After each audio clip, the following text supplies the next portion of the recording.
Tantor Audio, a division of Recorded Books, presents Dying to Sell by Ellery Adams and Tina Radcliffe. Narrated by Chris Ducart. Chapter 1. Cooper Lee paused in the gravel driveway of her parents' rural Richmond, Virginia home to catch her breath after her morning run. Bent over, she exhaled, then stood and let the remains of her water bottle cool her parched throat. She scanned the yard, taking in the signs of autumn, and her heart soared. Her favorite season was on the way. The trees had already begun to change color, their leaves turning shades of yellow and burgundy. Helicopters from the sugar maple fluttered to the ground when a gentle breeze stirred. Even the air smelled different, loamy and damp, as the late September days became shorter and shorter. She started toward her minuscule studio apartment above the Lee family garage, then stopped, recalling that her mother planned to test popover recipes this morning. No one with any sense passed up Maggie Lee's popovers. "Over my dead body?" Cooper did an about face, recognizing the speaker of the bold declaration as her feisty grandmother. She walked past her parents' back door and down the blue flagstone pavers, her running shoes creating a soft crackling on the leaves as she moved. Across the field she spotted Grammy Lee, wearing a neon pink polyester jogging suit, shaking her head and gesturing wildly with both hands as she spoke to her friends on the other side of the split-rail fence. Esme Saldano and Doris Melbourne shook their silver-haired heads in agreement. She'd known the widowed friends of her grandmother for many years. Doris lived in the cheery yellow cottage that backed the Lee property on one side and Gum Creek on the other. Wealthy Esme owned a colonial revival mansion close to Richmond's first planned neighborhood, the elite Windsor Farms. The sound of Columbus, Grammy Lee's rescue hawk, flapping in his aviary, had Cooper moving to the bird. She poked her fingers into the cage to stroke the red-tailed hawk's feathers. "It's okay, buddy. Grammy is fine," she crooned, soothing the agitated bird. When the bird settled down, Cooper headed back to the house. Something was up, and she'd no doubt hear about it from her grandmother soon enough. The savory scent of bacon and cheese enveloped her when she opened the door to her parents' modest but cozy kitchen. Cooper inhaled the delicious aroma, her stomach growling. Plucking her damp Abbey Road t-shirt away from her neckline, she grabbed a paper towel to mop her face. "Morning, sweetie," her mother Maggie Lee called while filling the kitchen sink with sudsy water. "Good morning," Cooper returned. "Good run?" Her father Earl lowered the Richmond Times-Dispatch and eyed her from his seat at the worn oak kitchen table. Cooper nodded as she plopped into a chair. "Yes, wonderful. Temps are dropping." Earl nodded toward her shirt. "You weren't even born when Abbey Road was released." "Do you remember when it was released?" Cooper assessed her father. Though his thick, sandy brown hair had begun to gray around his ears, Earl Lee didn't seem to age. He leaned back in his chair and smiled. 1969. And I was 6. Your grandmother played that album all the time. That and Johnny Cash's gospel music." "Grammy Lee?" She blinked. The image of her grandmother playing Beatles music seemed so incongruent that Cooper found herself without words. "That's right. Mama had a record player in the parlor and a stack of 45 RPM records." "Vinyl?" Again, Cooper found herself surprised and intrigued. "Yep. When she's in a good mood, you'll have to ask her to show them to you." "Your grandmother used to play guitar, Cooper." Her mother tucked her silver blonde hair behind her ears as she opened the oven. After a peek at the contents and a satisfied nod, she closed the door and faced Cooper. "I do remember her playing guitar when I was little. What happened with that?" "Her arthritis ended her strumming years ago," Earl said. A phone rang and Maggie pulled a cell from her apron pocket. telemarketer. She shook her head. That reminds me, your sister called last night. Venice is marvelous. She and Lincoln are having a wonderful time. Venice. Cooper couldn't believe her little sister was in Italy. Why, the furthest Cooper had traveled was to Kalamazoo for a copier convention when she was employed at Make It Work. All the free pens and lip balm she could ever want. Her little sister surely led a moneyed lifestyle, from her mansion of a home to her shopping at high-end boutiques.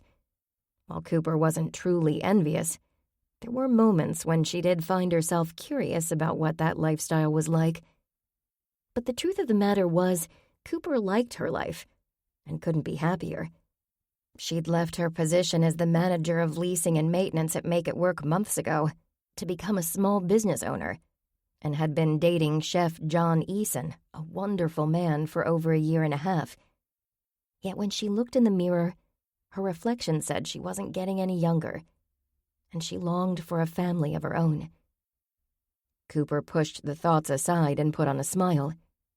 Whose wedding is Ashley attending? She asked. A sorority sister from college. Maggie retied the frilly apron around her waist and peered through the oven's glass window. So Lincoln's parents have the kids for the week? Cooper asked. Mostly. Little Hannah and baby Lincoln will be here tomorrow after church until Monday. She shrugged. I'd love to have them more, but my catering schedule is heavy this week.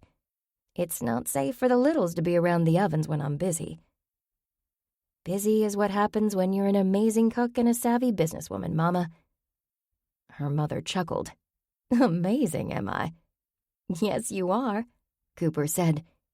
You started your cookie business from this very kitchen. Now there's hardly anyone in Richmond who doesn't know Magnolia's marvels. On top of that, you've expanded to catering. I am very proud of you, and I don't say it often enough. She's right. Earl nodded. You are amazing. Maggie's face pinked at the words. Why, thank you. It's good to have my family's support. Cooper got up, took a clean mug from the dish drainer and filled it with hot coffee and milk before sitting down. As she stirred in sugar, the oven timer buzzed. Her mother removed the popovers and placed a basketful on the table. She looked at Cooper. Don't you have to go to work today? I'm not in a rush. I put in some long hours with the downtown sidewalk sale last week. I deserve a break. Was business good? Her mother asked. Yes, and all the Magnolia's marvels we keep at the counter sold. I'm ready for more. That's great. I'll have more for you in a couple of days. Thanks, Mama. Cooper reached for a popover and examined the perfectly browned puff pastry, with its crispy shell and sunken middle, hiding a delicious layer of filling inside. What kind is this? A new recipe. Rosemary and Gruyere. Your grandmother took the bacon and cheddar batch with her. Esme showed up at Doris's place this morning, and the three of them have been yakking at the fence ever since. Cooper gave a slow nod and bit into the layers of the warm pastry, savoring the melding of flavors before answering. Grammy's worked up about something. I could hear her from the driveway. Oh, I hope she's not going to bring home another rescue animal, Maggie said. As if on cue, Popeye, Grammy's one-eyed pug, trotted into the kitchen with Max, their newest addition. The Jack Russell Terrier ran circles around Popeye, but the older dog didn't seem to mind. I think Grammy's got more than animals on her mind, Cooper said. At her words, the kitchen door flew open and Grammy Lee stormed in, her ordinarily pale complexion a blotchy red. She jammed her arthritic hands onto her hips and shook her head. I'm having some mighty uncharitable thoughts right now. One of you had better pray for me. Maggie rushed over to her mother-in-law and put a hand around her shoulders, easing her into a seat at the table next to Cooper. What's got you all stirred up? The family matriarch inhaled sharply, and Cooper braced herself for the coming tirade. Esme's granddaughter, Mary, is trying to put her in a home for the aged. She huffed. Imagine that. Why, I'm 83, and Esme is 5 years younger and twice as spry. Her mind is as sharp as can be, too. Grammy Lee shook her head. and the wiry gray curls bobbed as if in agreement. "Mother, maybe we ought to mind our own business," Earl said mildly. "We don't know what goes on behind closed doors." Grammy slapped a hand on the table and Cooper's eyes rounded when her coffee jumped in the mug. "Oh, I know all right. I know plenty." "What do you know, Grammy?" Cooper asked. "I know that her granddaughter is engaged to a slick real estate fella, Ronald Fortune, who says Esme's house is in a prime location. He claims he can flip it for 3 times the price she bought the place for." "That wouldn't be so bad, would it?" Maggie asked. "That's a lot of house for one woman." "You don't get it. With Esme's daughter passing a few years ago, the granddaughter has power of attorney if anything happens to Esme. That would mean that once they're married, that man could get his greedy hands on her house." "That's not how it works, Grammy," Cooper said. "A power of attorney would only be utilized if a judge deemed that Esme was unable to take care of her affairs herself." Grammy arched a brow. "I know what I know, granddaughter. I smell nothing good coming down the road, and what is coming stinks to high heaven." "There's not much you can do about your suspicions, Mother," Earl said. He folded his paper and carefully inched his own coffee mug to a safe location. "Sure there is," Grammy said, her blue eyes ablaze. "What are you talking about, Grammy?" Maggie asked. "Doris and I are hosting a birthday party for Esme at Esme's house next Saturday." She turned and pointed to Cooper. "I want you to bring your friends, and that boyfriend of yours, too." "Grammy, John is swamped. He leaves town soon for a training symposium in California. I can't bother him with this." "Fine. Bring the rest." She waved a hand in the air. "That redhead one who has her own real estate company especially." "I think you're referring to Tyler Fine Properties," Maggie said. "Trish Tyler." "Yep, that's her." Grammy nodded. "Make sure she comes." "Why are you inviting the Bible study to Esme's birthday party?" Cooper asked. "You investigate, don't you?" "We're a Bible study, Grammy." Her grandmother leaned closer. "How do you explain all those investigations your group has been in on?" "I can't." Cooper shrugged. "Things happen and the Bible study is led, but it's always after a situation arises." "There you go. I'm trying to prevent a situation," Grammy declared. She stared at Cooper, her gaze piercing. Maggie raised a palm. "Grammy may have a point. This would be a nice change of pace, wouldn't it?" "Change of pace?" Cooper looked at her mother, astonished that she'd go along with Grammy Lee's outrageous outburst. "What do you mean?" "I mean, no crime has been committed. That certainly sounds better than the pies you've put your fingers into in the past." Cooper's gaze moved from her mother to her grandmother. "You want me to invite the Bible study to Esme's for cake and ice cream?" "Are you deaf, granddaughter? I said I'm not waiting for someone to murder Esme. I want you to investigate now. I can pay you." "Murder?" Maggie gasped. "That's quite a leap, Mother," Earl said. "How did you get from selling the house and a nursing home to murder?" Grammy Lee crossed her arms over her bosom, her expression determined. "I know what I'm talking about." Cooper released a long sigh. "First of all, you know we don't accept payment. And second, I don't understand what you think this will accomplish. If Esme's life has been threatened, we should talk to the police." "It hasn't. Not yet." Once again, Grammy Lee pointed a bony finger at Cooper. "I want Esme's granddaughter and her fiancé to know that we're watching.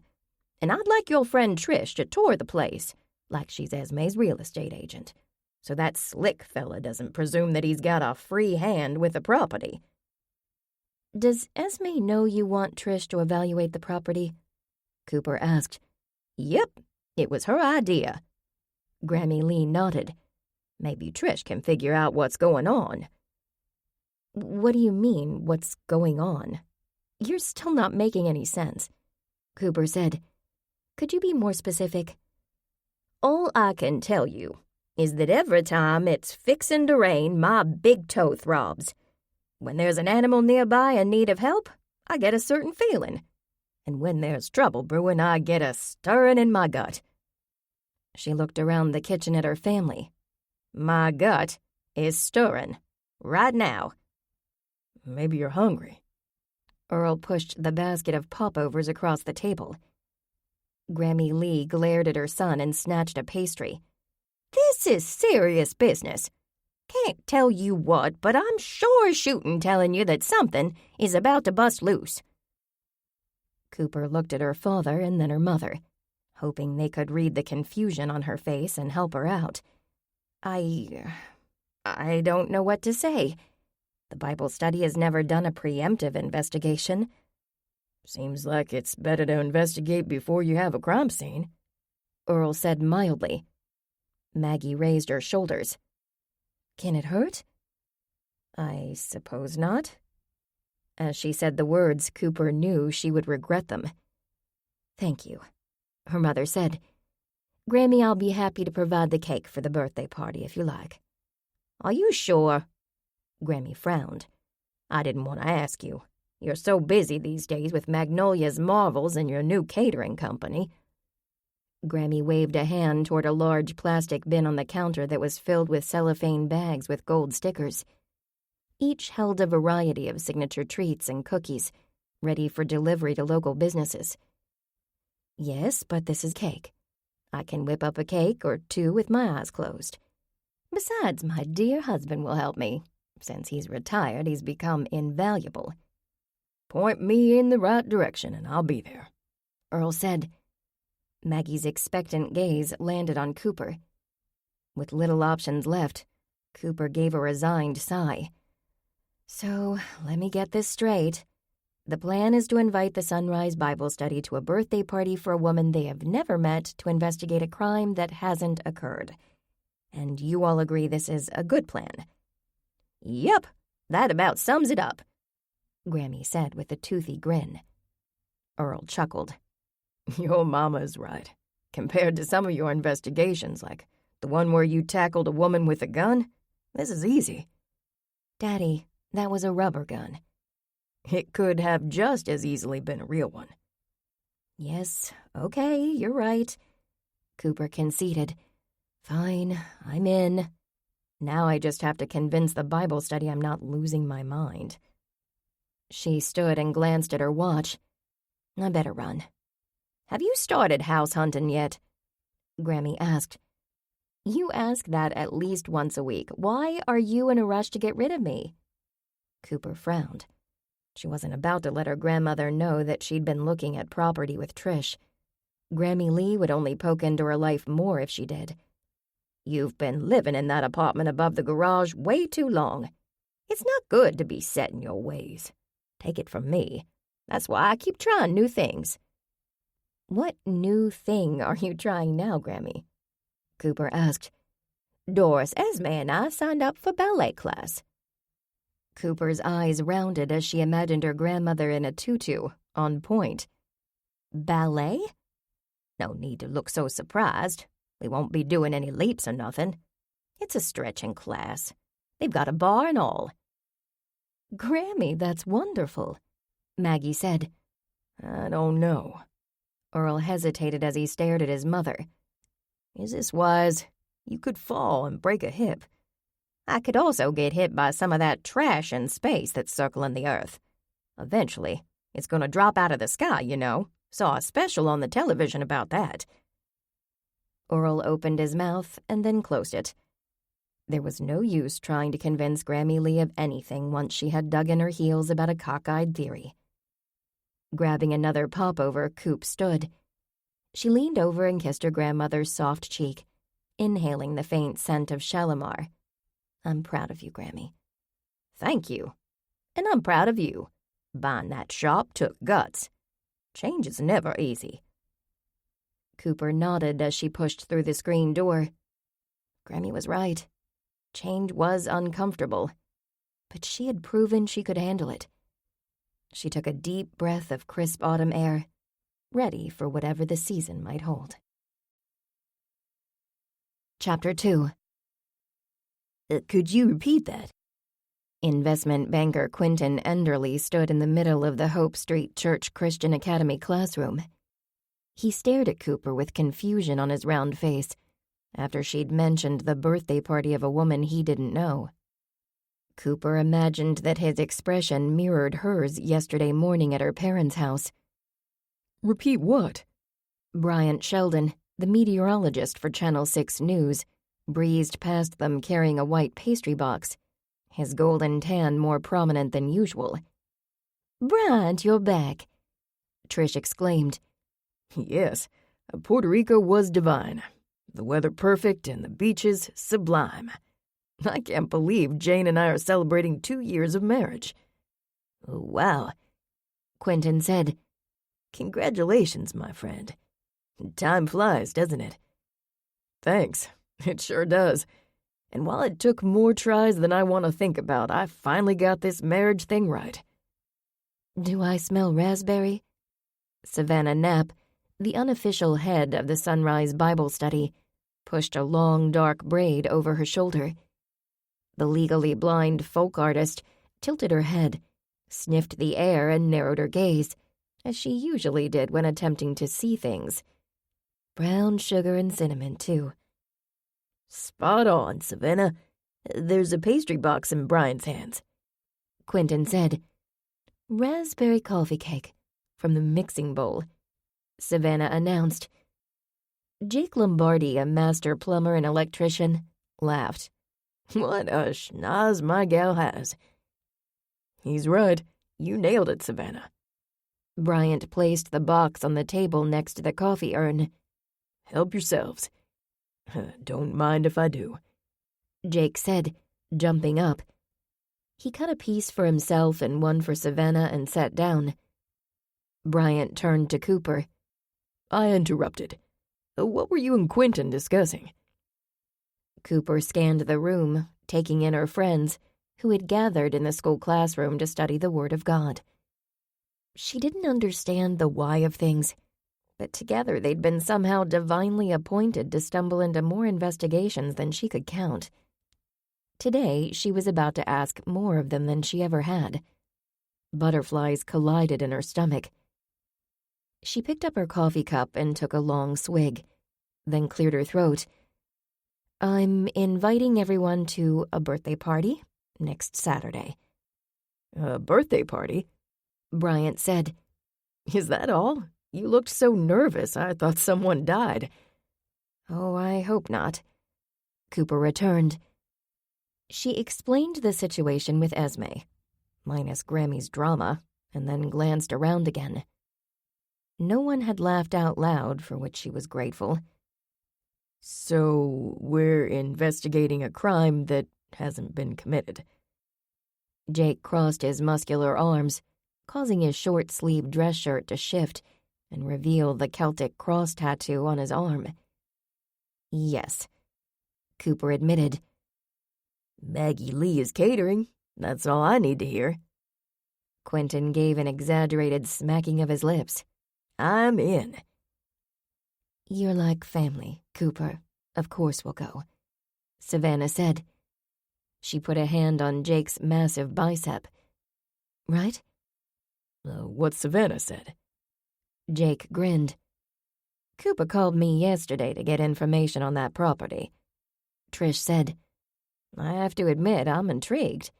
According to the records, the house is a faithful adaptation of an 18th century design. I'd love to see inside." She paused. "As for that other real estate agent, it's folks like Ronald Fortune who give the business a bad name." What's the plan, Coop?" Quentin asked. He eyed the coffee cake, his expression mournful, but walked back to his seat empty-handed. Cooper smiled, feeling confident again. She'd given much thought to how the group could be most effective, and had come up with a plan of sorts. "You and Jake will go as my mother's catering servers. Keep your ears to the ground. All we're doing is information gathering. I'd like to prove my grandmother's claims are wrong and be done with this entire situation by the end of the day." Both men nodded. "Bryant, Cooper continued. You're going to have to sit this one out, buddy. Your face is much too well known. It would certainly be suspicious to the granddaughter if you suddenly showed up as a friend of Esme. Ah, the perils of notoriety, Bryant said with a chuckle. Maybe you can do a little research on Ronald and the granddaughter instead, Cooper suggested. Sure thing. He gave a thumbs up. So it's us gals as party guests? Trish asked. Her violet eyes sparkled. A girls' night out, so to speak. Yes, Cooper said. Do you want to go together? I'll have the agency car service pick you both up, Trish confirmed. Thank you so much. Relief replaced the stress that had settled between Cooper's shoulder blades since she agreed to Grammy Lee's plan. I'll text everyone the details this afternoon. Savannah assessed the oversized face of the watch on her wrist. Oh, yes, do that. And time certainly is flying this morning. We don't want to be late for church service. No, indeed, Quentin said. There's a new member in the choir, and I hear she's single. I'm thinking about joining the choir to meet her. He waggled his brows and grinned. Go, Quentin, Jake said with a chuckle. Cooper offered a gentle smile, delighted Quentin was ready to jump back into the dating pool. He'd been unlucky in love, and it pained her to see her friend hurt. Then we better get started, Savannah said. Was everyone able to find the guide for our next study? I got the last copy at the bookstore, Bryant said. He held the narrow paperback textbook up for them to see. Quentin pointed a finger at the meteorologist. That explains why I had to order mine online.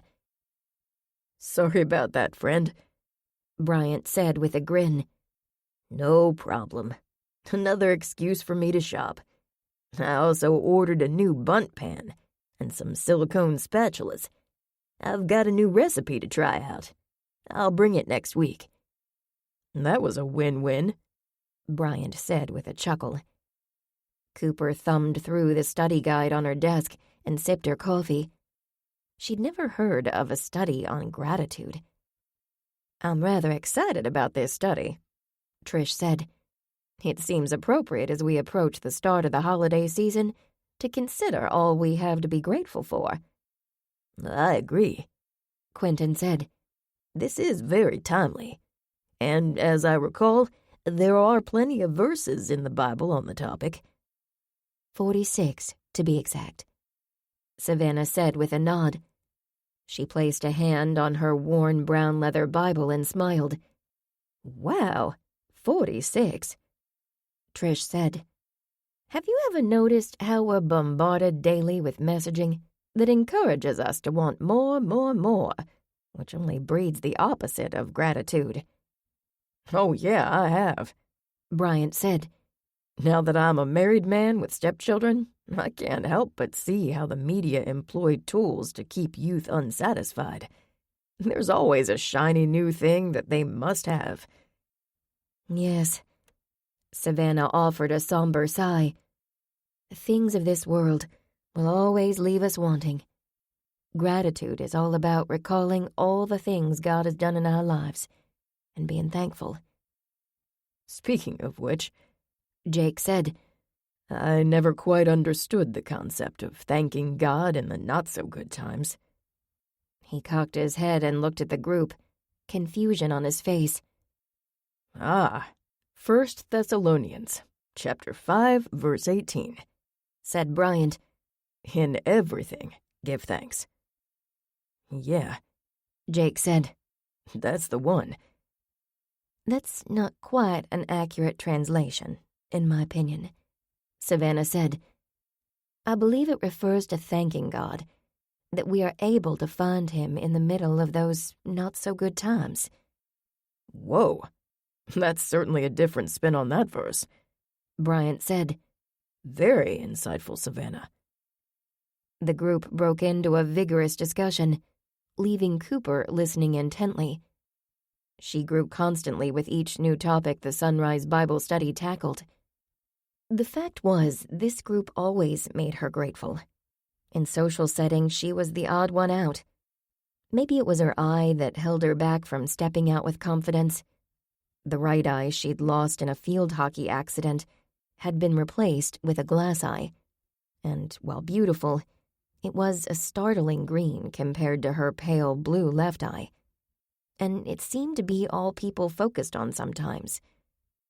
Her Bible study family never even mentioned the oddity of her appearance and accepted her completely. Cooper leaned back in her chair, appreciative of this group, who hadn't even paused when she asked them to investigate Grammy's gut feeling. They were off on a new adventure, and she prayed this wasn't a huge mistake. Chapter 3. Tuesday afternoon, the bells on the door of Bits and Pieces tinkled a soft melody that had Cooper peering around the corner to see who'd entered her gift shop.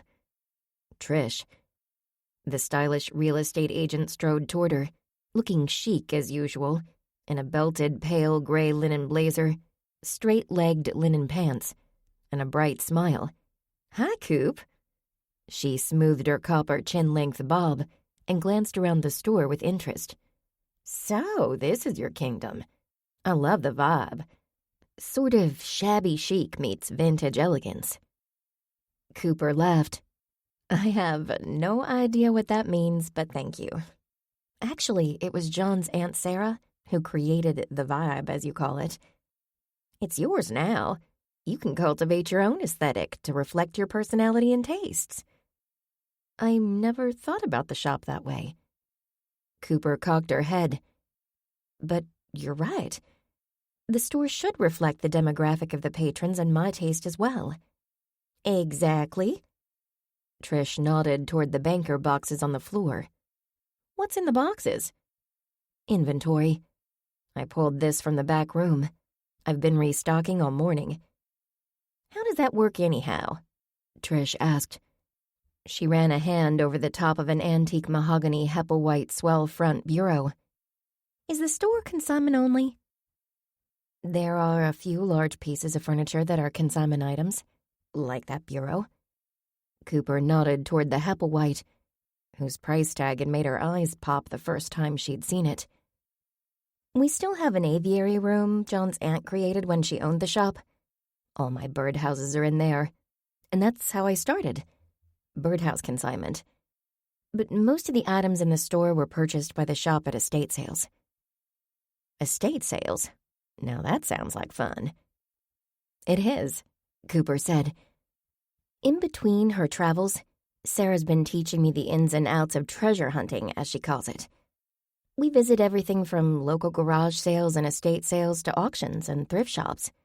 And thanks to Sarah, we have a network of dealers who will call when something interesting needs a home.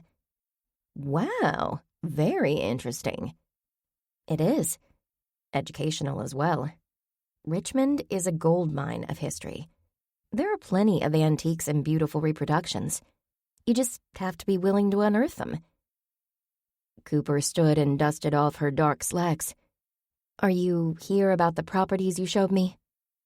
Despite her comments to her grandmother, Cooper had gone ahead and looked at a few houses and condos with Trish 2 weeks ago.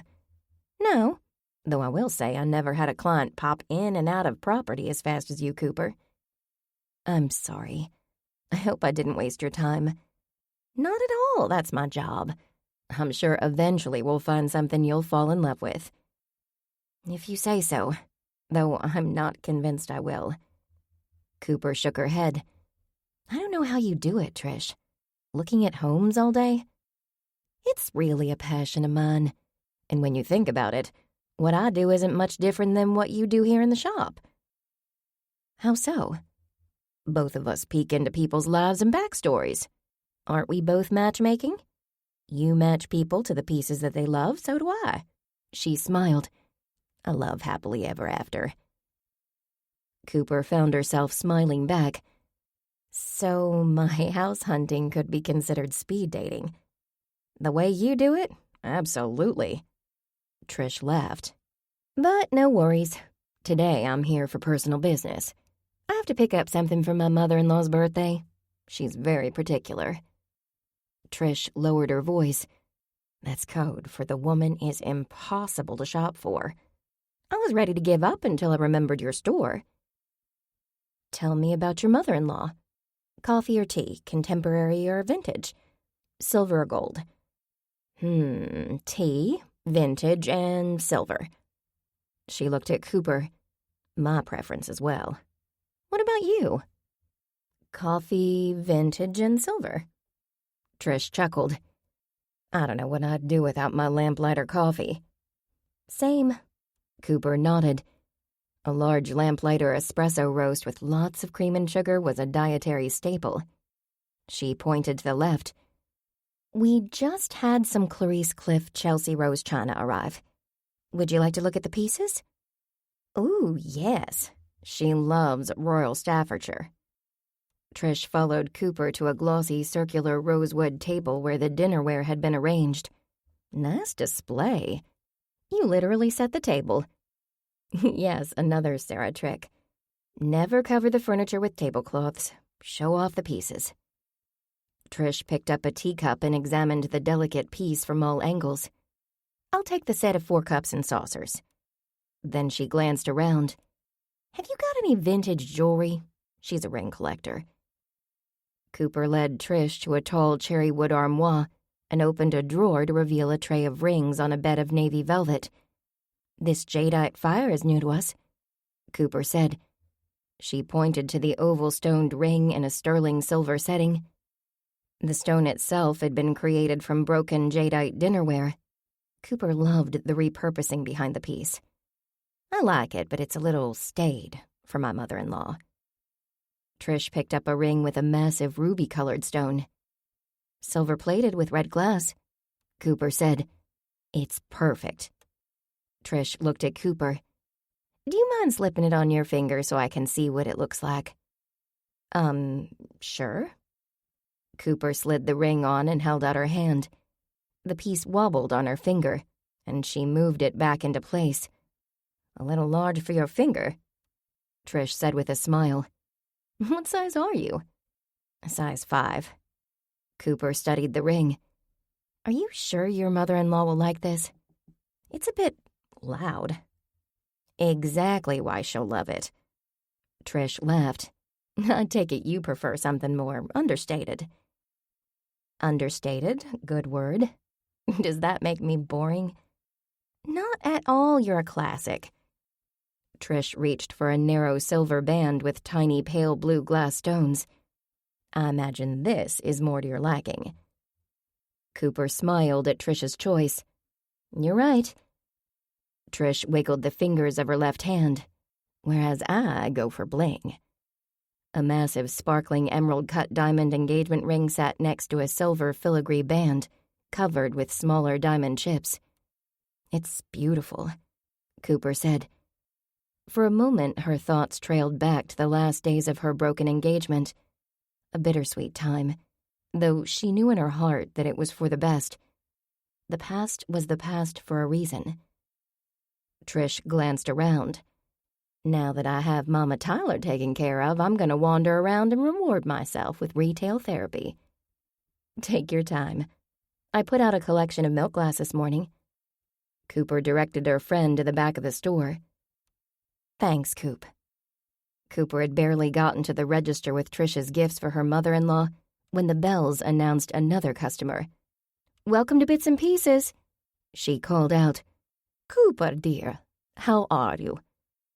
Cooper immediately recognized Manon Eason's French accent and hurried to the front of the shop. "Mrs. Eason, I'm great. How are you?" As always, John's mother reflected style and class, from her taupe trench coat to her suede pumps. "Very well, thank you."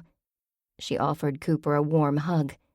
"I was in the neighborhood and stopped by because I heard you are assisting an old friend." "I am?" "Yes, Esmeralda Saldano." "You know Esme? She's a close friend of my grandmother." "That's what Esmeralda tells me.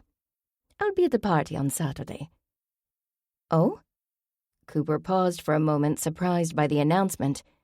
"Oh, well, that's great." "I have a bit of an ulterior motive as well. I'm hoping she'll agree to host next year's Historical Society Winter Fete. She's put me off for years. But perhaps, if the party goes well, Esme will reconsider. Excuse me. Trish stepped down the aisle toward them. I couldn't help it over here. Cooper turned toward her friend. Mrs. Eason, this is Trish Tyler of Tyler Fine Properties. She's part of the Sunrise Bible Study. My Bible study friends will be attending the party as well. John's mother held out a hand. Manon Eason. So pleased to meet you. I attended the excellent presentation on historic properties in Richmond you gave at the Richmond Realty Convention last March. I understand you're working on a book as well. I am. Thank you for your kind words. Manon smiled. So you must be familiar with Mrs. Saldano's house. What are your thoughts? It's a hidden treasure. The builder is John L. Stinson, Jr. The photos I've seen have me anxious to see the house in person. You will not be disappointed. I look forward to chatting with you on Saturday. Manon turned to Cooper. See you then as well, Cooper. I'm handling the flowers, and I've booked a surprise for Esmeralda's birthday. A surprise? Cooper swallowed. I have a connection with the Richmond Philharmonic. I've persuaded one of their harpists to attend and play for the guests. A harpist? Cooper didn't know what to say to the announcement. What happened to the small birthday party she'd envisioned? Yes, Manon said. I look forward to meeting your mother and grandmother, dear. The bells chimed behind Manon as she departed. Trish stared at the door for a moment, her jaw slack. Smell that? The real estate agent inhaled and closed her eyes for a moment. Reeve gauche. Pardon me? Mrs. Eason's perfume. Tones of bergamot and citrus. Cooper cocked her head. Reeve gauche. I didn't know that. She does always smell wonderful. It's definitely wonderful, and way above my pay grade. She looked at Cooper. So it turns out you know Manon Eason. John's mom. I didn't realize she was a big deal. In the world of old money and real estate, Manon Eason is a very big deal. Funny that I never put that together. John seems so not rich, Cooper offered with a chuckle. He has a boy next door Peel with that tousled brown hair and smiling eyes. I certainly never took him for a wealthy playboy. Cooper nearly sputtered at that. He's definitely not. She moved to the cash register and began to wrap Trish's selections in tissue paper. John was the furthest from a player of any man she'd ever met. Cooper pushed aside any thoughts to the contrary. I'm reeling, Trish said. This is so exciting. A moment later, she frowned. Oh my, I'm going to have to rethink my wardrobe choice for the occasion, now that I know Mrs. Eason is handling flowers and has hired entertainment. She handed Cooper a credit card. What are you wearing to this soiree? Soiree? What happened to 20 guests and a cake? How had a little get-together for her grandmother's friend turned into a social event? Cooper rang up Trish's purchases. I hadn't really thought about what I was going to wear. Maybe you should. Cooper nodded numbly. Thank you for the help with Mama Tyler's gift. Trish took the brown bag with the Bits and Pieces logo from Cooper. You are very welcome. If you need help deciding what to wear, give me a call. I will. Cooper blinked. She was thankful she had a few nice things in her closet that her sister had pressured her into purchasing. Perhaps she ought to stop fighting Ashley so hard on the issue of fashion. As soon as Trish left, Cooper pulled out her cell phone. Mama, did you hear that John's mother is attending the party? Yes, your grandmother just informed me. She also told me the guest list has tripled. Oh no, you're too busy for that. No worries, a crowd is easier to cook for. More importantly, I'm looking forward to meeting John's mama. Are you? What about Grammy? Cooper grimaced. She's excited as well. Mama, that's not what I meant. Do you think she might Oh, you know Grammy Lee. Will Grammy behave? Maggie chuckled. It'll be fine, Cooper. Your grandmother knows when to dial it back. Did she? Cooper tapped her fingers on the counter, imagining all sorts of scenarios that spelled disaster. I hope you're right. She behaved at your sister's house when we had the christening party for the baby. Lincoln's entire family was there. Grammy didn't take her dentures out once. Maybe I'm overthinking this. Yes, you are. Now relax. John's mama is just a regular person. I'm sure she's as nice as John. She is very nice. There you go. I'd expect no less. John is wonderful. There was a lengthy pause. Are you concerned because the Easons travel in social circles like your sister Ashley? That's a nice way to ask if I'm worried because they're rich and we're not. Cooper chuckled. Maybe. A little bit. Remember that the Lord doesn't see our bank accounts when he looks at us. That's all we should be concerned about. Oh, Mama, you're right. Our family is rich in everything that matters. I'm so glad you're my mother and Daddy is my father. Your hearts overflow with gratitude every day, and you taught me to be the same. That's so sweet, Cooper. She paused. Do you think Manon Eason likes bacon-wrapped scallops? I'm sure she'll love anything you make. Thank you, Cooper. A crash drowned out her mother's words. Mama? What was that sound? Hannah and baby Lincoln are here. Hannah's chasing Max around the dining room trying to grab his tail. I best go before something else falls over. Tell them their favorite auntie says hello. I'll stop by after work to spoil them. I will. And in the meantime, you can relax about Saturday. It'll be fun. When Cooper ended the call, she stood at the counter staring out the shop's front window. I hope you're right, Mama, she murmured. I hope you're right. Chapter 4. Cooper pulled open the glass door and stepped into Freddie's cafe on Friday evening, spotting John right away. It was a busy night for the neighborhood haunt. The scent of French fries and burgers wafted through the air, making Cooper more than ready for a meal. Around her, the pleasant buzz of happy customers filled the room, where each and every one of the red vinyl booths was crammed with people eating and chatting. Even the stools at the counter held shoulder-to-shoulder customers. The jukebox played Billy Joel's Uptown Girl as Cooper wove her way around waitstaff, hustling to deliver orders to tables. Across the room, John sat deep in conversation with Quentin Enderly in the window booth dubbed theirs, hers and John's. John, a chef, and Quentin, an aspiring baker, had bonded years earlier when the Bible study solved a case at the inn where John worked. Now they often took in gastronomic events together. Could that be what they were discussing with such serious expressions? What are you two up to? Cooper asked as she approached the table. Cooper, John said. You're early. He snatched a piece of paper from the table and shoved it in his pocket. Both Quentin and John glanced at each other, almost nervously before they slid from the booth and stood. Or had she imagined the exchange? I'm on my way home, Quentin said. I stopped by to show John pictures of the baking competition I entered. Took first place. Quentin swiftly pulled out his phone and shoved a photo under her nose, as if she needed proof. Cooper examined the photo. Pie? The theme was Life of Pi, P-I-E. I prepared a strawberry rhubarb.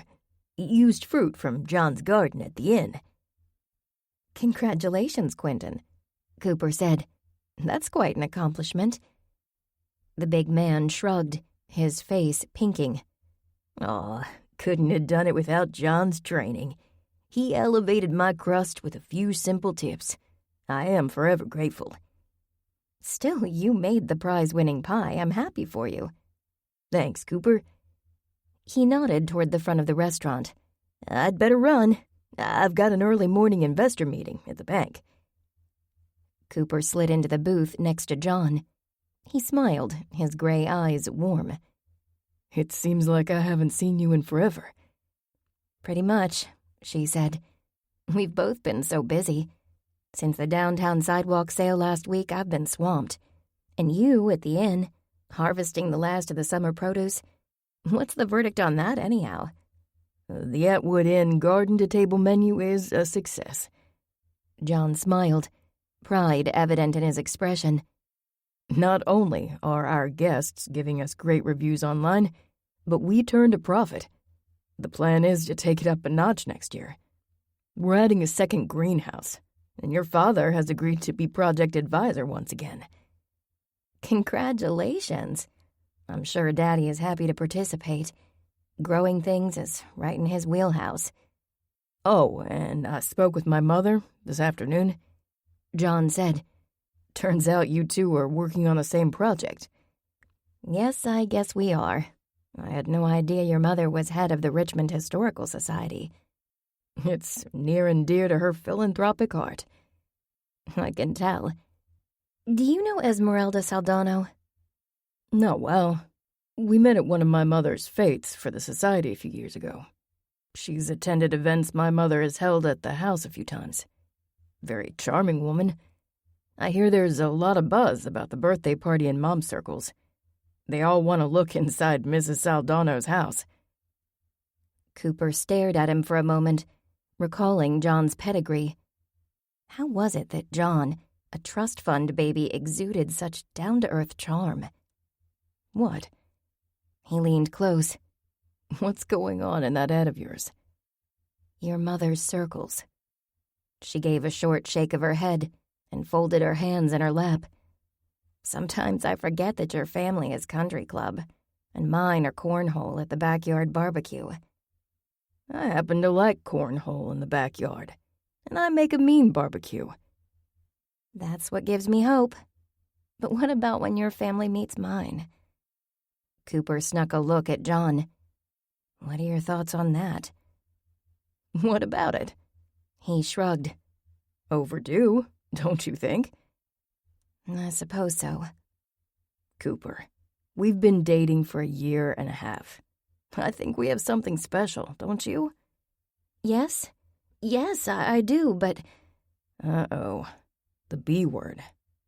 You're always so cautious, Cooper. Surely by now you know that you can count on me. What you see is what you get." "Yes." She said the word slowly. Her poor judgment with men in the past had taken a chunk out of her self-confidence. "You and I are all that matters in this relationship. So stop expecting the other shoe to drop. It won't. I promise." John was right. She recalled a time when she prayed for what she had today with him. Maybe it was time to let go of her fear and focus on being thankful and optimistic. "Are you two ready to order?" Lena, their usual server, stood at the table. She slid a fresh glass of water in front of Cooper and pulled her ordering pad from her apron. Cooper looked at John, not bothering to even pick up the laminated menu on the table. She nodded. "Yes, ma'am," John said. "We'll have the usual, please." The usual. 2 words that tied 2 people together. Cooper smiled, a well of emotion bubbling up inside. Lena scribbled on her pad, 2 Belgian waffles, with the trimmings coming up. John took a long drink of his water and turned to her again. "How's the house hunting coming along?" "Not well. There hasn't been a single place that convinced me that moving was a better plan than staying in my comfy little nook." "You know, you don't have to move. Moving is a big stressor. You aren't even into 1 year as proprietor of Bits and Pieces. Why move right now anyhow?" "I'm in my 30s, and I live with my parents." She released a breath and sank back against the soft vinyl of the booth. "No, you don't. Your place isn't even attached to their house. And you pay rent. Give yourself some credit, Cooper." "My sister thinks I need to move out, and Grammy says..." John raised a palm. "As I recall, Ashley went from a college dorm straight to marriage. There is no comparison." He paused. And Coop, I love your grandmother. But Grammy says isn't a good enough reason to do anything. Cooper belly laughed, slapping a hand over her mouth. What's so funny? I'm thinking about the birthday party tomorrow. Another Grammy says. Cooper filled him in and chuckled again. Wow. Here I thought it was just a birthday party. I had no idea there was so much intrigue involved behind the scenes. Would you like me to attend? Moral support and all. No. She shook her head. I know you're prepping for your trip on Monday. Except for curiosity, there is no reason for you to buy tickets to this circus. At least the dessert'll be tasty. Those women will be begging for your mother's number once they taste what comes out of her kitchen. That's pretty much what Quentin said. My man Quentin knows what he's talking about. John shook his head. Though it's honorable for the group to come to the defense of your grandmother's friend. I hope nothing comes of it. Me too. Does my mother know what's going on? Only that it's a birthday party. I'm praying that's all it is, and that Grammy is overreacting. It goes without saying that I want you to be careful. I will. Her heart warmed at the tenderness that shone in his eyes. Ready for coffee while you wait? Lena appeared at the table with mugs in one hand and a coffee carafe in the other. Yes, ma'am, Cooper said. She filled up the mugs and placed the carafe on the table. Waffles are coming. Cookie's a little behind tonight. No problem, John said. We aren't in a rush. When the server left, he took her hand. Promise me, you'll put the house hunting on hold for now.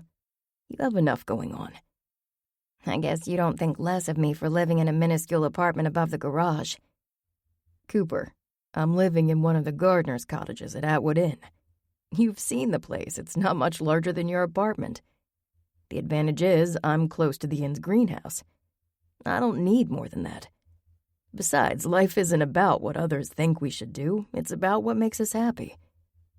You're right. She nodded. Thank you, John. I feel less stressed already. Glad to hear that.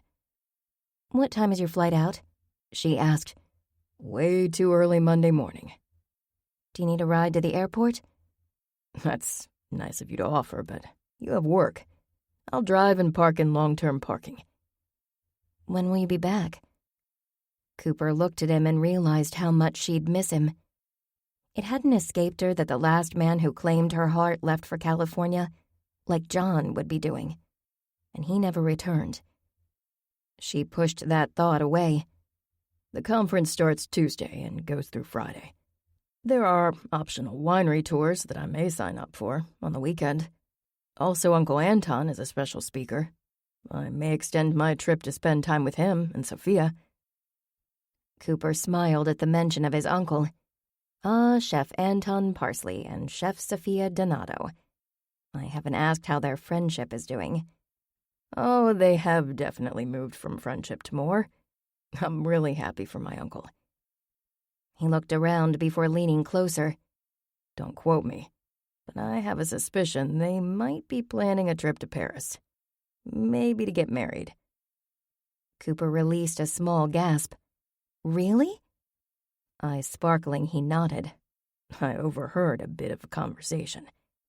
Oh my goodness, I'm gobsmacked. That's such good news. Your uncle has had a rough time. He certainly deserves to be happy. I couldn't agree more. He met her gaze, his earnest. What about you, Cooper? Are you an elope to Paris kind of woman, or have you been dreaming of a wedding with all the trimmings since you were a little girl? I'm not thinking about weddings at all, she admitted. Heat shot up her neck and warmed her face. She reached for the water Lena had placed in front of her. But if you were, he coaxed, his gaze tender. Isn't there some sort of in-between? She asked.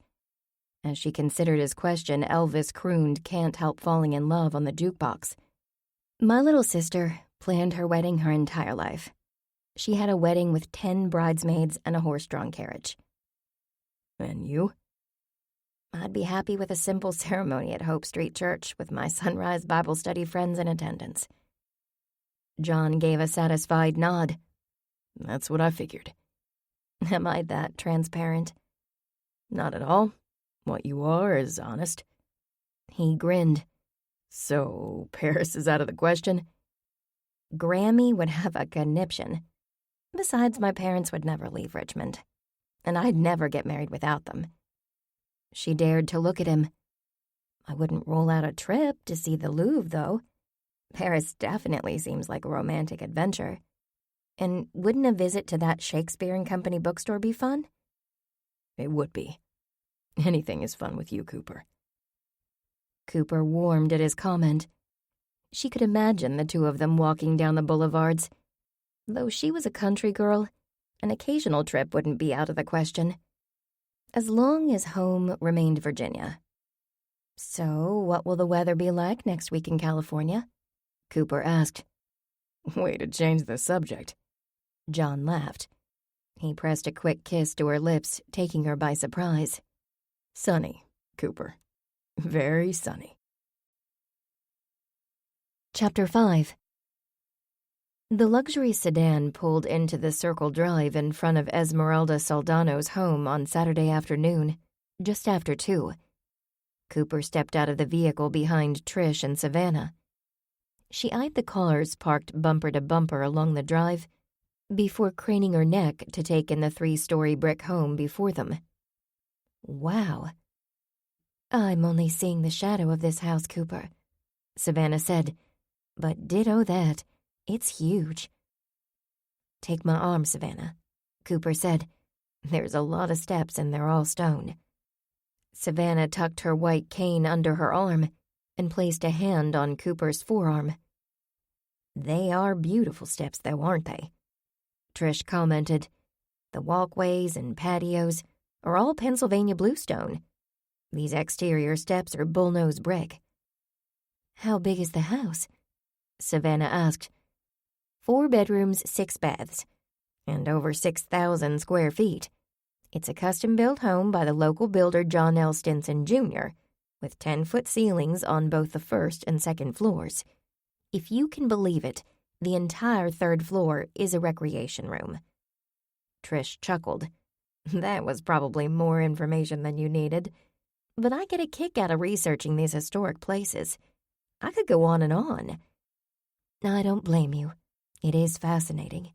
These homes are pieces of art, as well as history, Savannah said. She held Cooper's arm tightly while moving carefully up the steps. How old is the house? Cooper asked. Built in 1986 for Esme and her late husband. Yet it looks like an authentic colonial-era home, Cooper said. Exactly, Trish said. It's the best of both worlds, with a garden room, state-of-the-art kitchen, and laundry room. The house also features central air and 4 working fireplaces. 4? Wowza, Cooper said. What's the market value? They bought it for a fraction of today's market value, of well over $3 million. Esme owns a $3 million home? Cooper squeaked. Yes, that's enough to inspire someone to get their greedy hands on the property. The house also has the distinction of being the most prominent home in the neighborhood. I can see why she's concerned about Ronald Fortune. I had no idea that Esme lived in such a place. Cooper looked down at the gaily wrapped gift in her hands and frowned. I'm not certain I picked the right birthday gift for a millionaire socialite. Birthday gift? I didn't even think to bring a present, Trish said with a gasp. Talk about faux pas. Me either, Savannah said. Yes, you both did, Cooper said. I chose a lovely crystal paperweight from the shop and signed the card from the entire Bible study. That's perfect, Coop, Trish said. You always remember the details. After walking up the steps, Cooper and Savannah stood at the entrance with Trish. Cooper looked behind them. I can't believe Esme walks up these every day. There's a shortcut. It's hidden by those tall junipers that line both sides of the drive, but the drive actually extends to nearly behind the house, where there's a 4-car detached garage and covered breezeway hidden from public view. Trish smiled. Although these steps certainly ensure getting your aerobics in. I'll say, Savannah said. She sniffed the air and smiled. I smell chrysanthemums. Such a welcoming flower. You're right, Cooper said. There are 2 planters overflowing with golden mums on either side of the doors. Trish glanced at her friends. Ready, gals? As ready as we'll ever be, Cooper said. Trish rang the bell and the door immediately swung open. A tall, thin man, about Cooper's age, with bright veneers that rivaled Bryant Sheldon's, opened the door. Welcome, ladies. Do come in. The glossy white marble flooring of the bright foyer led to a winding white staircase that boasted oak rails. Light flowed into the space from a skylight, highlighting an entry table with a hammered copper vase filled with coral orange roses, orange calla lilies, hypericum berries, and bunches of red astilbes. Cooper stared at the arrangement, which far outshone the simple wildflowers she often picked from the garden. How beautiful, Trish murmured as she looked up. The man smiled. Delightful, isn't it? That's a 3-story open stairwell. He waved a hand skyward like a game show host. Note that sunburst skylight overhead. During the day, it showers the staircase with light. At night, you can count the stars. Incredible, Cooper said. The tall fellow stared at Cooper and offered a slow smile. Your eye. I don't think I've ever seen such a luscious color. Tell me about yourself. Excuse me? Cooper stepped back from the man's somewhat lascivious gaze. She's engaged to Manon Eason's son, Trish said, moving between Cooper and the man. You may have heard of Chef John Eason. Cooper jerked back slightly at the announcement, but kept her mouth shut and her hands out of sight. Oh, pardon me, I apologize. No offense intended. Your eye is entrancing, and Mr. Eason is a lucky man. Savannah crossed the foyer to examine a painting closely. This appears to be a reproduction of a Victor Melange. Correct, the man said. It's rare someone can identify the piece. I'm impressed. Don't be. I'm an artist myself, Savannah said. Then you'll be pleased to know that there is an original Melange in the library, which has environmental controls installed to protect the work. Trish assessed the man. Her gaze narrowed. It sounds like you know the house well, Mr. Job hazard. I'm in the business. He bowed. Ronald Fortune, at your service. Cooper blinked. So this was the infamous fiancé and real estate agent. Trish Tyler, Tyler Fine Properties, and my friends, Cooper Lee and Savannah Knapp. Ronald paled slightly before taking Trish's proffered hand. Are you a friend of Esmeralda? A new friend. She smiled serenely. Mrs. Saldano invited me to view the property and offer my professional thoughts. Did she? His face became a hard mask as he assessed Trish. Cooper silently observed the battle of the real estate agents with interest. There was no doubt in her mind that Trish held the upper hand. Savannah wriggled her nose and leaned close to Cooper's ear. Who exactly is Ronald Fortune? Besides a man with terrible taste in aftershave. He's the man who wants this house. Cooper whispered back. Ronald and Trish exchanged a few more stilted pleasantries before Ronald waved a hand. Please, come in. The party's to your right. The living room will take you straight into the great room. You can't miss the crowd. He offered another slight bow. If you'll excuse me, I have business to attend to. Trish, you certainly put his nose out of joint, Cooper said. The threesome moved toward the great room, where the melodic strains of a harp beckoned. I noticed.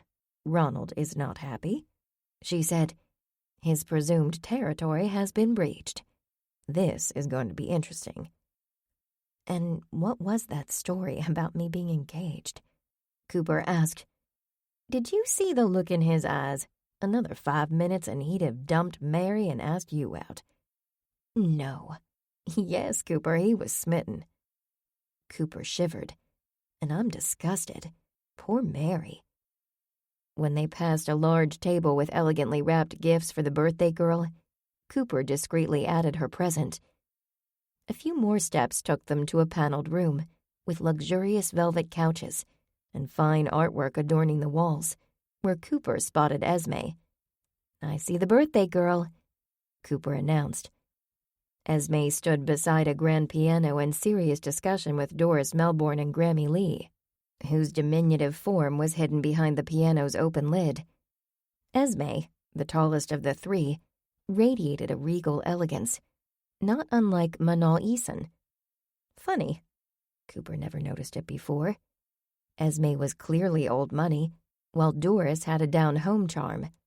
Little Grammy Lee reigned as the no-nonsense leader of the group. "What's the story there?" Trish asked. "They seem an unlikely trio."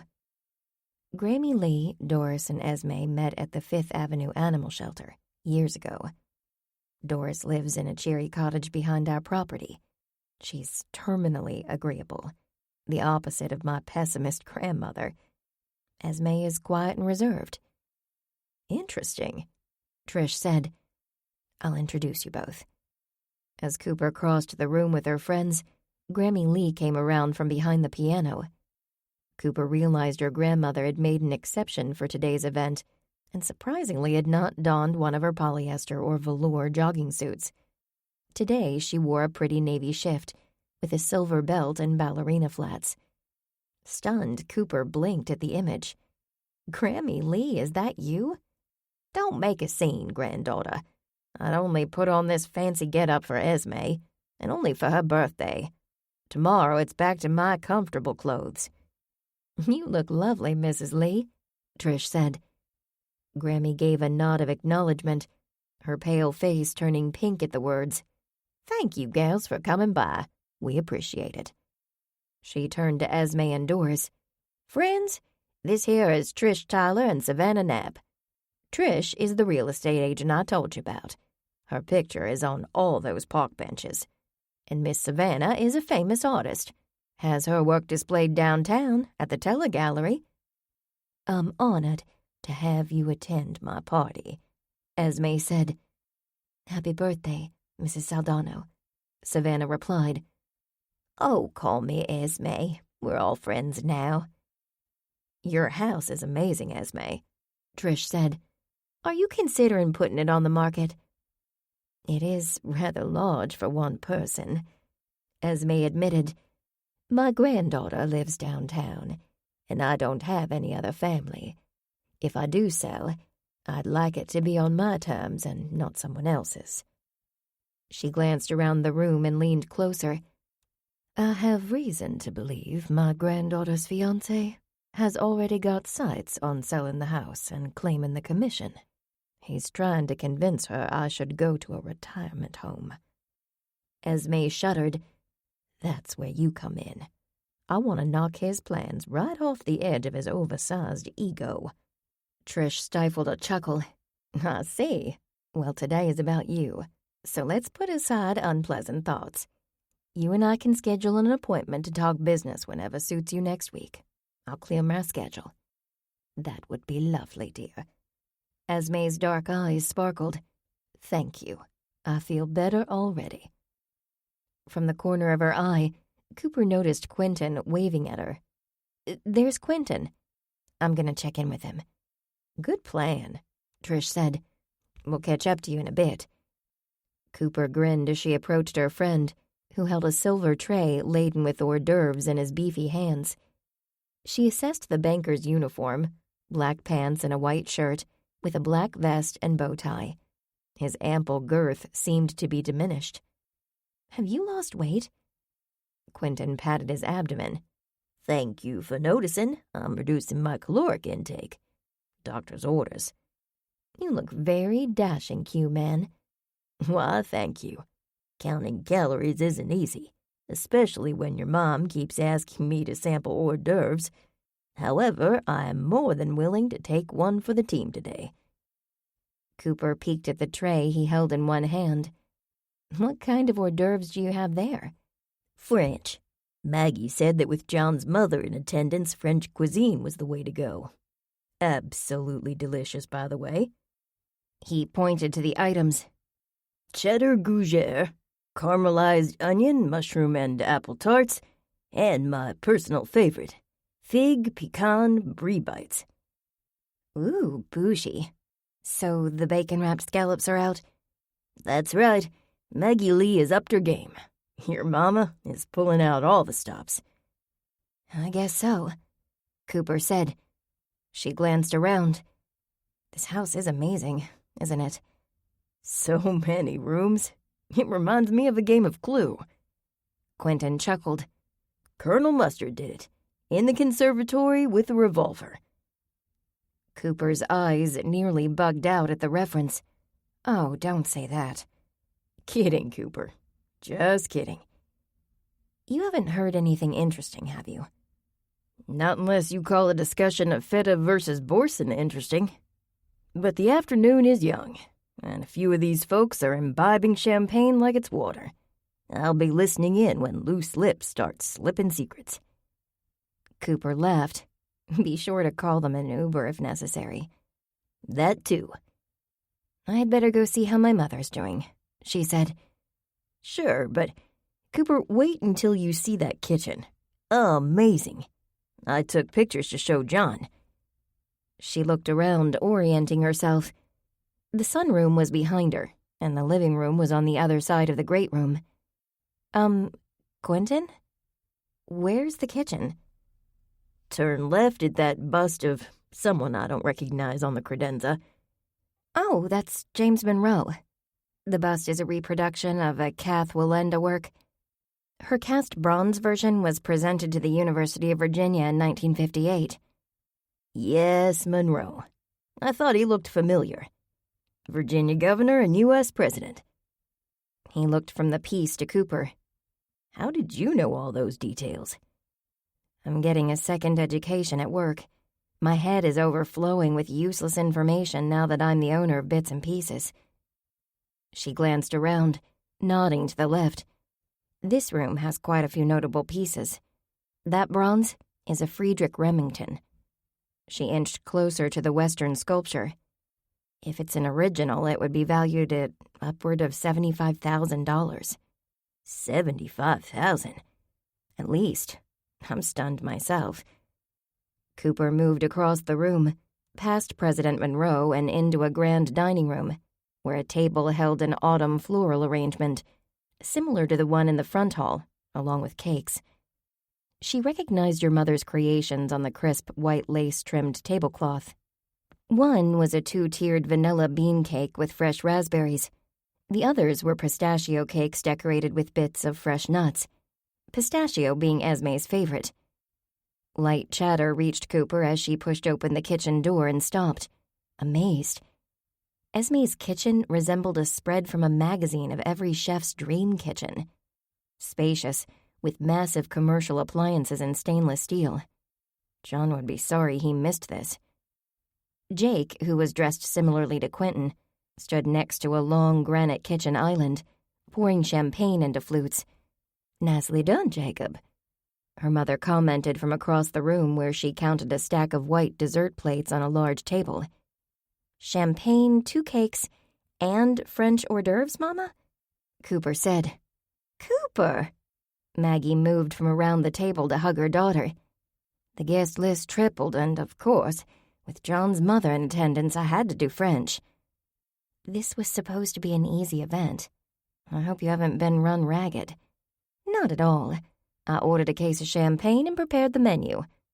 Fortunately, both Jake and Quentin offered to help and arrived at my commercial kitchen early this morning. They've done a spectacular job. I'd hire them in an instant." "This is fun, Cooper," Jake said. "I'm having a great time. Plus, your mother says we get to take some leftover cake home. You should have volunteered us long ago." "I'll keep that in mind," Cooper replied.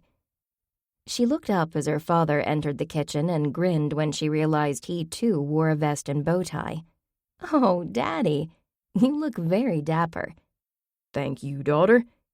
Earl checked something off on a clipboard and looked at his wife. "What's next?" "That tray of champagne Jake has prepared is ready to go." She adjusted her microphone. "Remember to keep your earpiece in place in case I call you back here." "Yes, ma'am." Earl nodded. "Your wish is my command." He secured the tray and headed out the door. "Have you seen the flowers Manon had delivered?" Maggie asked Cooper. "Manon, is it? You two are on a first-name basis already? She told me to call her by her first name. A delightful woman." "Yes, she's lovely. As are the floral arrangements." Maggie nodded. "I imagine you've met all of John's family already." "Pretty much. His Aunt Sarah, of course. You recall that I met his brother, who is a deputy city attorney for the city of Richmond, when we were investigating at the Atwood Inn. John's father travels a lot for his job as an economic consultant, so I haven't had the pleasure yet. We should have them to the house. Doesn't that sound like fun? Maybe around Thanksgiving." "We'll see." Cooper hedged. It didn't sound like fun, at all. It sounded all kinds of awkward and stressful. "Have you seen how happy your grandmother is that you and your friends did this for Esme?" Maggie continued. "We're happy to be here, but we haven't really uncovered anything suspicious." "That's because you're hiding out in the kitchen." Cooper whirled around at the voice to find Grammy Lee in the doorway, hands on hips. "Come with me, granddaughter." She crossed the room and tugged on Cooper's arm. "There's trouble brewing right now." "What trouble, Grammy?" "Should I come too?" Maggie asked. "No need. Cooper can handle things." "Where are we going, Grammy?" Cooper reluctantly followed. "Back patio. Ronald has Esme cornered like a mouse in a barn." "What room is this?" Cooper glanced around as they moved through a doorway to the left of the kitchen and into a wide hall. "Mud room." Cooper eyed the room's tall white cabinets and the wooden hooks bare of any coats. The white tile floor gleamed in the light from the French doors. "This is not like any mudroom I've ever seen. There isn't anything muddy here." "Shh." Grammy inched open one of the doors, leading to the patio. "Stop yapping and listen." "So, you finally realized I'm right. This is entirely too much house for an elderly woman." "That's Ronald," Cooper whispered to her grandmother. "Yup, I've met the rascal." Grammy whispered back. Esme gasped. "How dare you make assumptions on my behalf?" A long pause ensued, the tension in the air taut. "Why is that Tyler woman here, Esmeralda?" "Excuse me, Ronald," Esme said. "That's none of your business." "Mary assured me that I'd be handling the sale of the house," he continued, voice tight. "No, Ronald," a younger voice interrupted. "I said I would try to persuade my grandmother to allow my fiancé to take care of her real estate needs when she was ready to sell." "That's a bald-faced lie," Ronald shot back. "After all I've done for you, Mary, I got you that job at the company. What thanks do I get for that?" "Ronald, it's the truth," the younger woman said. "Stop bullying Mary," Esme said, her voice rising. "You're going to be very sorry, Esmeralda," Ronald thundered. "Very sorry." Cooper met Grammy's gaze. Fire sparked in her grandmother's eyes. "I'm already very sorry," Esme returned. "Sorry that my only granddaughter got mixed up with the likes of you." "You're gonna regret those words." "My house, my money, my granddaughter. You have zero leverage here, Ronald." "Mary, let's go." Ronald fairly spat out the words. "But, Ronald, it's my grandmother's birthday. We haven't even cut the cake yet." She whined. "It's either me or her, Mary." "Nana, I'm sorry." Mary sobbed. "I'll call you later." I can't believe Mary's leaving. Cooper said. She took her grandmother's hand. We better move, they're coming this way. I told you there was trouble, didn't I? Grammy said as she shuffled back to the kitchen behind Cooper. Yes, you did. My gut is never wrong. Yes. That's what has me worried, Grammy Lee. This doesn't bode well at all. How was the birthday party? Bryant asked. He placed his Bible on a desk in the classroom and sat down, glancing at his friends. Delicious, Quentin said. He offered a chef's kiss. Maggie Lee made 2 cakes, a pistachio bundt cake, lightly dusted with powdered sugar, and a luscious vanilla bean with raspberry compote. They were more than delicious, Savannah said. Cooper handed Bryant a lidded plastic storage container, and the meteorologist's eyes lit up. What's in here? It didn't seem fair for you to miss out, so I brought you samples, she said. Bless you, my child. He jumped up and grabbed a fork from the basket of plasticware next to the classroom coffee pot. You're welcome, Cooper said with a chuckle. But you realize we're the same age. What I realize is that you are a saint, Cooper Lee. He grinned. Now, I'm glad I passed on oatmeal this morning. This is what I call breakfast. Your mom really is a gem, Coop, Jake said. Now I understand Quentin's culinary interest. She explained how to caramelize onions. Who knew? I can't wait to try that with my steak this week. I'm glad you enjoyed yourself. Did you gather any useful information while you were undercover? Oh, yeah. He winked. A few tidbits. I'll wait for Trish to get here. I'm here. Trish sailed into the room in a chic burgundy suit. Sorry to be late. Both of my girls are in the children's choir presentation in the service today. I had to iron their robes and fix their hair. Trish patted her glossy red bob into place and glanced around as if taking attendance. I have news as well. You go ahead, Trish, Jake said. Let me get a cup of coffee before we begin, Cooper said. Okay, but hurry. I've been sitting on this for hours. Trish, too, filled a cup with coffee and sat down. Go for it, Cooper said. Trish settled in a chair and shook her head, leaning toward the group. Well, I put out feelers on the Saldano mansion earlier in the week, and I got an email this morning as I was preparing for church. A friend of mine works at our satellite office on the other side of town. She says there was an offer on the table for Esme's place a few months ago. How could there be an offer if it's never been on the market? Cooper asked. That's the mystery. One of her clients insists that someone has been showing the place. The client was furious that she hadn't been offered an appointment. Trish waved a hand as she spoke. How is that possible? Savannah asked. You tell me, Trish replied. I am positive the place has not been in the MLS listings. MLS? Cooper asked Trish. Multiple listing services. It's a database real estate brokers use for transactions and property showings. What about private transactions? Savannah asked. I've seen those for sale by owner signs. Possible, though not by Esme. Trish looked at Cooper. Has she been out of town in the last 6 months? She went on a cruise with Doris in July. Esme paid for the whole trip. My grandmother was invited but refused to go. Grammy says if the good Lord had wanted her on water, he would have given her fins. I concur, Quentin said. Landlubbers unite. July, Trish murmured. That's when the incident happened. Do you think Ronald was showing the house? Cooper asked. That certainly explains his behavior when he found out Esme invited Tyler Fine Properties to the party. The description of the agent fits him, Trish said. Tall, dark, and slimy? Quentin asked. More like smelly, Savannah said. She frowned. We have to conclude that he has a key to Esme's house. That's not good at all. He must know the alarm code, too, Trish observed. I asked my grandmother about that, Cooper said. An alarm system was installed, but Esme rarely uses it. She's very low-tech. Her granddaughter keeps an eye on the house when she's gone.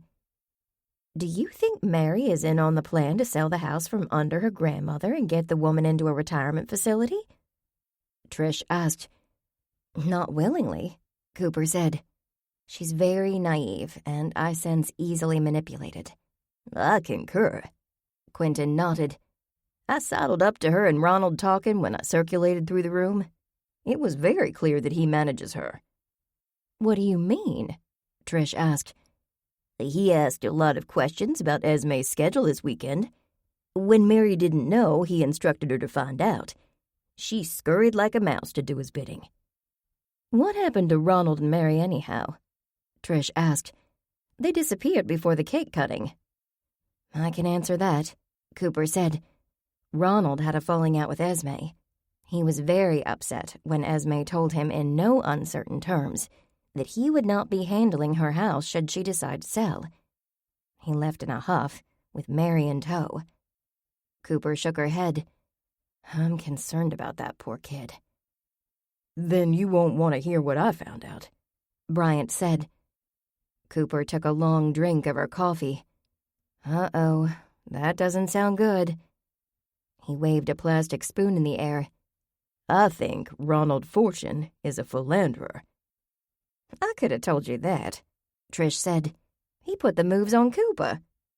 Did he? Quentin shook his head. I'm not surprised, Bryant said. I told you I thought his name sounded familiar. I searched the archives of Channel 6 News. His name came up along with a socialite by the name of Priscilla Marmot, who has her finger in the management of 2 small art galleries in the area. She's also a painter. Marmot was identified in a photo as Ronald's fiancée when they were interviewed attending a fundraiser for the station in April. The art world is quite small, but her name is not familiar to me, Savannah said. April, Bryant piped in. When did he get engaged to Mary Lamb? June, Cooper said. Seriously? The guy is engaged to 2 women?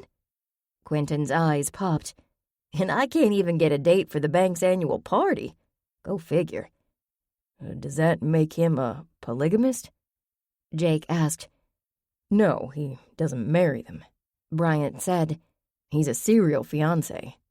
Oh, you are too kind, Trish said. The man is a pretentious, dirty, rotten scoundrel. Let's not jump to conclusions, Savannah said. They probably broke up. He surely couldn't be so bold as to appear on television with one fiancé and risk another fiancé seeing him. Dumped one fiancé and engaged to another less than 3 months later? Trish clucked her tongue. Tell me that isn't fishy. Engaged to Mary in June, and showing her grandmother's house in July behind her back. Yes, I agree, very suspicious. Quentin said. Still, Savannah is right, Cooper said. We have to look at the information without bias, though I can tell you that is easier said than done. Coop, how well do you know Mrs. Saldano? Quentin asked. Fairly well, she's my grandmother's friend, like Doris Melbourne. Esme is wealthy, but comes from very humble roots. Why do you ask?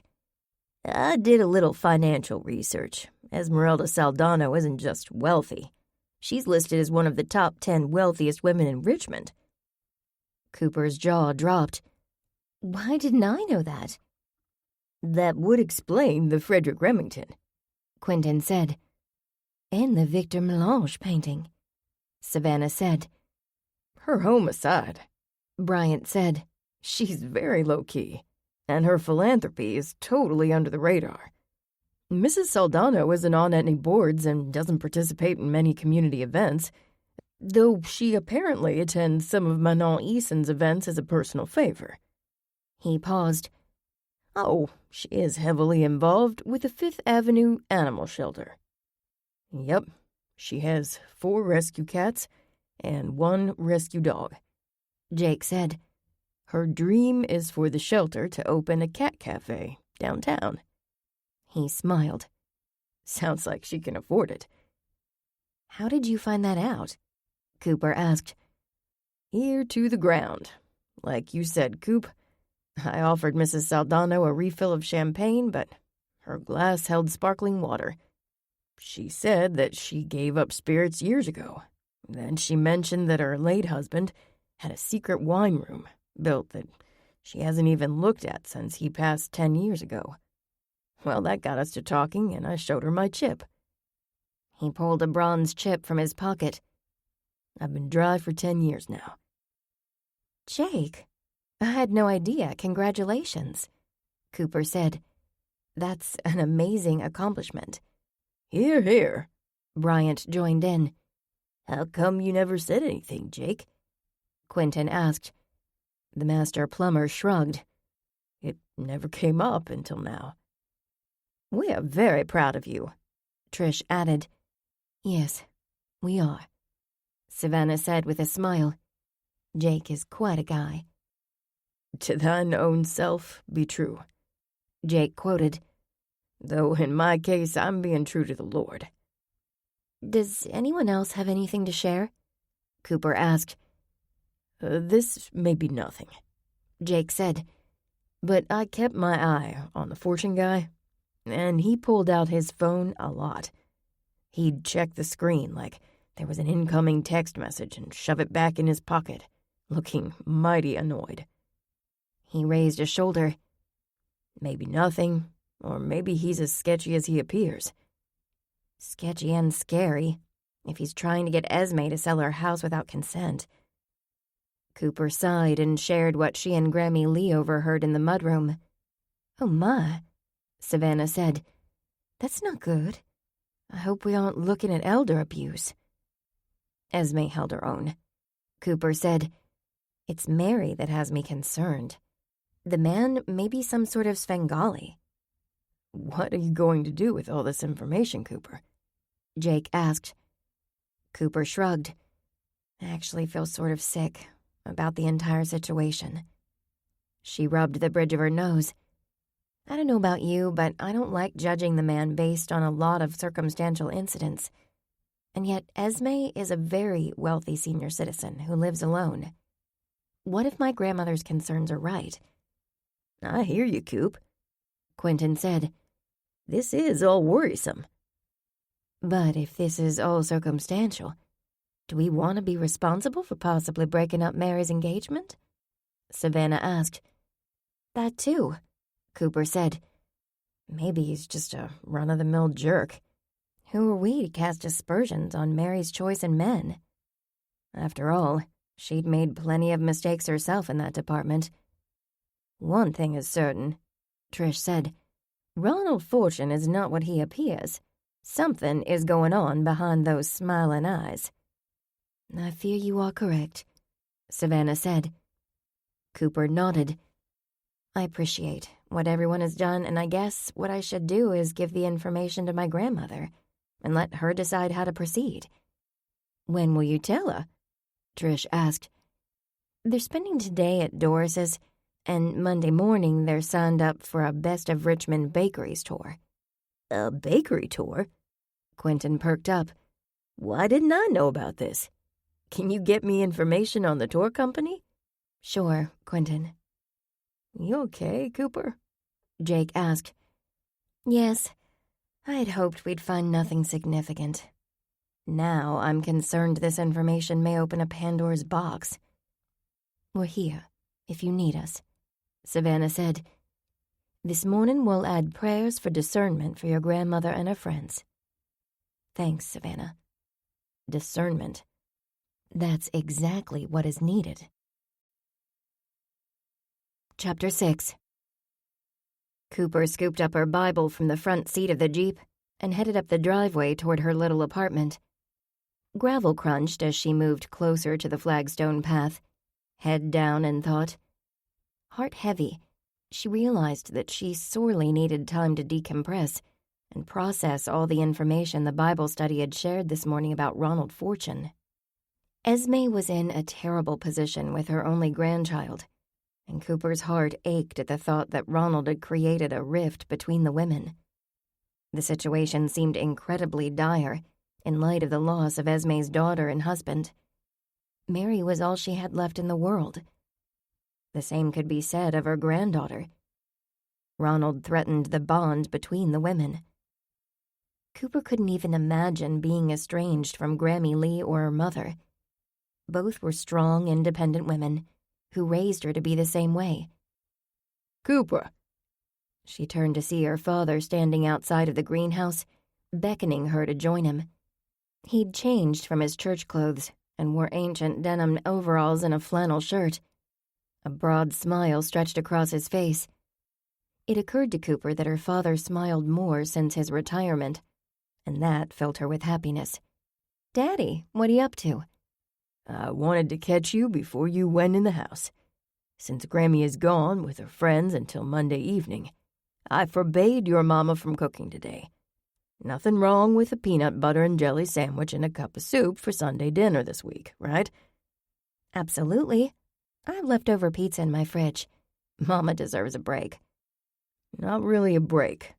She's had phone messages and emails coming in all morning from Manon Eason's friends wanting to schedule catering." "The birthday party's been good for business." Cooper grinned. "That's wonderful. Ashley will be impressed, won't she?" "She sure will. I gather Manon Eason is a big deal in the fancy society your sister travels in." He rubbed his chin. "Funny thing is, I always took John for a normal kind of fella. Remember when he fried up those dandelion heads in your mama's kitchen? He fit right in." Cooper nodded, musing at the memory. That had been a great afternoon. "He plays checkers with Grammy," Earl continued, "and somehow manages to let her win every time without her catching on." She laughed at her father's observation. Yes, John was very special. Daddy, he is a normal guy. A normal guy who happens to have a pedigree. "Yep." The comment made Cooper think about her wealthy sister and brother-in-law. When are Ashley and Lincoln flying back to Richmond? "This Saturday. Their flight is from Rome to Chicago, and then to Richmond. Gonna be a long day." I'm sure Ashley has been shopping for the last week and will be exhausted. Earl chuckled. "Your sister does like to shop. But I meant the flight."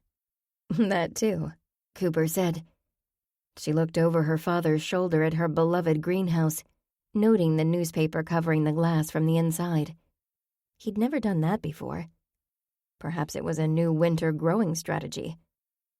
Earl first built the structure as a sort of therapy for her after losing her eye. It provided hours of distraction, as Cooper immersed herself in planting and created her first birdhouses with repurposed materials. Now she did all her work at the shop. "What's going on in there?" she asked. "Last I checked, you had planted miniature roses for the senior center residents." "You're gonna have to keep up, Cooper. I gave all those away." He shoved his hands in his pockets and smiled, taking a step toward the doorway to further block her view. "I'm on to a secret project now." Again, Cooper worked to see past him, moving side to side without any luck. "What secret project?" "It wouldn't be a secret if I told you. You best go and have lunch." She eyed the greenhouse again before meeting her father's gaze. This furtiveness certainly was not like Earl Lee. "Are you dismissing me, Daddy?" Her father's lips twitched. "I guess I am. Have a good afternoon, Cooper. And thanks for bringing your friends to Esme's party." "You're welcome." Cooper looked at Earl. "Don't you want to know what we found out at Esme's party?" He held up his palms. "Let's wait until Grammy is home. I don't need to worry on the Lord's Day." "Fair enough." She stood on tiptoes and pressed a kiss to his cheek. "Have a good afternoon, Daddy." Cooper walked up the steps to her studio apartment and unlocked the door. Moses and Miriam immediately greeted her, the black cats stepping in front of each other as they meowed their grievances. "I've only been gone a few hours." Cooper plopped down on her sofa. Immediately the animals jumped on her lap, butting their heads against her. She offered them equal attention, relaxing and allowing herself to dismiss any troubling thoughts. "Thank you, Lord, for my blessings," she murmured. Her phone rang and Cooper wriggled it out of her pocket. A smile tugged at her mouth, and a familiar warmth crept up her neck at the sight of her favorite chef's number on caller ID. "Hi, John. Are you all packed and ready to go?" "Doing that right now. I have a ridiculously early flight." "I don't envy you." "I can sleep on the plane. How was the party? My mother thought it was a success." "It was, though things were a bit spoiled by Esme's granddaughter's fiancé. I'll tell you about it after your trip. Today, I refuse to surrender any more brain cells to further negative thoughts." "Good for you, Cooper. Boundaries are important. By the way, my mother was very impressed by Maggie's creations. She spread the word to all her friends. If my assumptions are correct, your mother will have to consider hiring additional staff."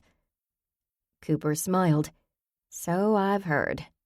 That is so kind of your mama." "We both know it's well-deserved. I think I'm going to talk to Maggie about a cookbook." "Buying one?" "No, silly, writing one." "A cookbook?" Cooper mulled the idea for a moment. "What a great idea, John. Magnolia's Marvels in print? Oh my goodness, think what that will do for her business. You are a genius." "Thanks. I've never been called a genius." He chuckled. "Well, I'd better go.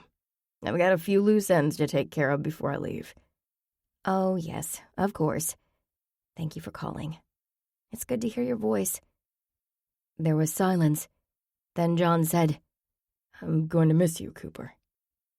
"Me too." Emotion clogged Cooper's throat. The insecurities that plagued her about John's trip threatened to erupt. Would he decide to stay in California like her last beau? That decision ended her previous engagement and broke her heart. She worked to find a light tone. "I may have to take my grandmother to Freddy's while you're gone to get my Belgian waffle fix." "That's an excellent idea. I bet she'll love that jukebox. Did you know she went to a live Beatles concert? We got to talking about it a few months ago while playing checkers at your folks' place." Cooper blinked. "You're the second person to tell me something I didn't know about my grandmother." "She's an amazing woman." "I've got the feeling I've underestimated my own Grammy." "Sounds like now is the perfect time to fix that." "I do believe you're right. Maybe I'll bring her down to see my shop. We can stop at Barclay's around the corner. She's never seen a dog bakery." "Do it, Cooper. Grammy Lee won't be around forever." "Thanks, John. I'll miss you.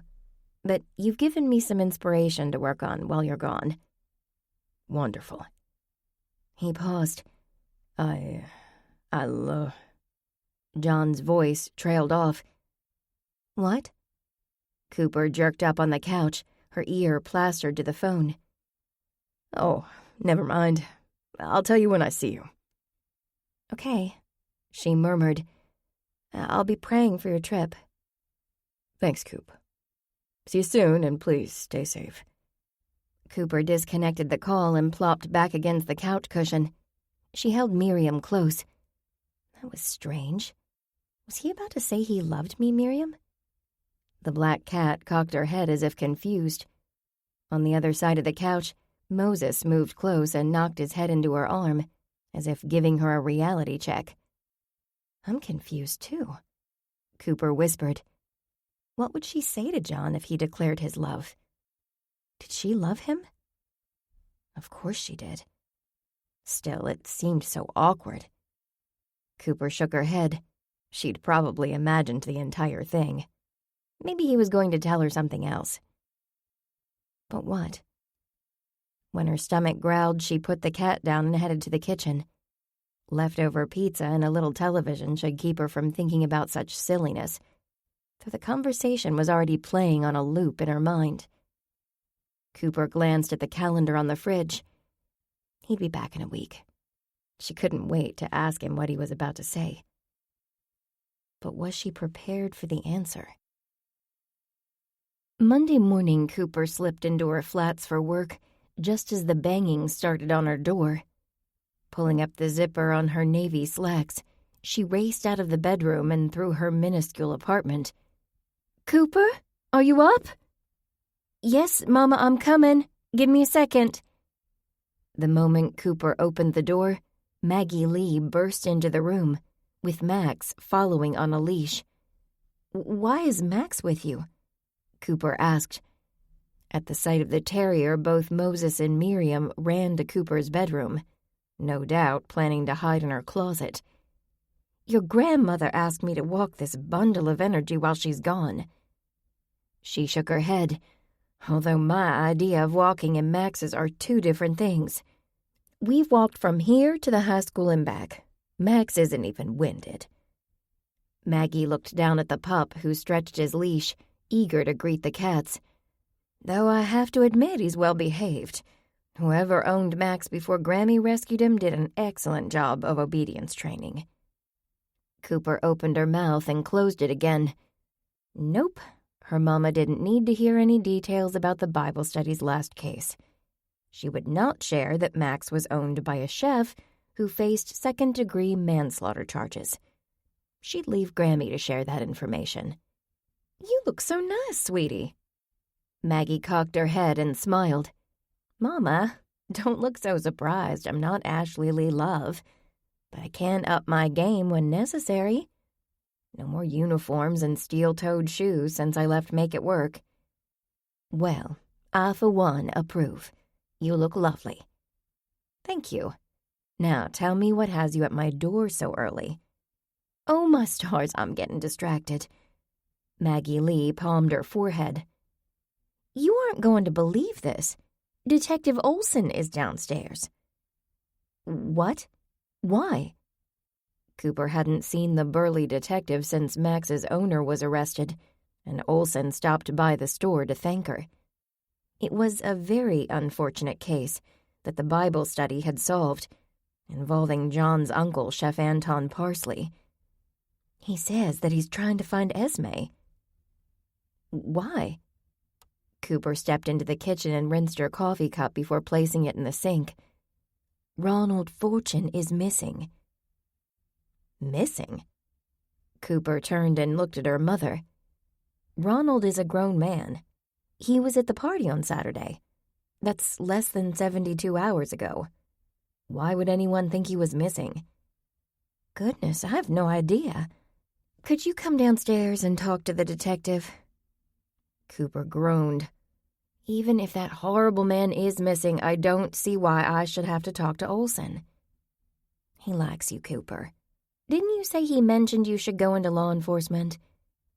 "I think that was a comment that came up because he was relieved that the Bible study broke his last case, though he didn't want to actually admit that." She shook her head, dismayed by the unexpected turn of events. "I can't believe this. Even when I try to stay out of trouble, I get yanked back in." "Oh, you don't know that you're in trouble." Maggie picked up a dish towel from the table and folded it neatly before placing it on the counter. "I know that a detective in the kitchen is never a good thing. I also know that he loves Magnolia's marvels." Cooper paused as an idea began to form. "Tell you what, Mama, let me feed the cats, and I'll meet you in the kitchen. In the meantime, serve him a plate of those maple cinnamon scones you made last night, and a cup of coffee. At least then I can be sure he'll be in a good mood." Cooper put a smile on her face as she entered the kitchen 10 minutes later. The plan had apparently worked, because Detective Olson sat at the kitchen table nodding as her mother poured him another cup of coffee. His usual frown of impatience was missing, which was a pleasant surprise. "Why, here's Cooper," Maggie Lee said. "Oh, and I hear the dryer, if you will excuse me." She paused and smiled. "Don't forget your marvels when you leave, Detective." Cooper darted a glance at her mother as she made a quick escape. She'd like to escape as well. Olson stood when he saw her. Less than 6 months had passed since she'd seen the detective, and he hadn't changed. He still had short, nearly buzz-cut red hair and glasses, with the build of a linebacker. Today, the detective wore his usual uniform, a gray blazer over a shirt and tie with dark slacks. She had learned a few things about the man over the years. First, that he was devoted to his family, and second, that he was not to be underestimated. Olson nodded and waited for her to sit before he sat down again. "Detective Olson, we meet again. Am I in trouble?" Ms. Lee, I'm happy to report that admonishing you and your group to stay out of police business is not on my list for today. I'm trying to locate Esmeralda Saldano." "My mother says that Ronald Fortune is missing." "Did I say missing? I should have been clear. This is merely a welfare check, Miss Cooper, not a missing person case." "Why would he need a welfare check?" Olson narrowed his eyes, his patience clearly dissipating. "Perhaps you don't remember how this works, Ms. Lee? I ask the questions." "Well, Detective, all I can tell you is that my grandmother and her friend spent the night at Doris Melbourne's house. You can see her cottage over our back fence." Olson pulled a familiar small spiral notebook from his breast pocket. "But they won't be there. By now they're on their way to the Best of Richmond Bakeries tour. I don't have any information on that excursion." "Thank you, Ms. Lee." He nodded slowly as he wrote in the notebook. "That's very helpful." "Happy to assist." "Do you happen to have a cell phone number for Mrs. Saldano and her companions?" Cooper checked her phone and wrote down the numbers of her grandmother's friends and slid the paper across the table to Olson. "Grammy Lee doesn't believe in cell phones." She pointed to the wall and an olive green trimline phone circa 1986. Olson eyed the phone. "My grandmother had one of those." "My grandmother still does." "One last question, Ms. Lee. Do you know anything about Mr. Fortune showing the Saldano house to prospective clients on Sunday?" "What?" "No. I know for a fact that Tyler Fine Properties will handle the house sale if Mrs. Saldano, decides to put it on the market." Cooper glanced at the detective. Was he aware of the animosity between Ronald and Esme? If so, his expression revealed nothing. The detective stood and tucked the paper in his blazer pocket. "Thank you again, and please thank your mother for the hospitality." "Surely. Don't forget your Magnolia Marvels." Cooper handed him the paper bag filled with cellophaned delights that her mother had prepared. "You know, it's not necessary to give me marvels every time we meet. Not that I'm complaining." "No, but it can't hurt, right?" "You may be correct." He peered at her and frowned. "Was there something else? I have the distinct feeling you have something you'd like to share." Cooper hesitated for only a moment before blurting out, "You probably should know that the Bible study is looking into Ronald, Mr. Fortune, as well." While Olson uttered not a word, his expression said he was not pleased. He finally sighed and met her gaze.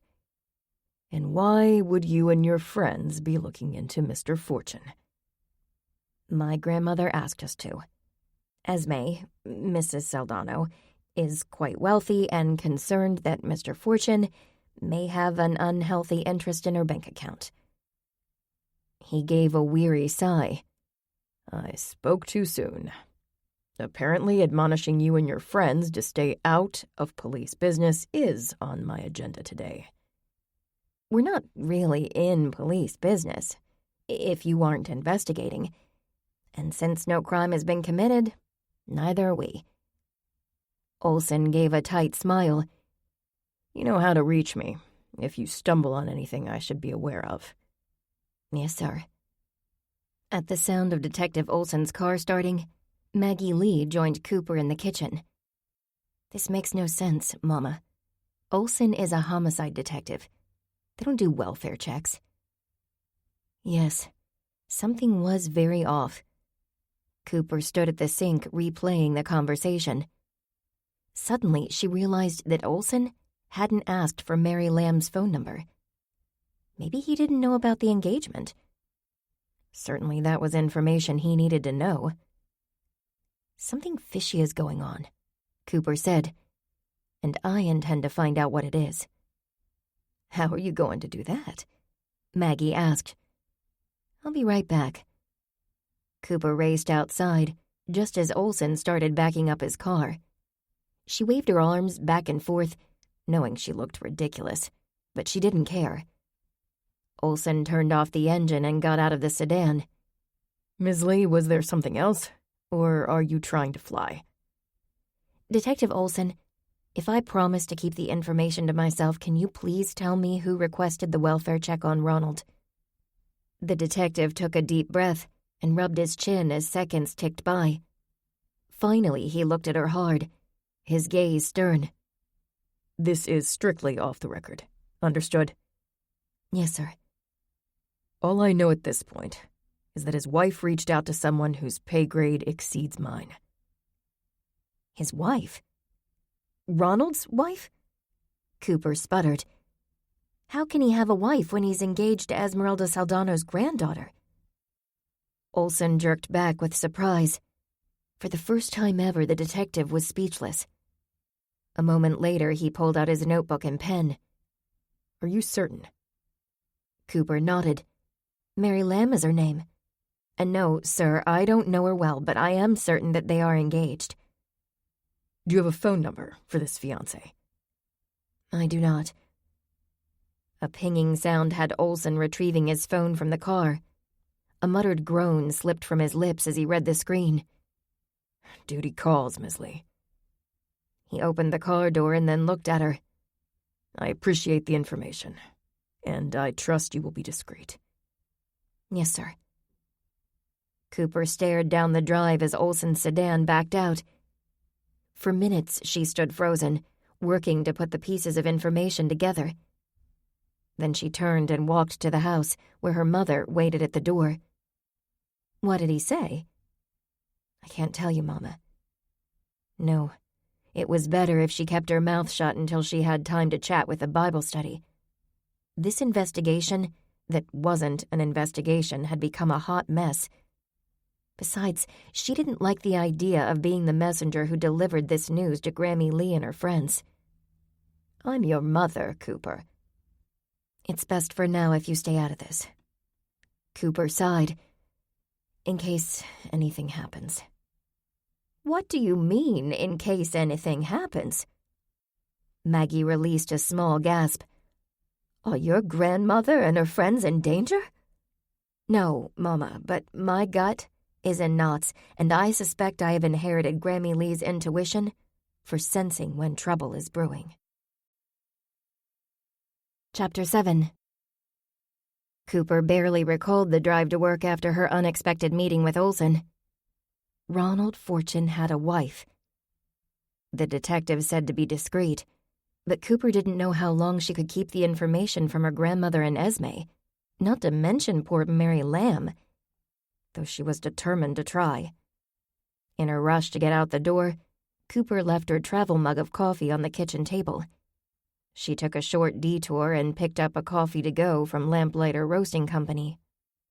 Parking around the corner from her shop, Cooper grabbed her covered cup, locked the door, and headed down the street, thoughts muddled. The wind picked up, causing a cascade of leaves to drift past from the trees that lined the block. Cooper shivered and pulled up the collar of her corduroy jacket. A moment later, thunder cracked, followed by fat drops of moisture that splattered on the ground. Cooper awkwardly balanced her coffee while she grabbed a small umbrella from her backpack and opened it.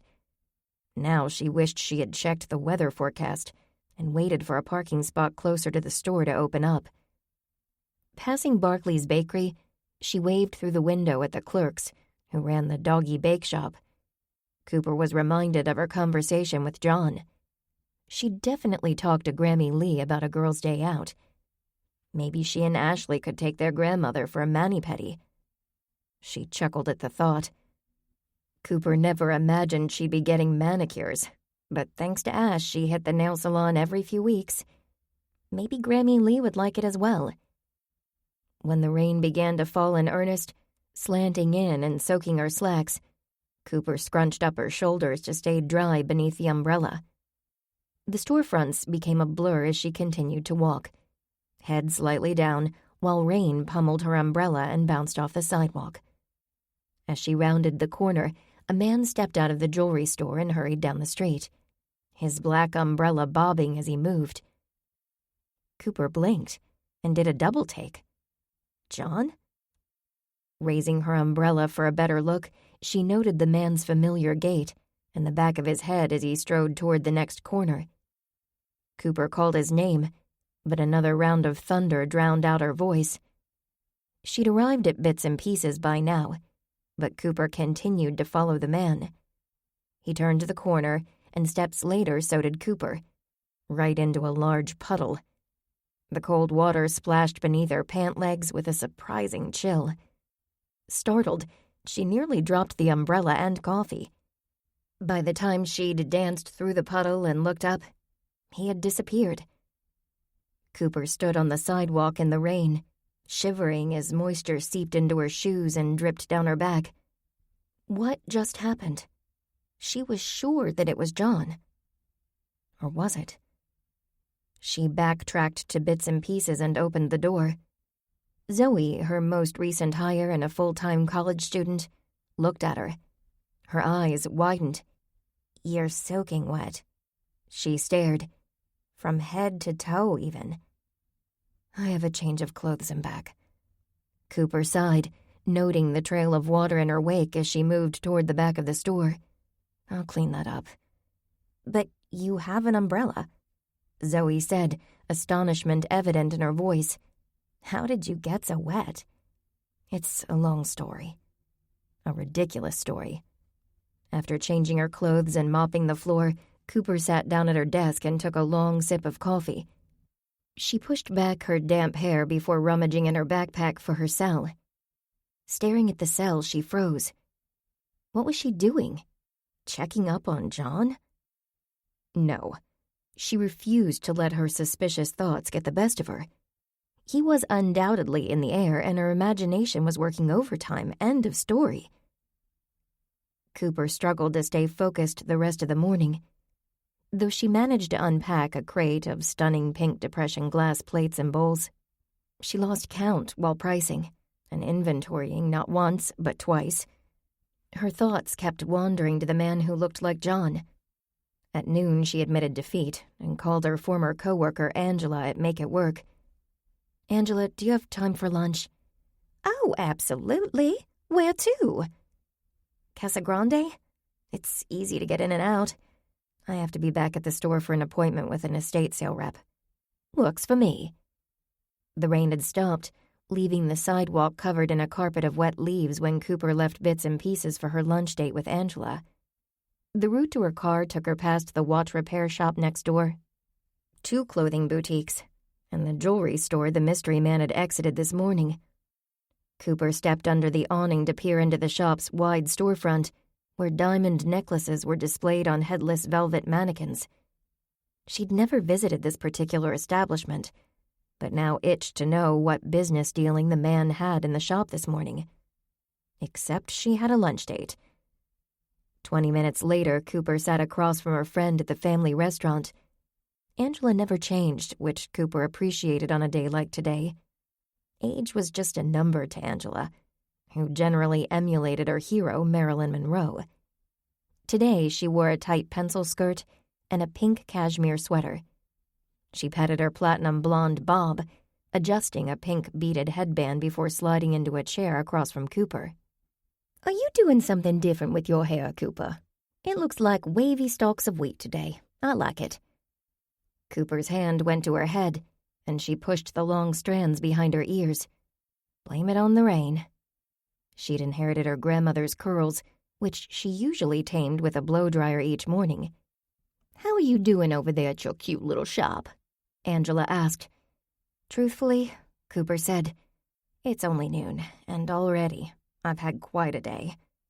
"Uh-oh," her friend said, eyeing Cooper. "What happened?" Their server interrupted and they placed their orders. By the time the hot dishes were placed in front of them, Cooper had told Angela about the visit from Detective Olson. "Is that all? You can't let that pushy detective get to you." Her hot pink Cupid doll lips pursed. Angela sipped diet drink from a straw. "Sounds to me like the man doesn't appreciate all the cases your Bible study has solved. Why, you've made him look good to his bosses." You aren't wrong. Silence stretched between them for a moment before Angela tapped her fire engine red fingernails on the tabletop. That can't be all that's bothering you. What else is going on, Coop? Cooper stared at the plate in front of her. Though the burrito and tostada with a side of beans were her favorites, her appetite was nil. She raised her head to meet Angela's gaze.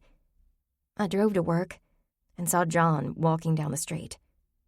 Angela cocked her head. I don't follow, sweetie. John came out of a shop around the corner from Bits and Pieces. I called his name, but he didn't turn. Then he disappeared around another corner. Are you sure he heard you? It was raining pretty hard this morning, Cooper admitted. Did you try his cell? Yes, it went to voicemail. He's supposed to be in the air and on his way to California right now. Sounds to me like it was someone who looked like John. Angela paused. Or maybe his flat was changed and he decided to run an errand. Happens all the time.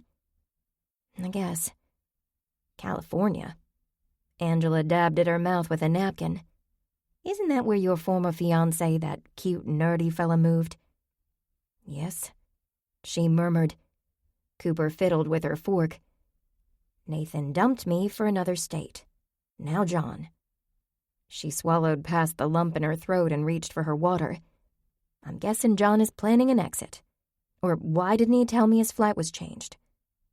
I said maybe his flat was changed, or maybe it wasn't. Angela leaned across the table, releasing a waft of petite sherry perfume. She patted Cooper's hand. Honey, you talked to Detective Olson and were running late. That tells me you were distracted. Are you sure it was John? I thought so. Once I thought I saw an old boyfriend. Ran up to him and threw my arms around his neck. Turns out it was a 90-year-old man, but boy did he look good from behind. Angela giggled. What did he say? Nothing. Just grinned like he won the lottery. But his wife nearly knocked me down. Taught me a lesson. I always put on my glasses before I hug anyone. Cooper couldn't help but smile. Okay, you're right. Maybe it wasn't John. You know how much John cares for you. Well, look at that pretty bracelet on your wrist. If that doesn't say love, I don't know what does. Raising her wrist, Cooper fingered the silver charms on the bracelet. There were two now. Each one is for a memorable occasion. Tell me what they're for, Angela said. The rolling pin charm attached to a silver heart, because he's a chef. Angela clucked her tongue. Sweetie, the rolling pin is attached to a heart. That's the message. The chef gave you his heart. Oh. Cooper blinked. She'd never thought of it that way. And, then this tiny magnifying glass he gave me for helping to solve his Uncle Anton's case. Heat warmed her neck as she recalled the kiss they'd shared then. When will he be back? The end of the week? Or maybe after the weekend, he wasn't sure. John has a job here that he loves. And his folks, and you. There's no reason to think he'd move to California. Cooper pondered Angela's words. Maybe not. The scent of cilantro and onions tickled her nose, and she picked up a chip from the basket in the center of the table and dipped it in the shared bowl of pico de gallo, her appetite returning. Do you think I'm being silly? Angela laughed. Cooper, I was paranoid as can be before I married my dream man. I would never call you silly. Thank you, Angela. I think you and I better have a spa day before he returns. We'll get you all gussied up so he thinks twice about leaving you that long again. Cooper picked up her fork. Now you sound like my sister Ashley. She isn't wrong. How do you think she managed to snag that handsome husband and end up with 2 babies? Angela, I don't want John to care for me because I'm pretty. I want him to care because he's my best friend. We enjoy each other's company and because he's the first person I want to talk to about... She waved a hand. Anything. A little pretty is okay, Cooper. He can love you for your mind, your heart, and your pretty looks. A dreamy smile crossed Angela's face. It's all good. That sounded like an affirmation that married life is going well. Cooper said, Mr. Farmer is the best husband ever. Mr. Farmer. Cooper smiled. She always got a chuckle out of how Angela continued to call her husband and employer Mr. Farmer because he owned Make It Work. I'm glad, Cooper said. I know John is going to prove to be just as wonderful a husband. Angela, we're not even engaged. Heat warmed Cooper's face. You've got to think positive, honey. She looked at Cooper's plate. Now, eat your lunch before it gets cold. Yes, ma'am. Cooper scooped up a forkful of cheese burrito. Though she had been calmed by Angela's reassurances, she really wished she'd caught up with the man on the sidewalk. The encounter left her more unsettled than she realized. After lunch, the day crawled by slower than turtles stomping through peanut butter. As soon as the clock hit 6, Cooper flipped the sign on the front door of Bits and Pieces to closed, grabbed the bag filled with her wet clothing, and headed to her Jeep. Climbing the steps to her apartment, Cooper's gaze landed on a covered foil plate with a note on the little table outside her front door. Written in her mother's block printing, the note reminded Cooper that her folks would be at an event until late, and Grammy Lee had not returned from her outing. She peeked under the foil and grinned at the sight of giant chocolate chip cookies, still warm from the oven. Thank you, Mama, Cooper said aloud. This was exactly what she needed. Comfort food. She fed her feline babies and poured a glass of milk, settling at the kitchen table. Was there anything better than cookies and milk? Cooper savored the taste, drowning the concerns of the day with each dunk. In the middle of the table sat her tan leather Bible. Now worn, she recalled the first time she opened the tome many years ago. Wiping her fingers on a towel, Cooper flipped open the book. The pages held notes in the margins from Pastor Matthews's sermons, along with her own scribbles, consistent of observations, questions, and concerns. The notes created a journal of sorts, a map of how much she'd grown in her spiritual and personal life. Turning to a random page, Cooper ran her index finger down the middle without looking. She stopped at a line of text near the bottom. Colossians, chapter 3, verse 15. And let the peace of God rule in your hearts. Cooper began to read the verse aloud when her phone interrupted. She didn't recognize the number and answered hesitantly. Hello? I need you to come and pick us up. Grammy Lee? Cooper straightened in the chair. Pick you up from where? Whose phone is this? It's the desk phone at the police station. What? Cooper sputtered. That's right, we're at the police station downtown. Esme's chauffeur says he can't come right now. The coppers are interrogating him. What? Why? Cooper's jaw dropped, and she worked to collect herself. Why are you at the police station? Not just me. Doris and Esme are here, too. Been here for hours. I'll tell you about it later. Come and get us. And don't tell Earl or Maggie. No need to worry them just yet. Grammy, you have to at least tell me what's going on. I said I will, just not right now. I don't want to say anything while I'm here that could incriminate myself. I watch Law and Order, you know. Fine, Grammy, I'll be right there. When Cooper arrived, Grammy Lee and her friends stood on the sidewalk outside the glass door entrance of the police department, huddled together, disheveled and bleary-eyed. They seemed frail and aged, as though the spunk had been sucked right out of them. A round of murmured thanks was the only conversation, as Grammy Lee climbed in the front and her friends got in the back seat. The ride home from the police station was disconcertingly quiet as well. Doris had an arm around Esme, who appeared to be on the verge of tears. Doris's color bordered on green, and there was a bleak expression on her usually cheerful face. As for Grammy Lee, she stared out the window, her jaw set. Whenever Cooper opened her mouth to speak, Grammy Lee put a hand on her knee, displaying an amazing grip for a woman of her age. And Cooper obediently kept silent.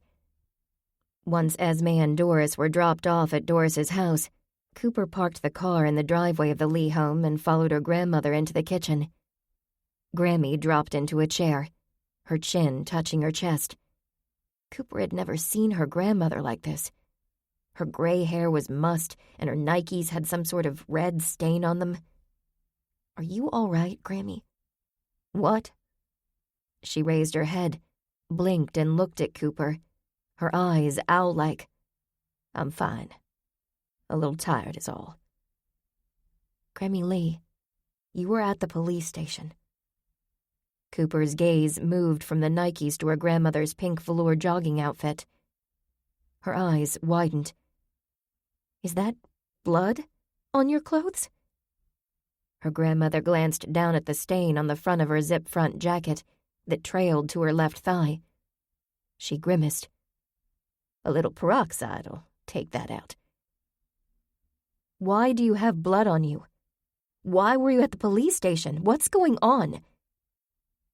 Grammy released a tortured sigh, her thin shoulders raising and then dropping. "We were at Esme's. The police showed up, served Esme a warrant, and searched the house. They found Ronald's car in her carport.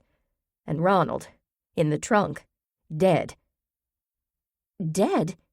What happened to him?" "Don't know, though I've got some theories." She shook her head. "Your Detective Olson asked a lot of questions. Anyhow, the place is a crime scene. There are coppers everywhere. Esme will move into Doris's house for now." Grammy raised her shoulders once again and sighed. "Maybe forever." Cooper opened her mouth, but nothing came out. Her mind still reeled with the information that Ronald Fortune was dead. Not only dead, but murdered. "Grammy, does Mary know about Ronald?" "Esme called her, so the police wouldn't be the ones. Mary's been home since Sunday evening. Her car was run off the road and is in the shop." "Run off the road?" "Suspicious, ain't it?" Grammy's gaze flittered around the kitchen. "Where are Maggie and Earl?" "Mama's catering a baby shower. Daddy went with her." "Good." She nodded. "No use worrying them." "Grammy, Mama knows something's up. Detective Olson was here this morning looking for you and your friends." "What did you tell him?" "I said you were on that bakery tour." "How did it go?" "Quentin wants to know more about the tour." "We had a change of plans. Didn't go to the bakery tour." "Where did you go?" "Ever heard of plausible deniability?" "Yes. Where did you learn that term?" "You can learn a lot by watching television, granddaughter. And I'm going to tell you something. Quit asking so many questions. The less you know, the better." "What does that mean?" She stared at the bloodstains on Grammy's clothes again and grimaced. "Grammy, I insist. You tell me what happened. The Bible study might be able to help." For a long moment, Grammy Lee sat frowning, her lips drawn in a thin line. Then she raised her eyes to Cooper's. "Fine. You got a point there. The police sure didn't seem to know what was going on." Cooper slid into a chair at the table. "We decided not to go to the bakery tour because we might not get done in time for the movies. Love stories showing at the theater. I'm not a fan of romance movies, but it being Esme's birthday celebration and all, I went along without complaining. When it was over, Esme called her driver and he didn't answer. The fella at the movie theater called an Uber for us." She cocked her head. "Who is Uber? What happened to calling for a taxi like normal folks?" "How did you get to the movies?" "Doris's niece was in town. She took us to lunch and dropped us at the theater. I already told you." "No, Grammy, you didn't." Cooper paused. "So the rideshare driver dropped you off. What time was that?" "He dropped us off in front of the house about 12:30 or 1. Took forever to get up those steps with Doris's bad knee. We should have had him drop us off at the side of the house, but Doris insisted that her knee was fine. It wasn't. I've told her to see a doctor, but she's pig-headed as can be." Cooper held back a groan. "What happened next, Grammy?" "Esme unlocked the front door. She wanted us to see the orchid that she got for her birthday. You know she's got a fella at church who's sweet on her. Sent her a bamboo orchid. Those cost a pretty penny." "And?" Cooper gestured for her grandmother to continue. We followed Esme through the house to that fancy room with a piano. The great room, she calls the place. Then I saw it, on the floor. The orchid? No, remember that marble head that was on the shelf? Of course, Grammy, James Monroe. It was on the ground. I went to pick it up. Got it maybe 2 inches off the ground. That's when I realized it was too heavy to lift.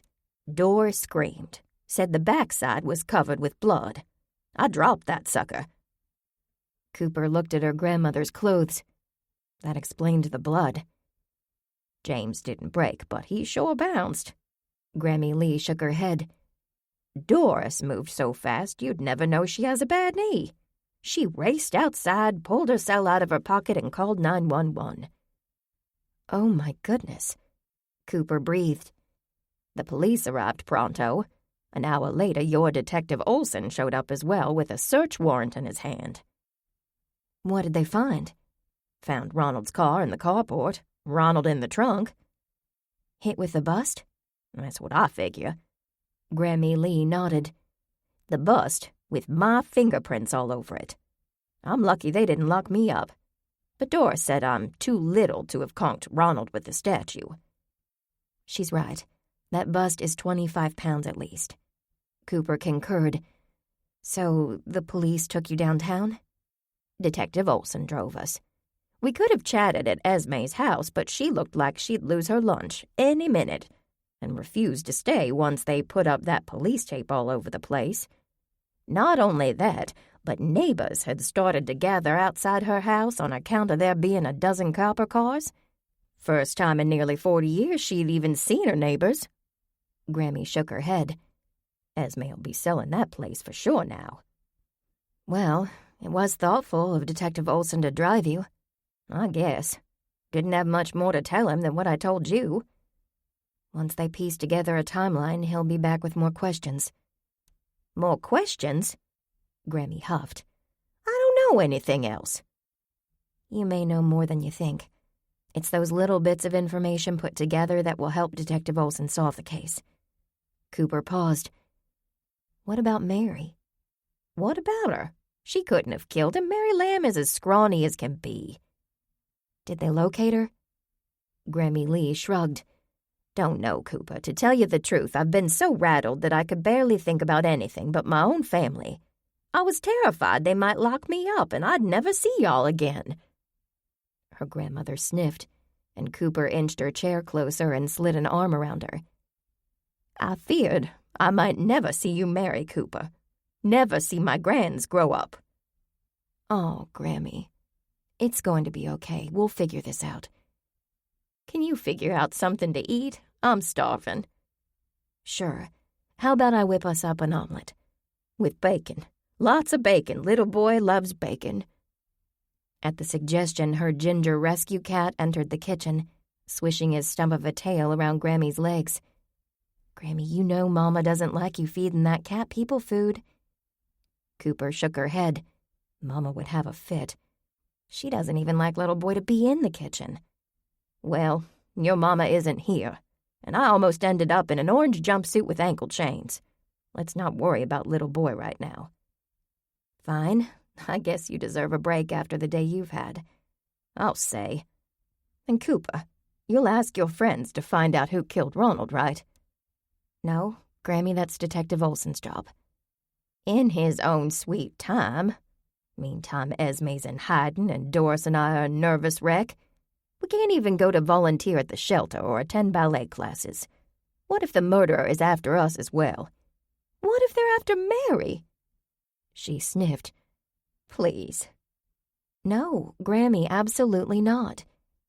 Cooper stood and moved to the refrigerator. Let Olson do his job. He gets paid to solve crimes. I guess you don't care if someone murders me in my sleep. Ronald was murdered. That is a terrible thing, but your involvement has nothing to do with the case. I hope you're right, Cooper Lee. The trim-line phone rang and Cooper grabbed the receiver. Sure, Esme. She handed the phone to Grammy Lee. For you. Grammy took the phone, the long tangled cord stretching to the table. Uh-huh. she said. I'll be there after I eat. What's going on? Cooper asked as Grammy handed back the phone. The police just finished talking to Mary. Did she tell the police about getting run off the road? Do they think it has something to do with Ronald's murder? Nope. She looked at Cooper. And I don't believe that for a second. You think it's connected? Yep. That murderer was at Esme's house. Mary is her granddaughter. A little too much coincidence for my taste. Grammy pointed a finger at Cooper. Are you going to wait around until something else happens before you believe me? Grammy, Ronald was a very unethical man. He didn't deserve to die, but we can't prove that his death has anything to do with Esme or Mary or you. I'm not asking you to prove anything, just connect the dots. Your group seems to do that a whole lot faster than the police. Connect the dots. Cooper sighed. If only it were that easy. It didn't help that things were moving much too fast for Cooper to make sense of the information presented so far. She didn't want to encourage her grandmother's conspiracy theories. But she did have a point. Why was the murderer in Esme's house? Was Ronald the target or Esme? Her thoughts zipped back and forth to possible suspects. There was no camera or security system. Anyone could have entered the mansion. It could have been the staff. And if Ronald was showing the home, then his clients were in there. Exactly who else was at the house while Esme was gone? Cooper, talk to your friends. Her grandmother pleaded. Cooper opened her mouth and then decided not to argue. By now, Olsen had a long list of suspects. But Grammy Lee wouldn't let go of her conspiracy theories unless Cooper went along. Okay, Grammy, she finally said. It couldn't hurt to talk to the Bible study, if only to disprove Grammy's theory. Cooper paused, recalling that she'd said the same thing about the birthday party. This was different, she reminded herself. Grammy Lee was now knee-deep in the case. Yes, the situation was much too close to home, and Cooper didn't like it one bit. Chapter 8. I hope you don't mind meeting here, Cooper said. She nervously opened the screen door, offering Trish, Quentin, and Bryant passage into her studio apartment. Her place was nothing like Trish's luxurious home, or Quentin's high-end condo. The group had met at both those locations. Cooper's place was, at best, unique, with a few choice items she'd picked up from bits and pieces tying things together in a welcoming way. Perhaps her style was shabby chic meets vintage elegance after all. Grammy is upset, and I don't want to leave in case she needs me. Cooper continued. Not at all, Trish said. Your poor grandmother. I couldn't believe it when you said Ronald was dead, and your grandmother and her friends were at the scene of the crime. Quentin shivered. That would give me nightmares. Besides, your apartment is charming, Trish said as she glanced around, though much smaller than I realized. We have got to get you into a larger place, or at least a cottage. Quentin elbowed Trish. All in good time, Trish. Cooper is taking a break from house hunting, right, Coop? The banker moved to Cooper's kitchenette and placed a large Panera paper bag on the table. Cooper nodded, though she didn't recall discussing the topic with Quentin. What's in the bag, Quentin? Bryant asked. He approached the table and peeked inside. I didn't have time for dinner, so I picked up a few sandwiches from Panera for everyone on my way. Help yourself. There's turkey with avocado, ham and cheese, chips, too. Don't mind if I do, Bryant said, dipping his hand in the bag. There's soda in the fridge, and the coffee's brewing, Cooper said. Maybe she should have borrowed snacks from her mother's kitchen. It was rare that Cooper entertained, but surely with Maggie Lee as her mother, she had latent hostess genes buried somewhere. You won't believe this, Trish said. She, too, grabbed a sandwich from the bag and sat down at the table, adjusting her suit. After I spoke to Cooper, I started out the door, and my assistant called me back to take a call on the office phone. It was from an angry client who wanted to know why I hadn't offered to show them the Saldano house. She didn't believe me when I told her it wasn't on the market. Why did she think the house was listed? Quentin asked. A friend of hers had just toured the place recently. But it isn't on the market, Cooper said. Tell that to my client. Trish sighed. Well, word will be spreading about a murder soon enough. Won't that make it difficult to sell the house when Mrs. Saldano's ready? Quentin asked. You'd have to disclose that there was a murder, correct? There are disclosure laws, and they vary by state, Trish said. However, the state of Virginia does not require disclosure of any on-property deaths, including murders or suicide, for that matter. Really? Quentin asked. Really. However, an ethical agent would disclose if asked straight out, as would I. Goodness, I would never lie to close a deal. She paused. Are we certain poor Ronald died in the house? We aren't certain of anything, Cooper said. Tomorrow's news may provide more information. Bryant glanced around. Should we wait for Jake and Savannah? Jake is driving Savannah to a gallery event, Cooper said. I'll update them later. Things are certainly moving fast, Quentin said. We've gone from a birthday party to murder in a few short days. This has been the longest Monday of my life, Cooper said. She updated them on the visit with Olson this morning and Grammy Lee's account of the afternoon, leaving out her worrisome possible John sighting. So it's officially been ruled a homicide, Quentin said. Has your grandmother's sixth sense given any indication of who the murderer is? No, Cooper admitted. She pulled several mugs from the cupboard and placed them on the counter, filling one with coffee for herself, although she's convinced Esme may have been the murderer's target. Quentin cocked his head. Well, I suppose that's possible, but I'm inclined to think that Ronald was the target. He's annoyed a good number of people. Yes, Bryant said. The man is a grifter for sure. And good grief, Trish said. Thanks to your grandmother and her friends being at the scene of the murder, we already have an overwhelming amount of information. Cooper perked at the words. Does that mean you might be interested in looking into the situation? She glanced at her friends. You don't have to ask, Quentin said. If we can help your grandmother and her friends, we're all in. He, too, glanced around the room. Right? Of course, Trish began. I'm determined to find out what Ronald was up to. Mrs. Saldano should not have to put up with his scheming and nonsense. Who knows how many times he showed that house to prospective buyers without her consent? Agreed, Bryant said. You know how I feel about protecting our senior citizens. I'm certain Jake and Savannah will feel the same way. Cooper nodded. Yes, Bryant was a community leader and advocate for the local senior center. Where do we begin? Trish said. Do you have a notebook so we can jot down our ideas? I can do better than that, Cooper said.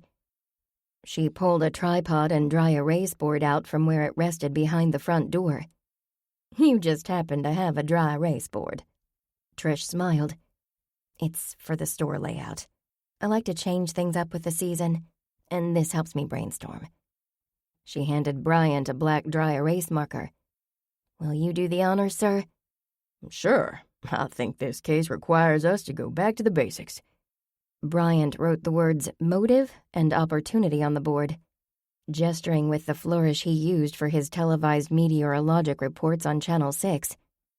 Grammy Lee and Doris don't qualify for motive or opportunity, Cooper said. Though as much as it pains me, we should write down Esme until we can remove her from suspicion. Bryant nodded in agreement. What about the household staff? The gardener, driver, and housekeeper? Oh, and the housekeeper's husband does handyman work. Cooper looked at the notes in her phone. That's it? For a home that size? Quentin asked. Esme lives a very modest lifestyle, Cooper said. A very modest lifestyle for a millionaire. Once again, Cooper was taken aback when she thought about how little she really knew about Grammy Lee's friend. That's amazing. How many bedrooms did you say there are? Quentin asked. 4 bedrooms, 6 baths, Trish said. I hope the housekeeper is paid well, Bryant replied. He tapped on the board with the marker. Who else? Ronald's alleged wife. Cooper shook her head as if in disbelief.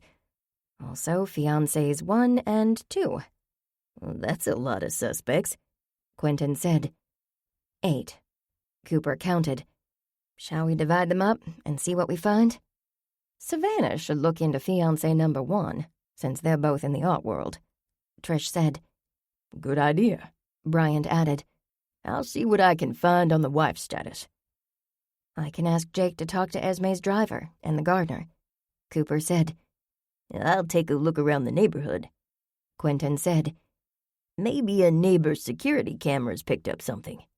Though that would be a stretch, as the houses are so far apart.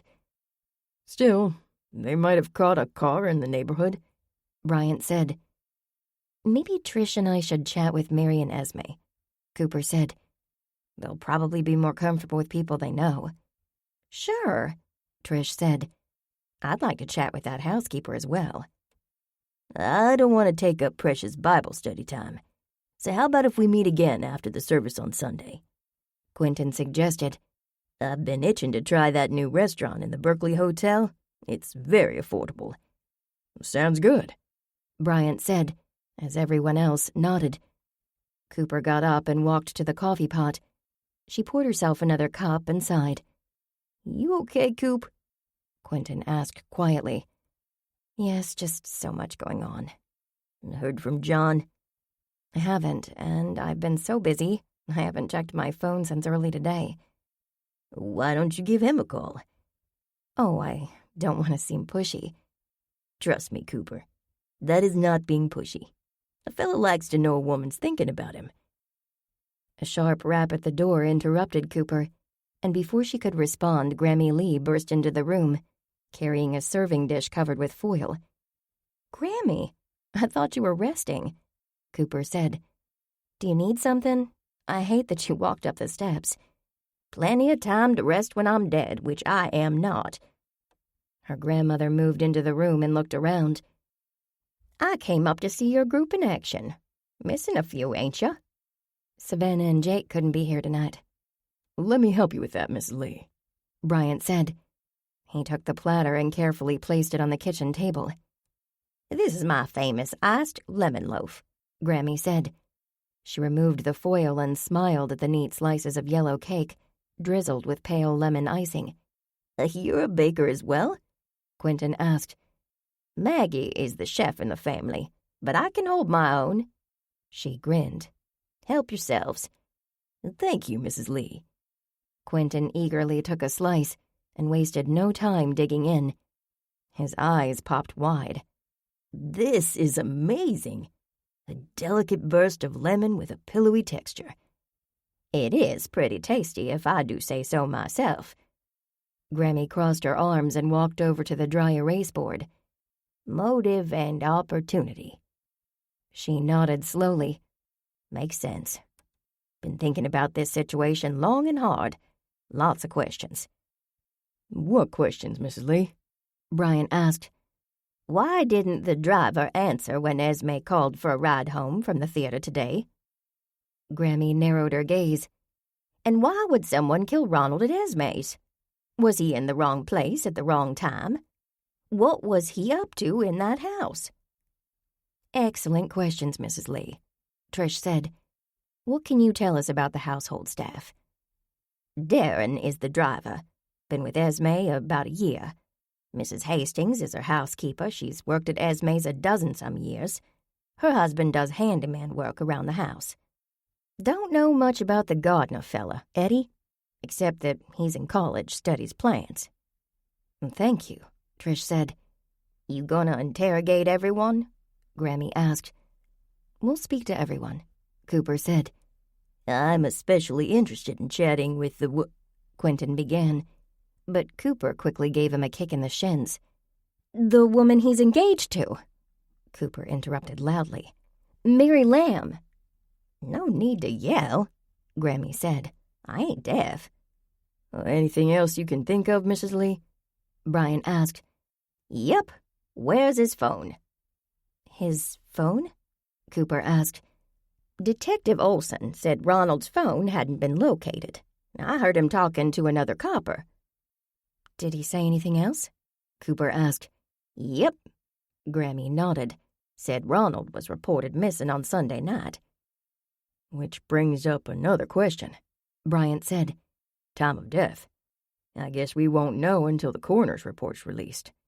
8 p.m., Grammy said. 8 p.m.? Cooper looked at her grandmother. How did you know that?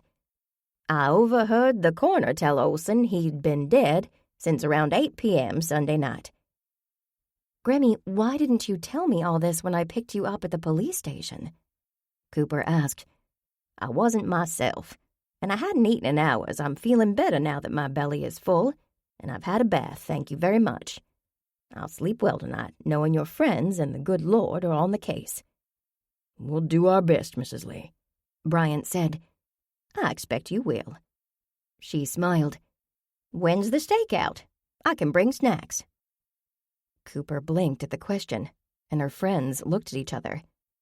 Grammy, we don't have a stakeout planned. Right now we're gathering information. If we find something new, we will share that with Detective Olson. Grammy Lee frowned. You sure you know what you're doing? We do, Grammy, Cooper said. She put her hand on her grandmother's shoulder, walked her to the door, and opened the screen. And we'll update you as soon as there is information to share. Thank you, granddaughter. Grammy Lee smiled at the rest of the group.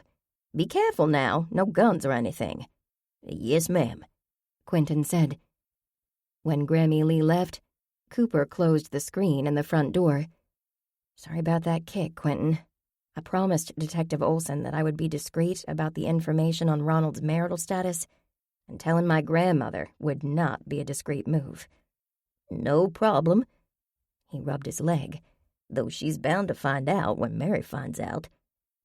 As long as Esme and Mary don't hear it from me, I do not want to be the messenger of that information. Trish picked up her purse and walked to the door. Wise move. She glanced at her friends. Okay, we'll talk after church Sunday. Cooper, I'll call you to schedule a time to visit our suspects. Sounds good. Quentin lingered after Trish and Bryant left. Remember what I said, Coop. Give John a call. I will. Thanks, Quentin. Cooper dug her phone from her purse. There was a message from John. She pressed voicemail. Sorry I missed you, Cooper. There's a 3-hour time difference here, and boy, do I feel the jet lag. My flight was delayed due to rain and fog. I just got in, and I've got to run to a meeting. Uncle Anton and Chef Sophia say hello. I'll give you a call tomorrow. There was a long pause. Did I mention that I miss you? Cooper smiled, her heart full. She would call him first tomorrow. I'm back! Ashley Lee Love's voice rang out as she burst into the Lee kitchen on Tuesday morning, her hands laden with bright pink shopping bags. Delicate gold bracelets jangled on her arms, heralding her entrance. Cooper loved her little sister, who was younger by 1 year, a month, a week, and a day. But admittedly, Ashley was a lot. About time you stopped gallivanting all over the world, Grammy Lee groused. Welcome back, Cooper said. She whirled around in her chair and gestured to her damp t-shirt. I'd give you a hug, but I just finished my run, and I'm a little stinky. I'll take Cooper's hug. Maggie Lee grinned and held open her arms. Ashley hugged her mother and then Grammy Lee. Where's Daddy? Earl went to Walmart, Grammy said. Working on a special project in the greenhouse. Won't tell me a bit about it. I guess he thinks I can't keep a secret. Ashley looked at her mother, and they shared a conspiratorial smile that had Cooper curious. I brought presents from Italy. Ashley dug in the bags and pulled out elegantly wrapped packages embossed with expensive-looking logos that Cooper didn't recognize. Grinning, she passed them around. Thank you, Ash. Cooper untied a pink ribbon and opened a thin box. Beneath layers of white and pink tissue paper lay a gossamer lace and silk garment. She froze, her face warming when she recognized the garment as lingerie. "I'll open this in my apartment, but thank you so much." "Oh, Cooper, it's a silk teddy with matching panties," Ashley said with a giggle. "We're all girls here. No need to be embarrassed." "No need to show your underpinning in the kitchen either," Grammy said. "Open your package upstairs, granddaughter." "Wait until you see what I got for Daddy," Ashley said. "Italian cashmere socks." Cooper bit her lip. Cashmere socks and overalls. Her sister meant well, but she was out of touch with the little people since she'd joined high society. "I'm sure he'll love them," Maggie said. She pulled a cookbook from the wrappings of her package and gasped. "The new Margaret Stifler cookbook. How did you get it? It hasn't been released in the States yet." Ashley winked. "A friend." "Oh, Ashley, thank you." Maggie hugged her younger daughter before she slid into a chair and studied the pages. "This must have cost you a fortune." "Worth every penny." Ashley sat down next to her mother. "Mama, it's autographed." Once again, Maggie Lee gasped.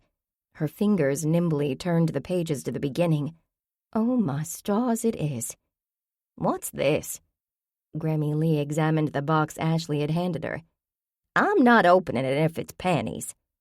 "Grammy, it's French chocolates. Pierre Marcolini truffles." "Oh, thank you very much, granddaughter." Grammy carefully removed the decorative wrapping to reveal a square black box with gold printing. "You know the way to your Grammy's heart," she said and chuckled. "You are welcome, Grammy." Ashley looked around the kitchen. "Anything new happen around here while I was gone?" "You missed the excitement." Grammy Lee removed the lid on the chocolates and studied each glossy handcrafted piece nestled in the box. "What excitement?" Ashley asked. "We can discuss it later," Maggie said. She shot Grammy a stern look, but the Lee matriarch had her eye on the chocolate, oblivious to the censor. "Tell us about your trip, Ashley," Maggie continued. "Italy was fabulous. I'm going to research our family tree. I feel certain we have an Italian connection there somewhere." Maggie laughed. "Well, maybe it's that pepperoni pizza I craved when I was pregnant with you." Cooper picked up the Richmond Times-Dispatch and gave the front page a once-over, while Ashley gave a play-by-play account of her adventures in Italy. There was nothing on Ronald in the news yet, which seemed odd. Cooper could only assume Olsen was responsible for that, for which she was grateful. She did not want to get sucked into a discussion of the murder on a Tuesday morning. Yesterday had been disturbing enough. Ashley sat back in her seat and sighed. "It's wonderful to be home. I missed you all, especially my babies." "There's no place like home," Maggie agreed. "So long as no one is murdered there," Grammy Lee muttered. Ashley turned to Grammy Lee, a frown marring her perfect features. "What are you going on about, Grammy Lee?" "Esme's daughter's fiancé was murdered. We missed the murderer by mere hours. It could have been me, or Esme, or Doris. Maybe all of us, if we'd been there. Can't say for sure what's going on until Cooper's Bible study figures it out." "What?" Ashley blinked. "Cooper, what is Grammy talking about? Surely not a case that involves our family." Cooper cleared her throat and studied the daily crossword puzzle, avoiding her sister's gaze. "Grammy Lee," Maggie said, "no more talk about that poor man." "She asked," Grammy said with a shrug. The wall phone rang, and Cooper's mother reached for it. "Hello, Frank. Good to hear from you, yes. Grammy is right here." Grammy huffed and crossed her arms. "Tell him I'm busy." Maggie placed her hand over the receiver. "I will not fib." "Fine." Grammy Lee stood and grabbed the box of chocolates. She took the phone and stretched the long corkscrew cord as she moved out of earshot into the dining room. Why is she mad at Frank? Cooper asked. Frank was as close as Grammy came to having a beau. The two met at the Fifth Avenue Animal Shelter and enjoyed many outings together. He went to Palm Springs to golf with his grandsons. The weather was so nice he stayed an extra week. "That's all," Ashley commented. Grammy planned to attend the annual fundraiser at the shelter with him and had to cancel. She even bought a dress for the event. "A woman scorned," Cooper said. It didn't escape Cooper that Frank was yet another man ditching a Lee woman for California. "Poor Grammy," Ashley sighed. "Who'd have thought she'd have man problems at her age?" Cooper smiled at the comment. She and her grandmother had more in common than she realized. "What are you making, Mama?" Ashley asked. "It smells divine." Manon shared her coconut bundt cake recipe with me. "Manon? Manon who?" Ashley frowned. "John's mother, Manon Eason." Folding the newspaper, Cooper checked her watch, calculating the time zone difference from Virginia to California. It was much too early to call John. "Manon Eason?" Her sister's jaw sagged. "You're besties with Manon Eason? Oh, Mama, tell me more. I like what I am hearing." "Don't get all excited, Ashley. She's very lovely, but we aren't exactly besties, as you girls say. We chatted at Esme's birthday party on Saturday. I catered the event." "Oh, my goodness. I've wanted to peek inside Esme's house since forever. I've nagged Grammy half a dozen times to get me an invitation." "Esme doesn't hand out invitations." Grammy Lee appeared in the kitchen doorway. She hung up the phone, her expression clearly annoyed. "She apparently did on Saturday," Ashley persisted. "Can't you invite me next time, Grammy?" "Hush, granddaughter. That was a one-off.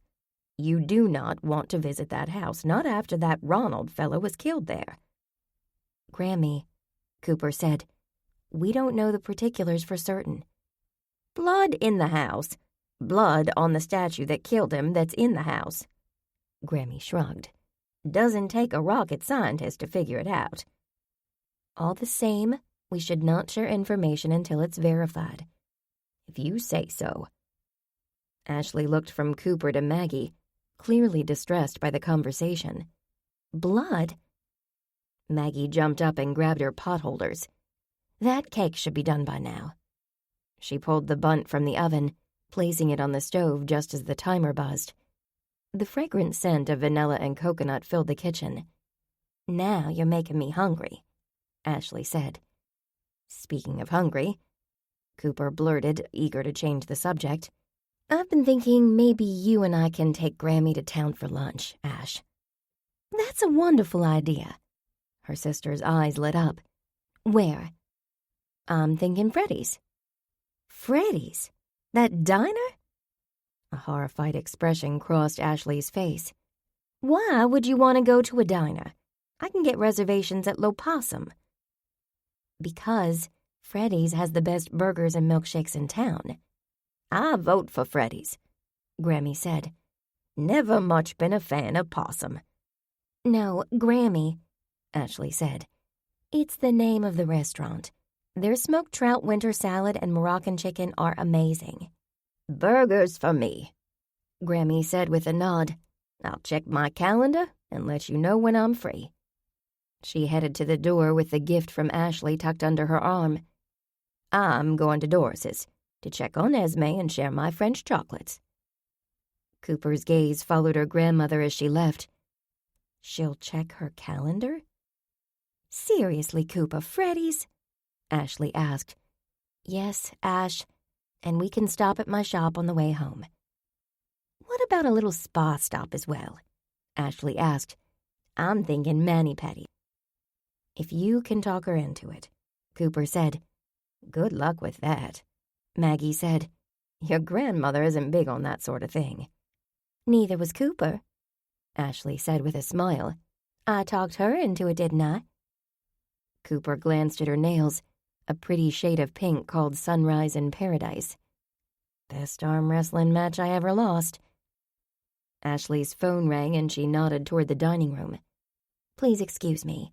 It's my wonderful husband." "Don't underestimate your grandmother," Maggie said when Ashley left the room. "She and Ashley are a lot alike. They're both champions at getting their way."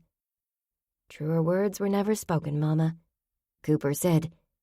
"Still, I appreciate you inviting her out, and including Ashley. Grammy Lee needs to get her mind off this Ronald business. It's all she talks about." Maggie lowered her voice.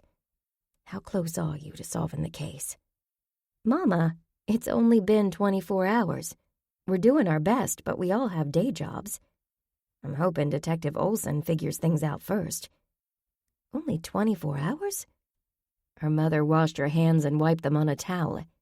"Seemed like I've been listening to Grammy talk about Ronald for weeks." "Trish and I are going to chat with a few folks." "Be careful, and I'll be praying." "Thank you, Mama. I'm sure we can use it." They were especially going to need prayer once the news broke that Ronald was married. Lots of prayers.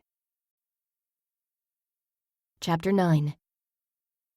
Wednesday morning, the bells on the door of Bits and Pieces chimed minutes after the shop opened. The open door brought with it an autumn breeze and the loamy scent of the earth after it rains. "Be right there!" Cooper scrambled to her feet from her spot on the floor, where she had sat unpacking a vintage Kundo German anniversary clock with a glass dome that had been delivered early this morning with other items from a recent auction. Dusting off her pants, she hurried to the front of the store. "Good morning, Miss Lee." Detective Olson's deep voice rang out. Olson? Cooper prayed that the Bible study wasn't in trouble. She met him at the front counter. His unsmiling face gave Cooper pause, thinking back on anything they might have done to annoy him. Except they'd barely begun their own foray into the circumstances surrounding Ronald Fortune's murder. "Detective Olson, 2 visits in 1 week?" She worked to keep her tone light. "And what a week it's been." The red-headed detective removed his glasses and ran a hand over his face, and for a brief moment Cooper glimpsed the frustration in his eyes. "Today is Wednesday," Cooper said. Wednesday, and she still hadn't managed to connect with John, except for text messages. With the time difference and his busy schedule, they were like 2 ships passing in the night.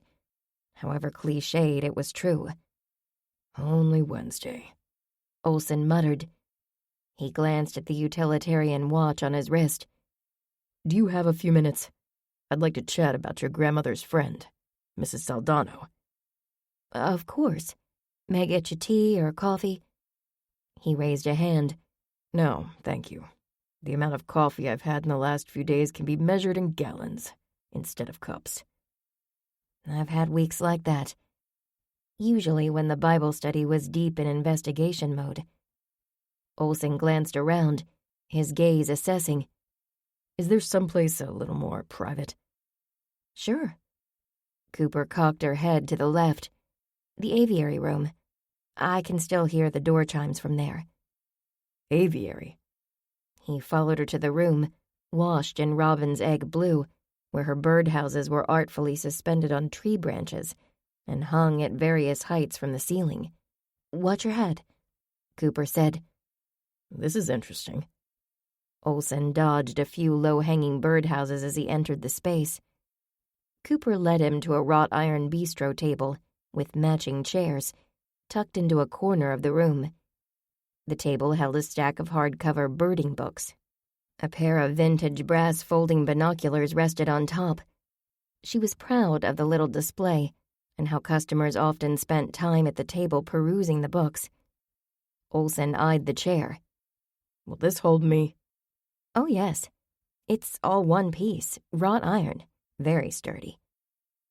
Giving the chair a dubious glance, Olson sat down and removed a notebook and pen from his jacket pocket. Flipping the pages, he made a notation. "I have a few questions. Then I'll be on my way." "Sure, no problem." "How long has your grandmother known Mrs. Saldano?" he asked. "Did you talk to Grammy Lee?" He raised his head from the notebook and looked at her. Ms. Lee, I'm asking you. She blinked, puzzled by the question. A few years? I don't recall the exact date. She and Doris have been friends much longer. They both met Esme at the Fifth Avenue Animal Shelter. Have you ever discussed the source of Mrs. Saldano's wealth with your grandmother? The source? Cooper paused. No, I guess I assumed she inherited it from her husband. Once again, Olson jotted notes down. And have you heard of any unusual activity at the Saldano house? Have you? Cooper closed her mouth. He had not asked Grammy that question either, or Cooper would have heard about it. No, except for Ronald. Mr. Fortune? Yes. My friend Trish Tyler from the Bible study reports that rumors abound in the real estate world, that Ronald showed the house when Esme was not home. The house is not on the market, and he is not her agent. Cooper explained what Trish told her, and how they matched the incidents when Ronald had shown the house, and Esme was on a cruise, and even more recently. Why do you think Mr. Fortune was at the Saldano home on Sunday night? I have no idea, unless he was showing the house again while Esme wasn't home. Olson nodded and made another notation. Have you noticed any unusual activity, specifically regarding Mrs. Saldano? No. Cooper paused. Wait, why are you asking about Esme? Puzzled, she stared at him. His posture said that as usual he was not answering questions, only asking them. Cooper frowned, unwilling to let things go. You don't think? Well, I don't know what you think, but I know that Esme is an honorable person. Besides, she has an alibi. What would her motive be? A shiver raced over Cooper as realization hit. Esmeralda Saldano had motive. Plenty of motive. Ronald Fortune threatened her in many ways. He wanted her house along with her granddaughter's loyalty. Olson's gaze met Cooper's. The detective was well aware of Esme's motives. Detective, what was Ronald's cause of death? That information has not been released. Olson stood and tucked his notebook away. At the same moment, Cooper's cell phone buzzed. Before she could pull it from her back pocket, it buzzed again, and again. Oh my, that's odd, she murmured. You better get that. Might be important. Cooper pulled out her phone, torn between demanding an answer from Olson and figuring out why her cell phone had blown up. There were several missed calls from her grandmother, voicemail from her mother, and a text message from Ashley. She quickly checked the text. Ronald has a wife. Grammy is fit to be tied. Uh-oh.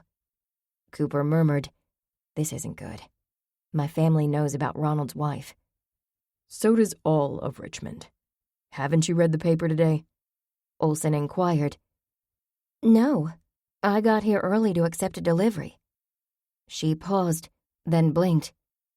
Ronald's murder is in today's paper. The detective nodded. Despite a significant effort to keep a lid on this case, a determined journalist broke the story. Fortunately, they didn't mention the documents that were found with the body. Documents?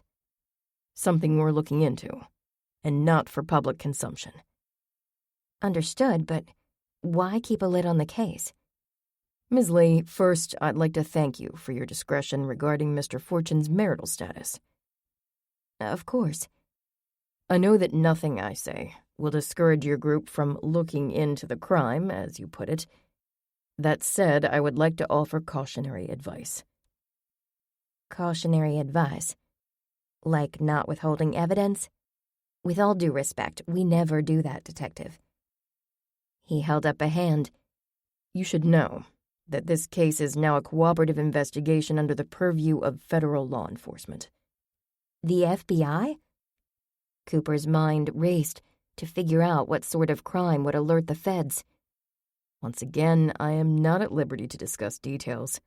All I can say is that they are investigating activity related to the case. Olson said. What activity? Cooper pressed. Olson cleared his throat and ignored the question. This is a warning that federal agents will not hesitate to file obstruction charges if you or your group interfere in their investigation. However, that said, if you accidentally stumble upon important information, my door is always open. Cooper did her best not to show her surprise. It was almost as though the good detective and she had reached a level of professional camaraderie. She nearly laughed aloud at the idea.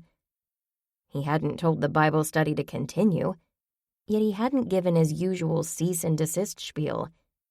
No, he'd merely cautioned them to tread carefully. I appreciate the heads up. Her phone buzzed again and again. I'll be leaving. He pulled a card from his pocket. This is my personal cell phone number. Please call me if you have information. Hesitating for a moment, as though searching for the right words, Olson met her gaze. Do not go down to the office, he finally said. Yes, sir. Cooper responded automatically, stunned by the directive. A final word of warning. All is not as it seems. It's not? No, ma'am. Frowning, he turned, ducking the birdhouses once again as he left the aviary room. Cooper followed him to the front of the store. Have a good day, Miss Cooper. Yes. Thank you. You as well. I won't have a good day until this case is put to bed. The door chimed as he exited, and for a moment Cooper stared out the big window at the gray, somber sky. Her phone buzzed and she answered. Mama, what is going on? Why is everyone calling me? Oh, Cooper. Thank goodness Grammy Lee is having a meltdown. Her blood pressure has to be sky high. Why? Cooper wasn't going to reveal that she knew why Grammy was having histrionics. That would only put a target on herself. The paper. She sighed. I guess you haven't read it, since you weren't by this morning. The Richmond Times-Dispatch says Ronald was married. Married, oh my stars, imagine that. Shocking, Mama. Cooper cleared her throat. Where's Grammy? Oh, she's gone to Doris's to console Esme. Esme? What, about Mary? Mary claims she's fine. Esme just got off the phone with her. I don't believe that for a second, and neither does Grammy. Your grandmother wants you to go over to check on Mary. Trish and I are going to visit her tomorrow. We both have a little free time in the morning. Can't you go sooner? No, Mama, I have a busy schedule. Already Cooper began to formulate a plan. It will be fun until then. Give the girl a chance to process everything before more strangers bother her. I guess it will have to be. I'll tell Grammy Lee you're on the case. Hopefully that will settle her down some. Why was Ashley texting me? Grammy called her when you didn't pick up. She had that trimline phone tangled in a knot while she marched all over the house calling folks. Why, she even called the newspaper. Cooper rubbed the spot between her eyes. Mama, keep everyone calm. Ronald caused a lot of problems when he was alive. Let's not allow him to continue to do that now that he's passed. Yes, you're right, Cooper. Grammy managed to get me as stirred up as she is. Maggie Lee took a deep breath. I'm gonna go bake a nice batch of white chocolate cranberry cookies. That'll soothe me. I like that idea. Make a big batch. I could use a little cookie dunking myself. And I'll bring some to Mary Lamb. A plate for Mary. I should have thought of that. Thank you for being so sensible, Cooper. You are more and more like your daddy every day. Where is Daddy? Can't he calm Grammy down? Oh, he bolted out the door to the greenhouse the minute Grammy started on her tirade. I should have gone with him, but I was afraid to leave her alone. Mama, what is Daddy doing in that greenhouse? There was silence for a moment. Her mother cleared her throat. Putterin', that's all. Cooper frowned. Since when is puttering a big secret? Oh, I don't know. Maggie Lee gave a nervous chuckle. He's retired now. Let him have his secrets. The shop bells announced Zoe had arrived for her shift. The young woman offered a cheerful smile and a wave as she headed to the back of the shop to hang up her coat. Let him have his secrets. It seemed to Cooper that there were a lot of folks with secrets lately. If you say so, Mama, Cooper said. I have to go now. I'll be sure to update you as soon as we talk to Mary. Thank you, Cooper. I appreciate that. Will I see you later? No, I have a meeting to attend. All right, then. Be careful. I will. Love you, Mama. Cooper ended the call. She couldn't help but replay the conversation with Olson. All is not as it seems. That seemed to be the theme of late. Still, it was out of character for such a cryptic comment to come from the detective. She'd known Olson a while now, and the man dealt in facts, not oblique remarks. Unsettled, Cooper knew what she had to do. It was time to call an emergency meeting of the Sunrise Bible Study. Cooper pulled open the door to her favorite barbecue joint, located on Broad Street. Though the decor was unremarkable, with family-style tables and a scattering of booths, the sweet, smoky aroma of wood-burning, tangy sauce and grilled meat was not. Years ago, Cooper learned not to judge a place by the hole-in-the-wall exterior. The food never failed to be delicious, and the staff were friendly and attentive. She spotted Trish and the rest of the Bible study right away. When Quentin waved and pointed to the seat next to him, Cooper wasted no time moving through the restaurant toward her friends. I'm sorry to pull you away from your evening, Cooper said. Are you kidding? Bryant said. My dear wife and the kids are visiting her mother in Florida. They left yesterday. I had a frozen pot pie in one hand and a package of ramen noodles in the other when you called. You saved me. He chuckled. Besides, I hate eating alone. Agree, Quentin said. Eating alone is highly overrated. No one to discuss the undertones in the wine with or to debate the merits of creme brulee for dessert versus the French tartlet. He chuckled. Yes, no need to apologize, Cooper, Savannah said. We know that if you call an emergency meeting, it must be important. Thank you. Cooper took a breath and sat down beside Quentin, just as a smiling server hurried over to take their orders. Spot-on choice, too. Good eats and not too noisy, Jake observed once their orders were placed. We can talk without shouting. So, Cooper, what's going on? You look tense again, Trish said. This case has had you in knots from day one, hasn't it? I will admit, I normally don't have my mother and my grandmother calling me non-stop when the details of a homicide appear in the Times-Dispatch. Oh, that article in the paper, Quentin said. Don't most folks get their news from social media these days? Not folks like my parents and grandmother's friends. But that's not all. Detective Olson paid me a visit this morning.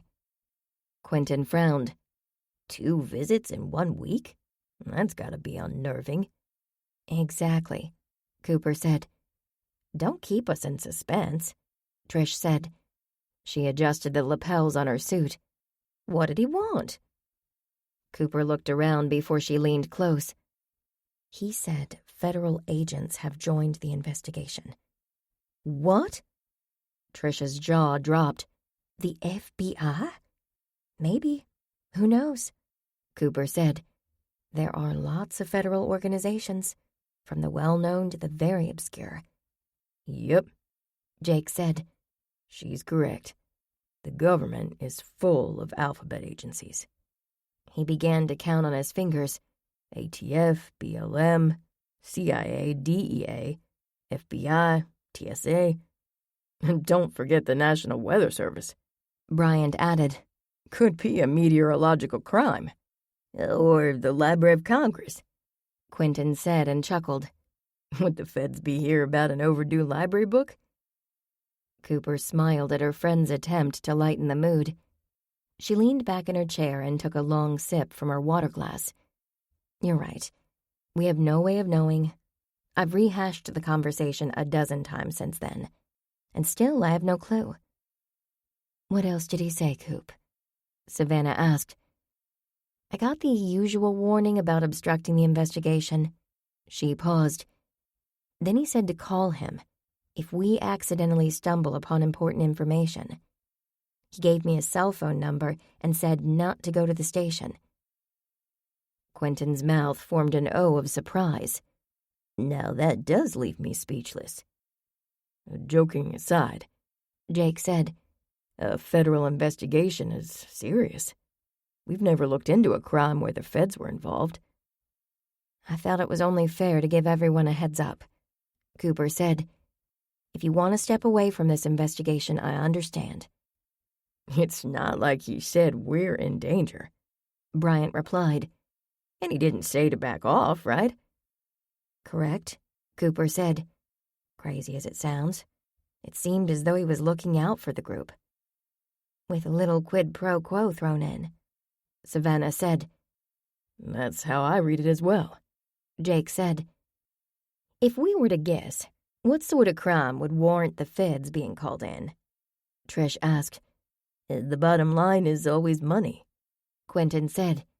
Bank robberies, fraud, embezzlement, or money laundering. Yes, Bryant said. What collar crime? I've seen stories on cybercrimes, hacking, email fraud, and identity theft mentioned on Channel 6 News. Olsen didn't mention risks or danger. I mean, except the usual. Cooper said, the usual being murder. She paused. He did ask questions about Esme and her house. What kind of questions? Trish asked. He was very persistent about whether I or Grammy Lee recalled unusual activity at Esme's house. Cooper looked at her friends. I told him everything I know about Ronald's shady house showings, but I couldn't think of anything else. Quentin frowned. That's very odd. This entire case has been unusual since the beginning, Trish said. Jake rubbed his hands together. Sounds like a challenge to me, and I am up for it. Me too, Savannah said. When she pushed her inky black braid over her shoulder, Cooper spied a splash of green on her sleeve. Is that paint on your sleeve, Savannah? Cooper asked. Is it? Savannah pulled the fabric and got close to the material with her limited vision. Oh, yes. She chuckled. I'm working on a little side project for a friend. And I interrupted? No, not at all, Cooper. I was done for the day. Looks like I missed a spot when I cleaned up. Jake looked at her, his gaze almost tender. The two had a slow, simmering romance that Cooper envied. Should we take a vote before my dinner gets here? Quentin asked. Sure, why not? Bryant looked around the table. All those in favor of proceeding, raise your hand. All hands went up. Cooper grinned with relief.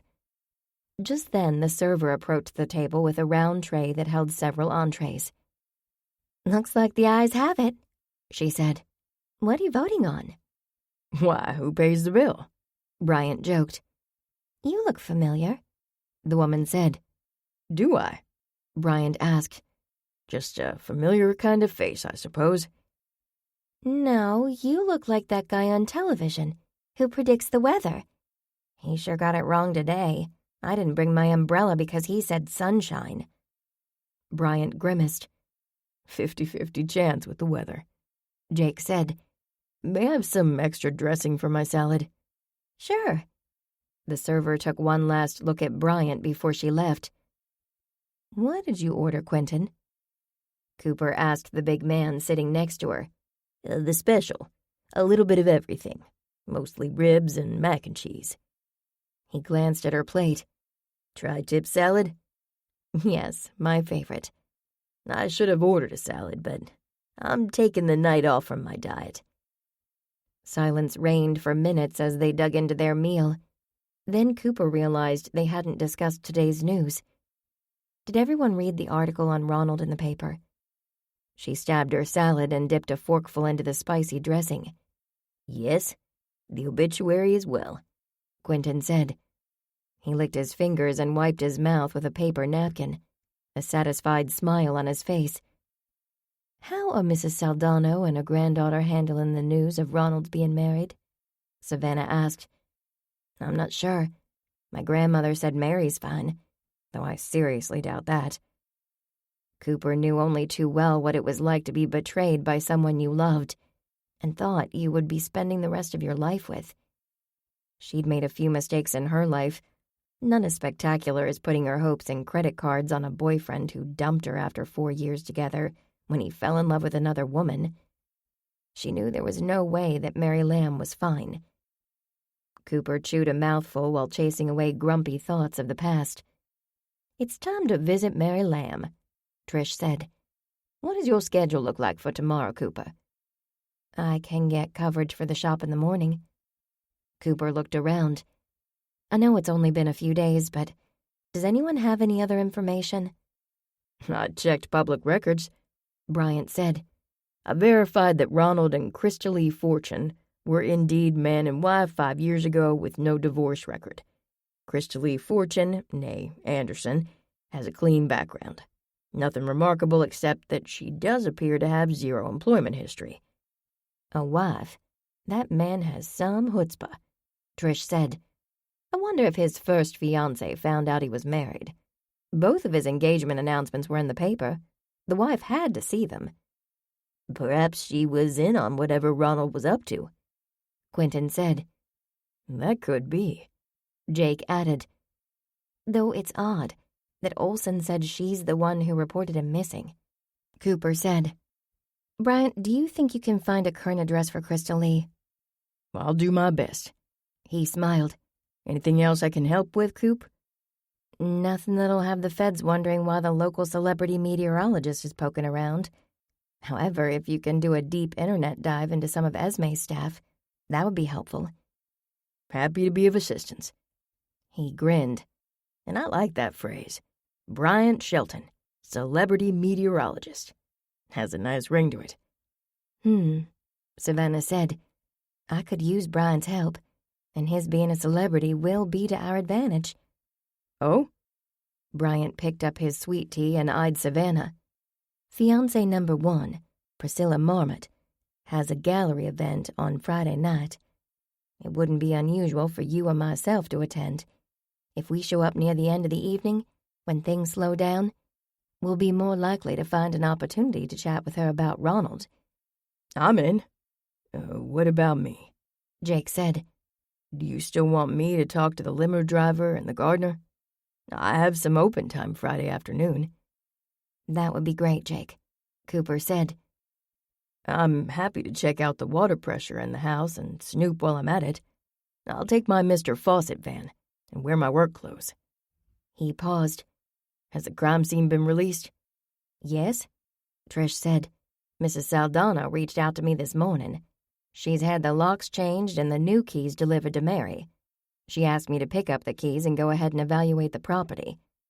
I could meet you there on Friday, if that works for you. Sure, Jake said. Would you snap a few pictures of the staff? That would be helpful too, Cooper said. I can do that, Jake said. Is Esme going to move forward with listing the house?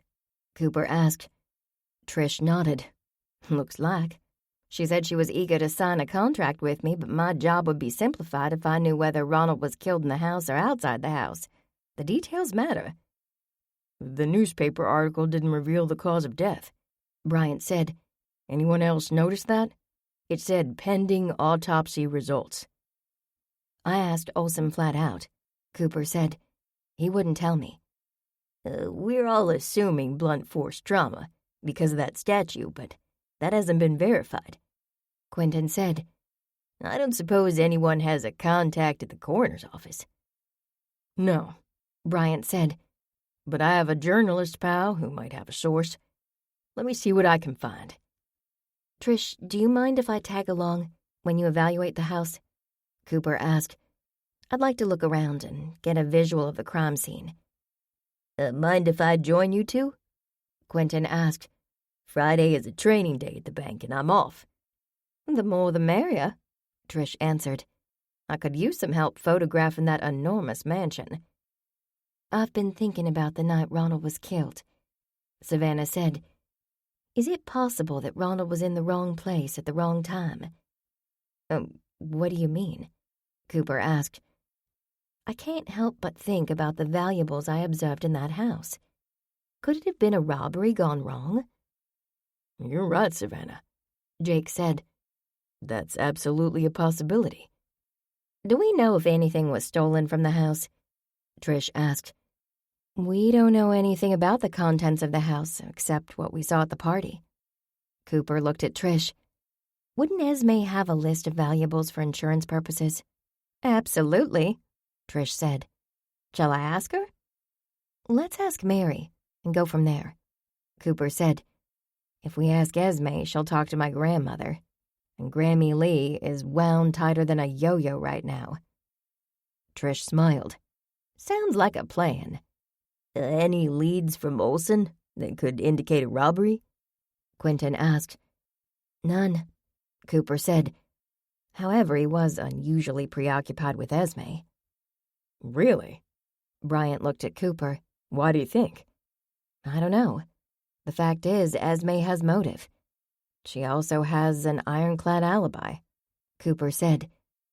Mrs. Saldano could have hired someone to do the deed, Bryant said. Where would a 78-year-old woman look for a hitman? Savannah asked. A somber mood settled over the table at the question, and silence had the group looking at each other. Concern on every face. Cooper dropped her chin to stare at her plate, thinking about Olson's questions about Esme. There was something he knew that Cooper didn't. Then again, how well did she really know Grammy Lee's friend? Not at all when it came down to it. Means, motive, and opportunity. That was the Bible study's criteria. It was their job to clear suspects or find them guilty without bias. For now, Esme remained at the top of the suspect leaderboard. They'd have to find time to interview her as well. Chapter 10. The door of the apartment opened an inch, and Mary Lamb peeked through the chain lock. Yes? She asked, the word barely a whisper. Mary, it's Trish Tyler and Cooper Lee. Trish tucked her copper hair behind her ears. I called you earlier. Oh, yes. Sorry, I've been walking around in a fog since... The door closed, and the sound of the lock sliding and the clink of a chain echoed before she slowly opened the door. A mere 5 days ago, at Esme's birthday party, Mary Lamb was a shy wren. Today she resembled a trembling mouse, ready to dash. Her shoulder-length brown hair hung nearly in front of her face, like a curtain, providing a shield from the world. When she raised her head to meet Trish and Cooper's curious gazes, she offered a sad smile of greeting, her eyes red-rimmed. Come on in. Her listless voice, punctuated with a long sigh, indicated that talking was an effort. Thank you for letting us come by, Mary, Cooper said. Anything to help Nana. I know this whole situation is embarrassing for her. No, Mary, Trish said. It's you she's concerned about. I'm sorry, I didn't mean to worry her. Mary's gaze darted to them before she looked away.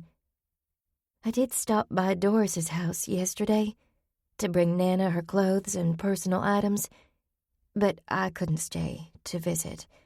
It was too difficult. We understand, but please know that none of this is your fault. Cooper offered the container of cookies. My mother baked these, especially for you. They're good for dunking. Surprise touched the sad brown eyes.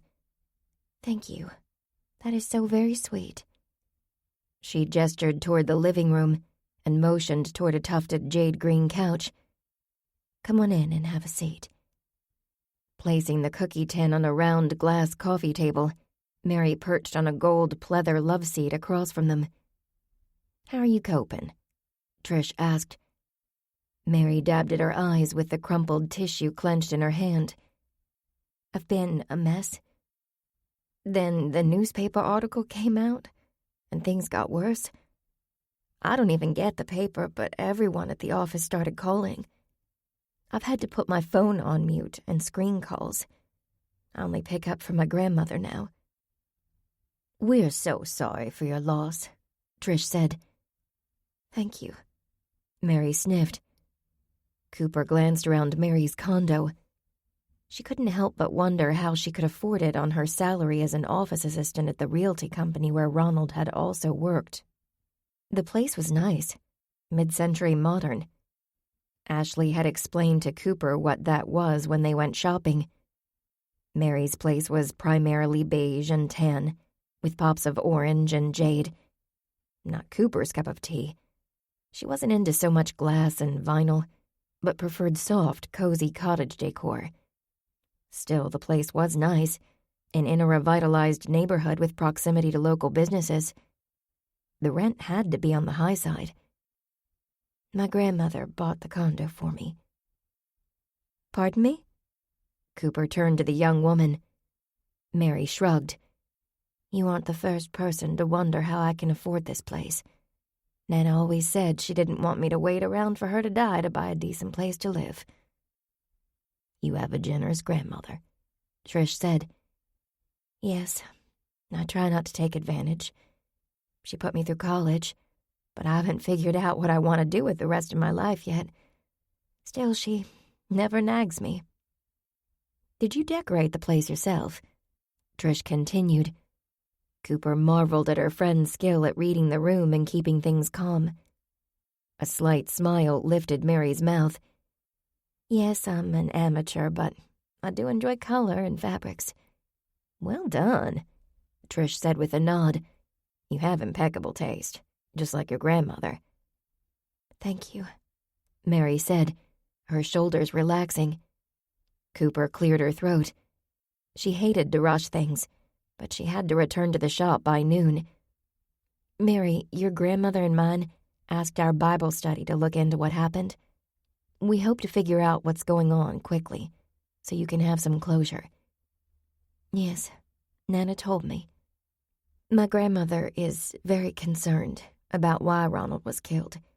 She said I might be in danger." Mary shuddered. "I'm sorry, every time I think about poor Ronald, my stomach turns." "Let's talk about something more pleasant," Trish said. "How did you meet Ronald?" This time a tender smile appeared on Mary's face as she stared straight ahead. "It was the strangest thing. I'm a part-time volunteer docent at the Virginia Museum of Fine Arts. Ronald showed up for Salvador Dali, Les Chants de Maldoror exhibition. He was late for the tour and caught up with me afterward to apologize."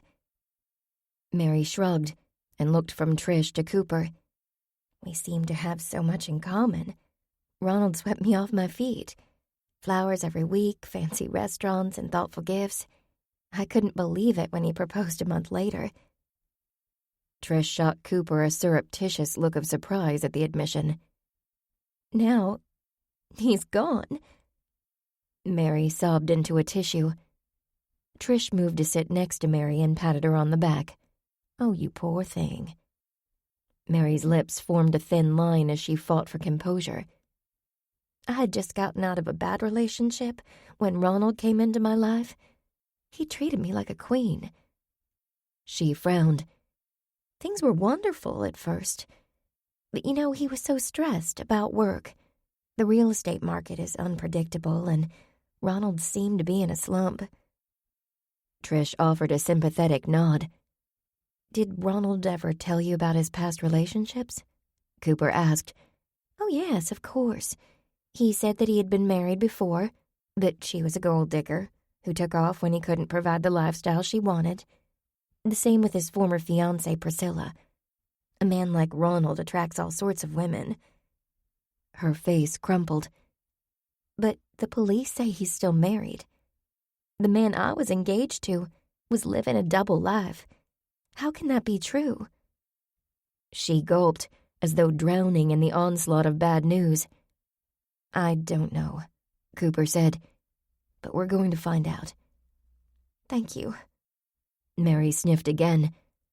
I appreciate you and your family, Cooper. You've been such a comfort to my grandmother. The Bible study as well. You reached out to help a stranger. I'm very grateful. A short silence filled the room. Trish frowned and looked at Mary. Do you know how Ronald ended up in your grandmother's house? I guess he made a copy of my key. That's the only thing I can think of. Were you aware that he was showing the house when your grandmother wasn't home? Trish continued. Mary gave a resigned sigh. Honestly, I had a niggling idea he was, but I didn't want to believe it. I didn't want to rock the boat. She looked at Cooper and Trish as though begging them to understand, then stared at her hands. I know his motives were pure. He wanted to get the best price for Nana. Cooper bit back a remark as a flash of outrage raced across Trish's face. Who else had a key to the house? Cooper asked.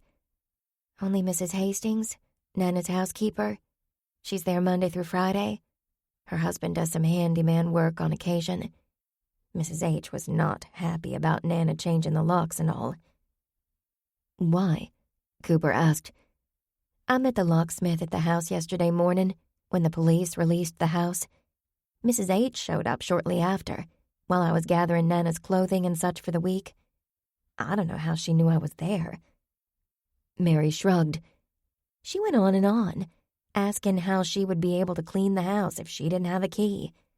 Since then, she's called me several times, asking to be let in to collect a few personal items she forgot. I'll see if I can arrange to meet her at the house tomorrow, Trish said. Your grandmother asked me to evaluate the property and prep it for sale. Yes, she told me. How do you feel about your grandmother selling the house? Trish asked. When Ronald first suggested it, I was opposed. After a while, I realized he was right. It is a lot of house for one person.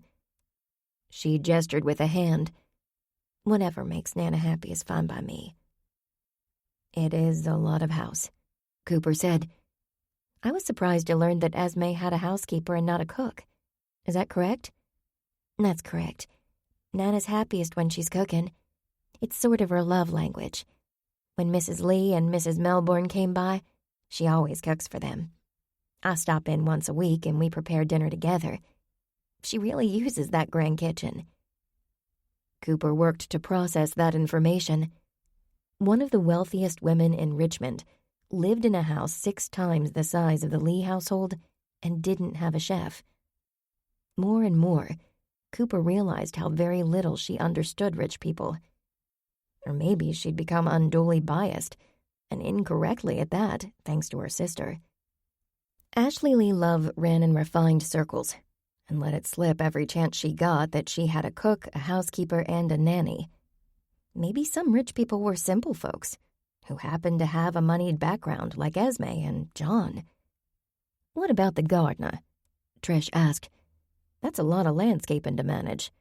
I noticed there's a rose garden as well. Does she use a service? No, just Ed. And he doesn't have a reason to come into the house. He has a key to the carriage house out back. She looked at Cooper and Trish. Nana likes to imagine it's a carriage house, so we play along. It's more like a tiny cottage. It has a loo, a small kitchen, and a bedroom. Does Ed stay in the carriage house? Trish continued. No, he has a place close to the university, but he could, if he wanted to. Cooper nodded. The whole Ed thing had set off a few red flags. He certainly had opportunity, though no motive she could discern, yet. How long has Ed been working for your grandmother? Cooper asked. He's new, 6 months. Mary blushed, and her eyes lit up. He's very nice. Ed loves plants, and he's really intelligent. He's working on his master's degree in horticulture. Soil conservation is his specialty. Is that right? Cooper replied, intrigued by Mary's response. It sounds like you know Ed well. I like to sit in Nana's rose garden. It calms me when I'm stressed. Sometimes Ed and I talk. Cooper nodded. Working in the greenhouse had provided healing after her accident. Grammy said plants and flowers brought peace to the soul. She was right. Ed asked me out once. Not like a date. Once again, Mary's face pinked, giving her more color than she'd had since they arrived. It was a plant seminar on biodiversity at the Lewis Ginter Botanical Garden. Her brows knit together, and she clasped her hands firmly in her lap. Ronald was furious, so I didn't go. They definitely should talk to Ed. Cooper gave a nod to Trish, who was obviously thinking the same thing. Is there anyone else employed at the house who we should be aware of? Nana's driver? He's fairly new as well. His name is Dale, or Darren? I'm sorry, it escapes me right now. I always drive when I go out with Nana, so we haven't had much interaction. No problem. We'll check with him, Cooper said. Mary, what happened on Sunday night? Your grandmother says you were run off the road. Is that correct? Maybe. Or maybe I was distracted. I received a text from Ronald on Sunday evening around 7:30. He was headed to show a house and forgot some paperwork at the office. He asked me to bring it to him. Well, I did, and he wasn't there. The house was unoccupied. Lockbox in place, no sign of Ronald. I texted him and called with no response, so I headed back home. That's when it happened. I was using the voice-to-text feature on my phone when a car darted in front of me. I lost control. She shrugged. I know Nana thinks the incident is tied to Ronald, but I'm not sure that's true. All the same, it's a miracle you weren't hurt, Trish said. Mary nodded. Mary, do you know who he was showing the Saldano house to on Sunday? Cooper asked. No, the detective asked me that as well. She raised a shoulder. I didn't know he was at Nana's house. The last time I saw him was at the party, on Saturday. We left, and then he got a call that seemed pretty important, so he dropped me off at home. I went back to Nana's after the party to apologize for his behavior, but she'd already left with her friends. Did Ronald have any enemies? Trish asked. Mary twisted her hands in her lap. The police asked me that, too. It's not so much that he had enemies. Ronald annoyed people. She sighed. Often. Not you? Trish asked. Sometimes, especially when he was in one of his imperious moods. But he was very stressed, you have to understand. Mostly I pinched myself that someone like Ronald was in love with me. Why? Cooper asked. You're smart and pretty and kind. Any fella would be fortunate to know you. Mary lowered her gaze to her lap. That's so sweet of you to say. It's not been my experience that I'm the sort of girl most men are interested in.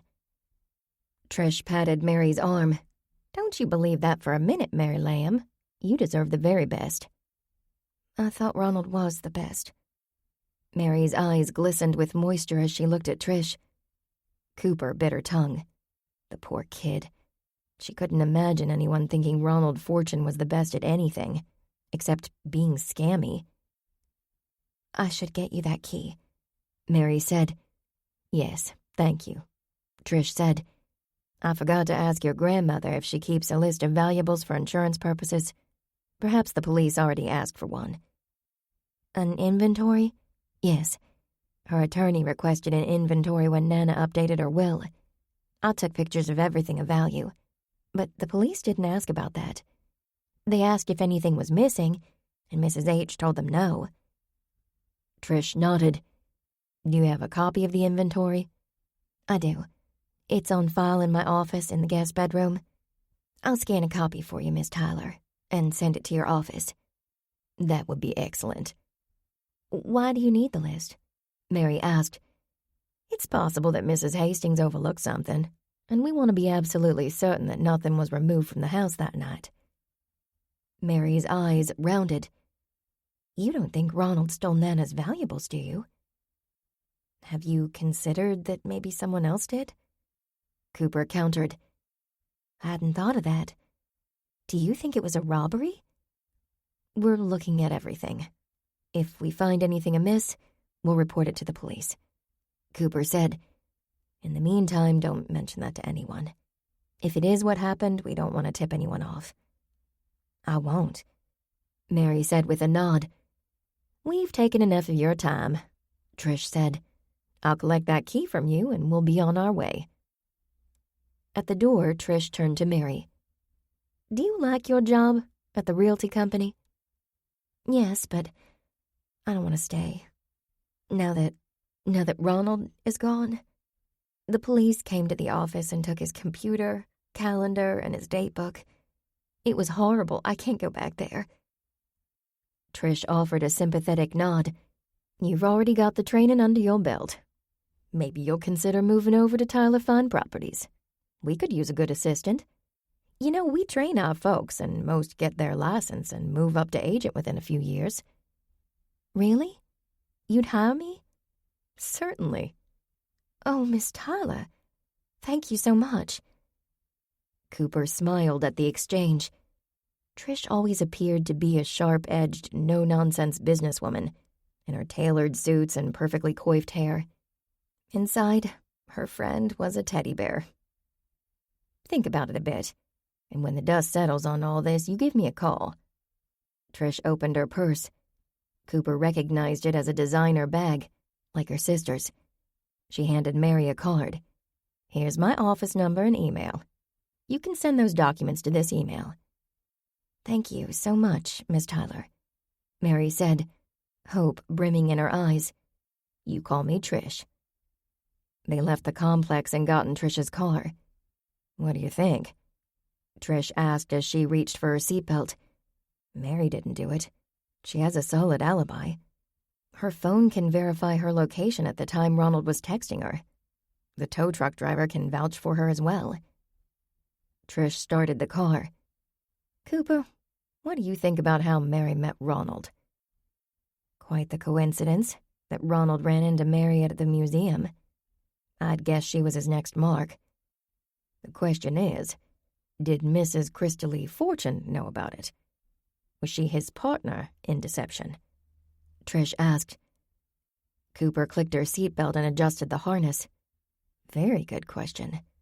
And Mrs. Hastings being upset about the change of locks? Trish added. Another interesting development. She shot Cooper a quick glance as she backed out of the parking spot. Do you think the housekeeper is a viable suspect? I can't figure out a motive, Cooper said. But I'm certainly going to look hard for one. Trish sighed loudly. Oh, what a tangled mess. You said it, my friend. Why do we fall in love with someone? How well do we really know the people we fall in love with? The narrator's voice droned, while Cooper sat mesmerized with Miriam and Moses at her side on the couch, as the television documentary on the science of love continued. Hormones and neurotransmitters, Cooper murmured. Is that all her relationship with John was?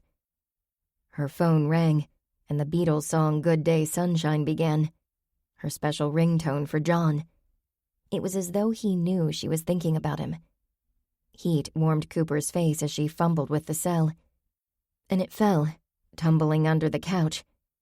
Retrieving the device, she pressed the green button and moved to an upright position on the floor, straightening her jeans and sweater. John!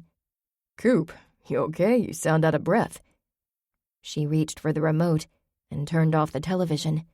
I'm fine. How are you? Fine. He paused. I'm sorry I've been out of pocket. They canceled the Thursday evening program because of a power outage, so I have the night off. It's so good to hear your voice. The heartfelt words spilled from Cooper's mouth. Too late, she realized she probably sounded a little desperate. She didn't know how to be anything but herself. Good to hear your voice as well. He paused. I miss you, Coop, he said, low and husky. A short silence stretched as Cooper collected herself. If only he knew how much she missed him. She swallowed. I miss you too, John. When are you getting back? That's one reason I wanted to call. My trip has been extended. Fortunately, Chef Mayberry, at the inn, agreed to take my shifts. I've been offered the opportunity to spend a week working with a celebrity chef at his restaurant.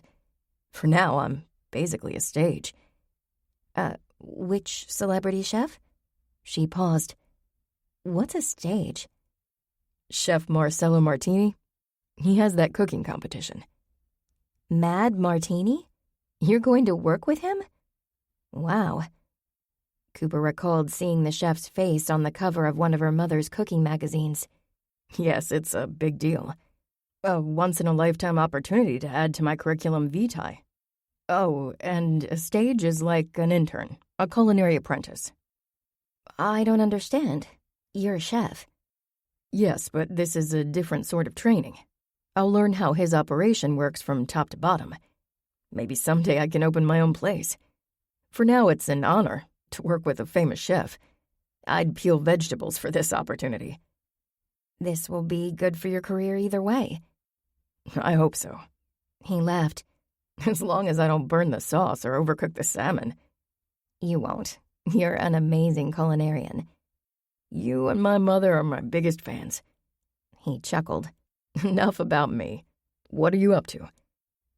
Cooper hesitated before answering. The funniest thing happened. I thought I saw you walking near Bits and Pieces on Monday. The man looked exactly like you from behind. Was he handsome? John joked. Wait, of course he was. Cooper laughed, though she recalled that at the time she wasn't feeling very lighthearted about the situation. Actually, it was raining so hard, I couldn't be sure. But at the time, I was sure it was you. I guess we all have a doppelganger out there. I guess, she murmured. How are things with Mrs. Soldano and her granddaughter's fiancé? We'd hoped that it would turn out to be nothing. Instead, it's turned into a murder investigation. Murder? Who was murdered? The felonious fiancé. Was he felonious? He was one step away from bigamy. Married to one person and engaged to another. Cooper, this sounds stranger than fiction. What are you and the Bible study involved in? It's complicated, she said. Very complicated. Does that mean you can't tell me? It's probably best if I don't. As Grammy says, plausible deniability. Hopefully it'll all be a memory by the time you return. A bad memory, but still. I'm looking forward to having this case behind us. I appreciate your concern for me, but please be safe, Coop.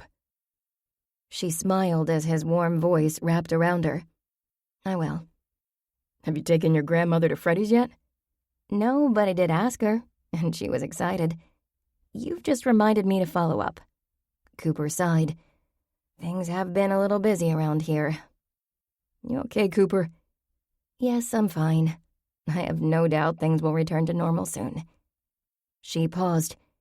What happened with Uncle Anton and Chef Sophia? False alarm. Now they're talking about going to Salon du Chocolat à Paris. It's a festival, a trade show at the end of October, so no marriage bells. My uncle says he needs a little more time to get over the last engagement debacle. I can relate to that. Can you? I thought you were over your broken engagement. I am, though it gives me pause from time to time. Cooper ran a hand over her jeans and tugged on a loose thread. What do you mean? John, you aren't going to stay in California, are you? Cooper blurted out the words in a rush of emotion. Whoa there, Coop. No one said anything about staying in California. I'm sorry. It's been on my mind since you left. That's why you've sounded so anxious. He paused. No, Cooper, Richmond is my home. I can't wait to get back. Maybe we can go out for a special dinner to celebrate. Does that sound like a good idea? Cooper placed a hand over her thumping heart as relief rolled from her shoulders. Yes, it sounds wonderful. I can't wait, John said. Me either, Cooper whispered. When the call ended, Cooper got up, tucked the phone into her pocket and kissed Miriam's head. It's not just hormones and neurotransmitters. she said aloud. A wide smile inched across Cooper's face as she headed to the kitchen for cookies. She poured a tall glass of milk and slid into a chair at the kitchen table. Her phone began to buzz and she jumped up, pulling the cell out of her pocket. Was it John calling back? Cooper sat back down when she saw the Lee landline number. "What's up, Mama?" "I saw your lights on and thought I'd better give you a warning, Cooper. Grammy is on a tear." "What about this time?" Cooper asked. "Ronald being married, of course." "Mama, this is Thursday. That was Wednesday's news." "Weren't you going to give us an update on your investigation? She thinks you're avoiding her." Well, there might be a tad bit of truth to that assertion. Cooper chose to avoid a direct response. "Mama, between my full-time job and interviewing folks, my spare time has all but disappeared." "I understand, though I wish you'd have mercy on your father and me and take a minute or two to chat with Grammy Lee." "Tomorrow morning, Mama." Before she went to the Saldano house and eyed the crime scene with Trish and Quentin. "Thank you, Cooper." "You're welcome, Mama. I'll be praying for you and Daddy until then." And her own sanity, Cooper added silently, because Grammy would not be happy to hear that so far, the only person with a real motive to eliminate Ronald Fortune was Esmeralda Saldano. Chapter 11. Friday morning, Cooper race-walked up the driveway toward her apartment, hoping to avoid the Lee kitchen until she had showered and fortified herself with coffee, in preparation for a Grammy interrogation. The morning air had dropped a few degrees today, but Cooper hardly noticed as she chased the questions about the case around the high school track, building up a sweat. "Cooper?" her mother called out. Cooper froze and did an about-face. "Morning, Mama. How are you?" Maggie Lee wore a frilly apron and a frown. "Did you forget about chatting with your grandmother?" "No, Mama, I'm about to shower and change my clothes." She held her damp t-shirt away from her skin with 2 fingers. "We're used to you smelly, and Grammy Lee is antsy." "Yes, Mama." The screen door slapped on its frame as she followed her mother into the house, dread nipping at her heels. "Well, well, well," her grandmother drawled. Grammy Lee sat at the kitchen table playing solitaire. "It's about time you stopped by. I was beginning to think you were missing." "No, Grammy, I've been busy trying to untangle things." Cooper looked at her grandmother's heavy white jacket, pants, and cotton belt, and did a double take. "Is that a judo outfit?" "It's called a judo gi," Grammy Lee said. She straightened the jacket with pride. "Why?" Cooper sputtered. "I don't know why. The instructor told us to get the gear for our first class, so we did." "You're taking judo?" "Me, Doris, and Esme got a refund on our ballet class. We decided self-defense was a better idea, seeing as you haven't found the killer yet." "Is Esme's driver coming to get you and the gals?" Cooper asked. "Nope. He could be the murderer. Have you thought of that?" Grammy eyed Cooper before slapping another card down. Cooper went to the cupboard, pulled out a mug, and filled it with coffee. "I suppose that's possible. Who's driving you?" "Frank will drive us." Grammy Lee chuckled. "He's trying to get back in my good graces, and I might let him." "Where's Daddy?" Cooper asked.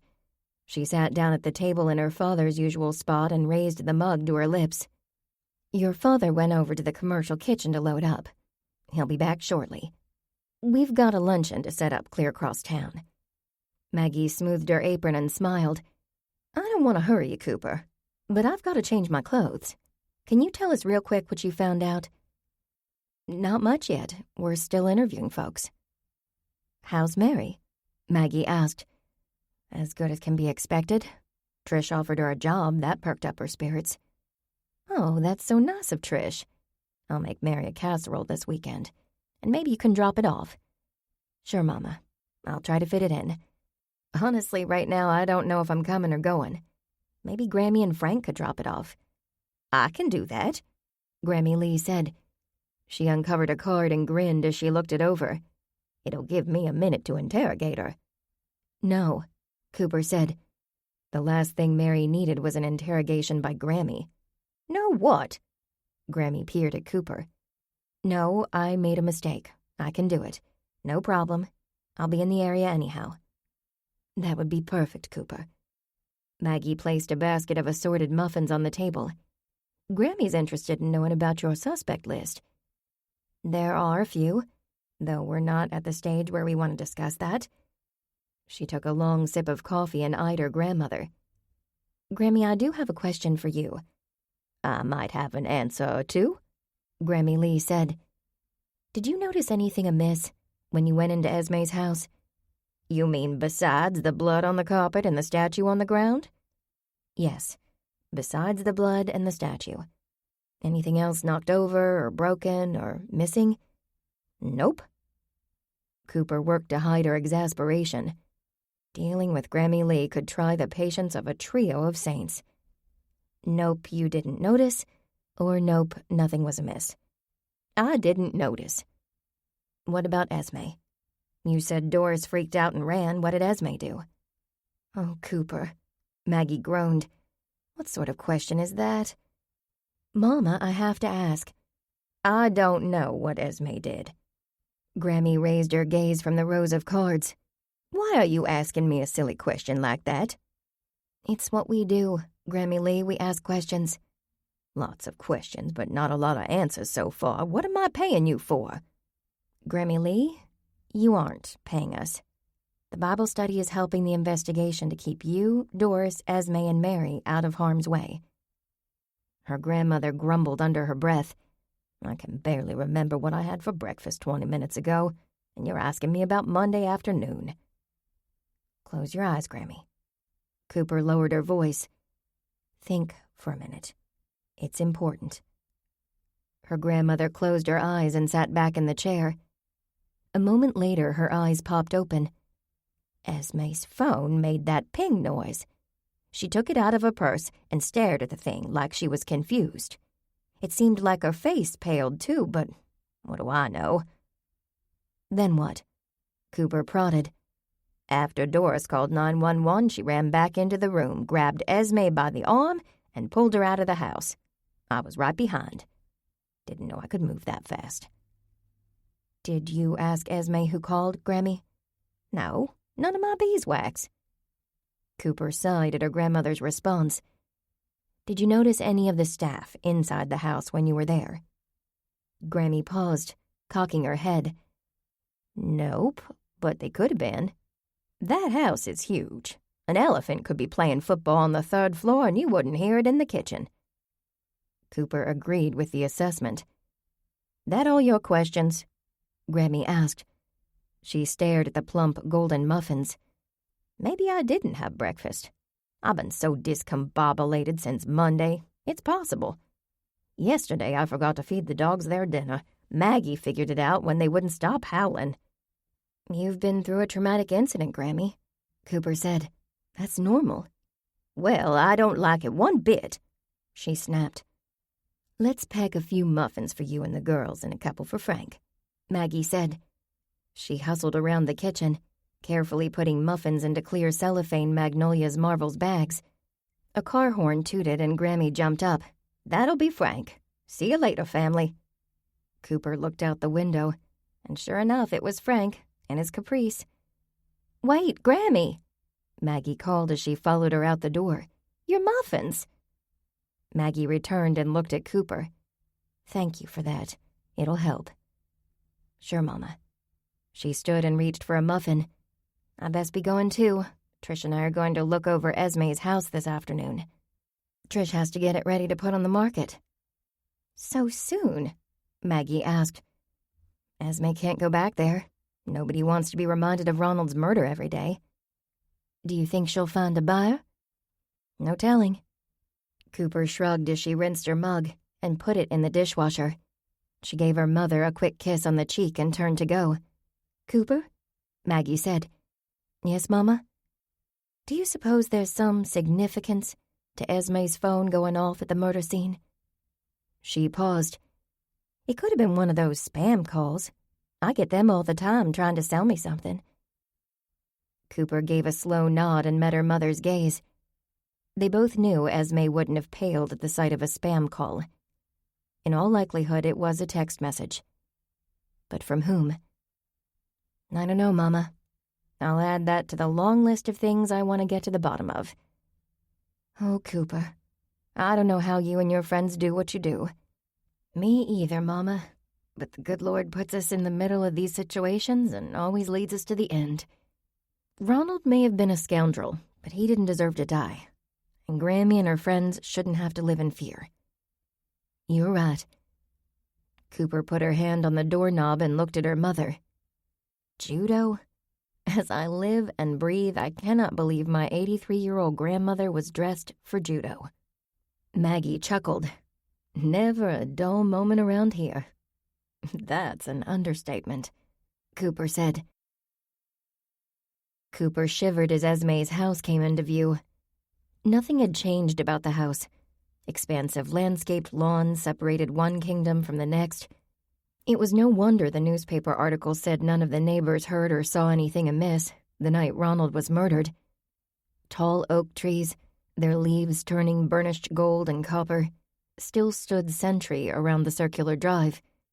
Yet with the low-hanging gray clouds that threatened rain, there was a dark feel to the afternoon. You okay? Trish asked.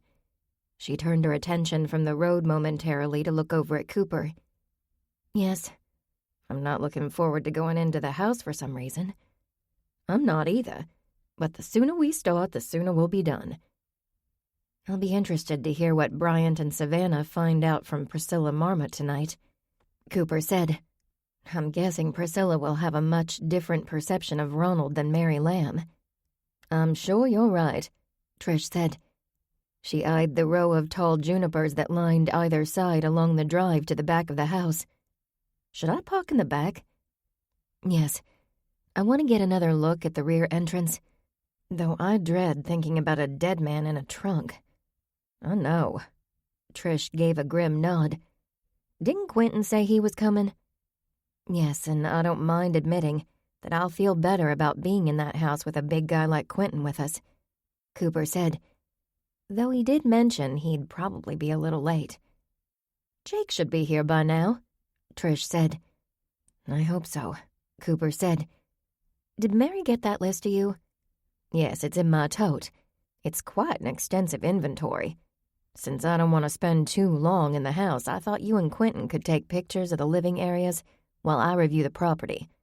Later, I can compare the photos to the inventory. Whatever you need, Cooper said. Trish drove toward the back of the house.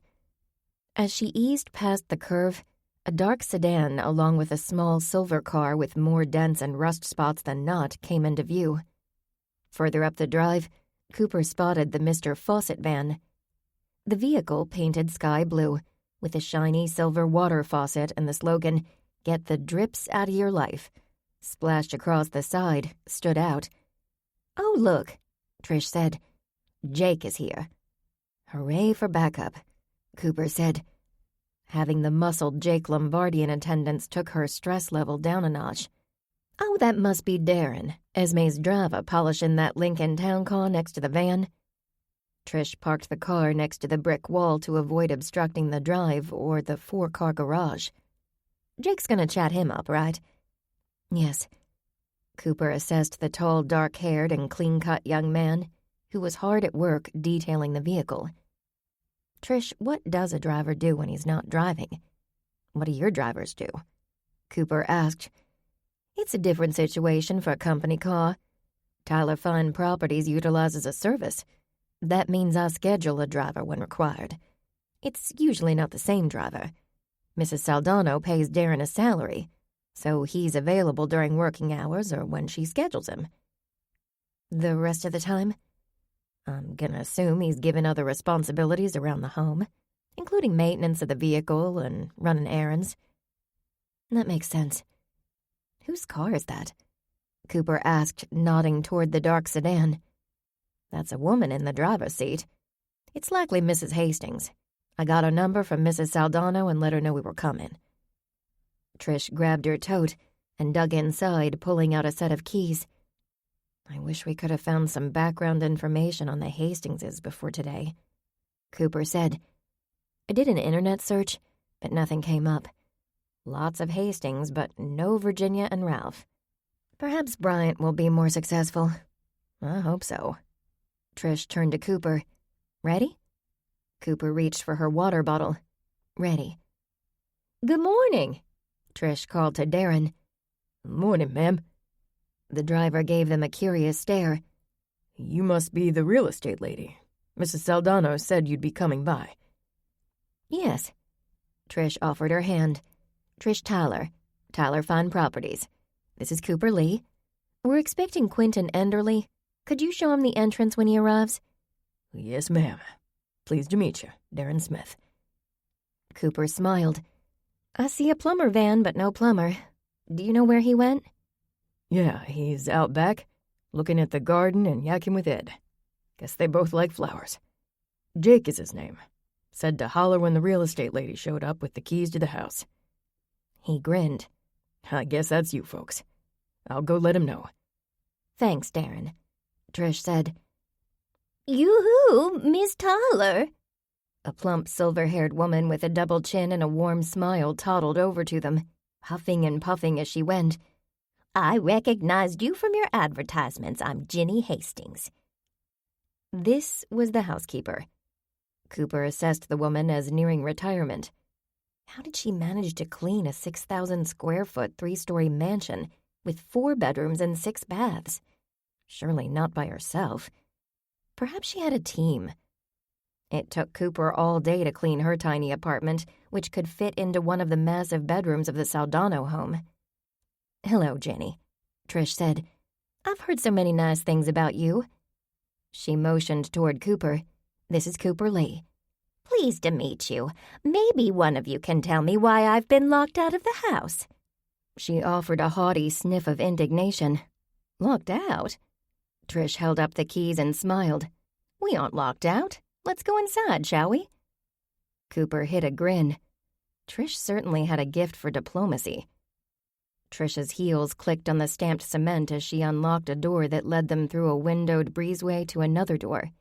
That's the mudroom, Mrs. Hastings called out behind them. It's not usually locked. Trish tried the handle. It was indeed locked. Well, I'll be. Mrs. Hastings panted as she caught up with them. What is going on around here? Are they expecting another murder?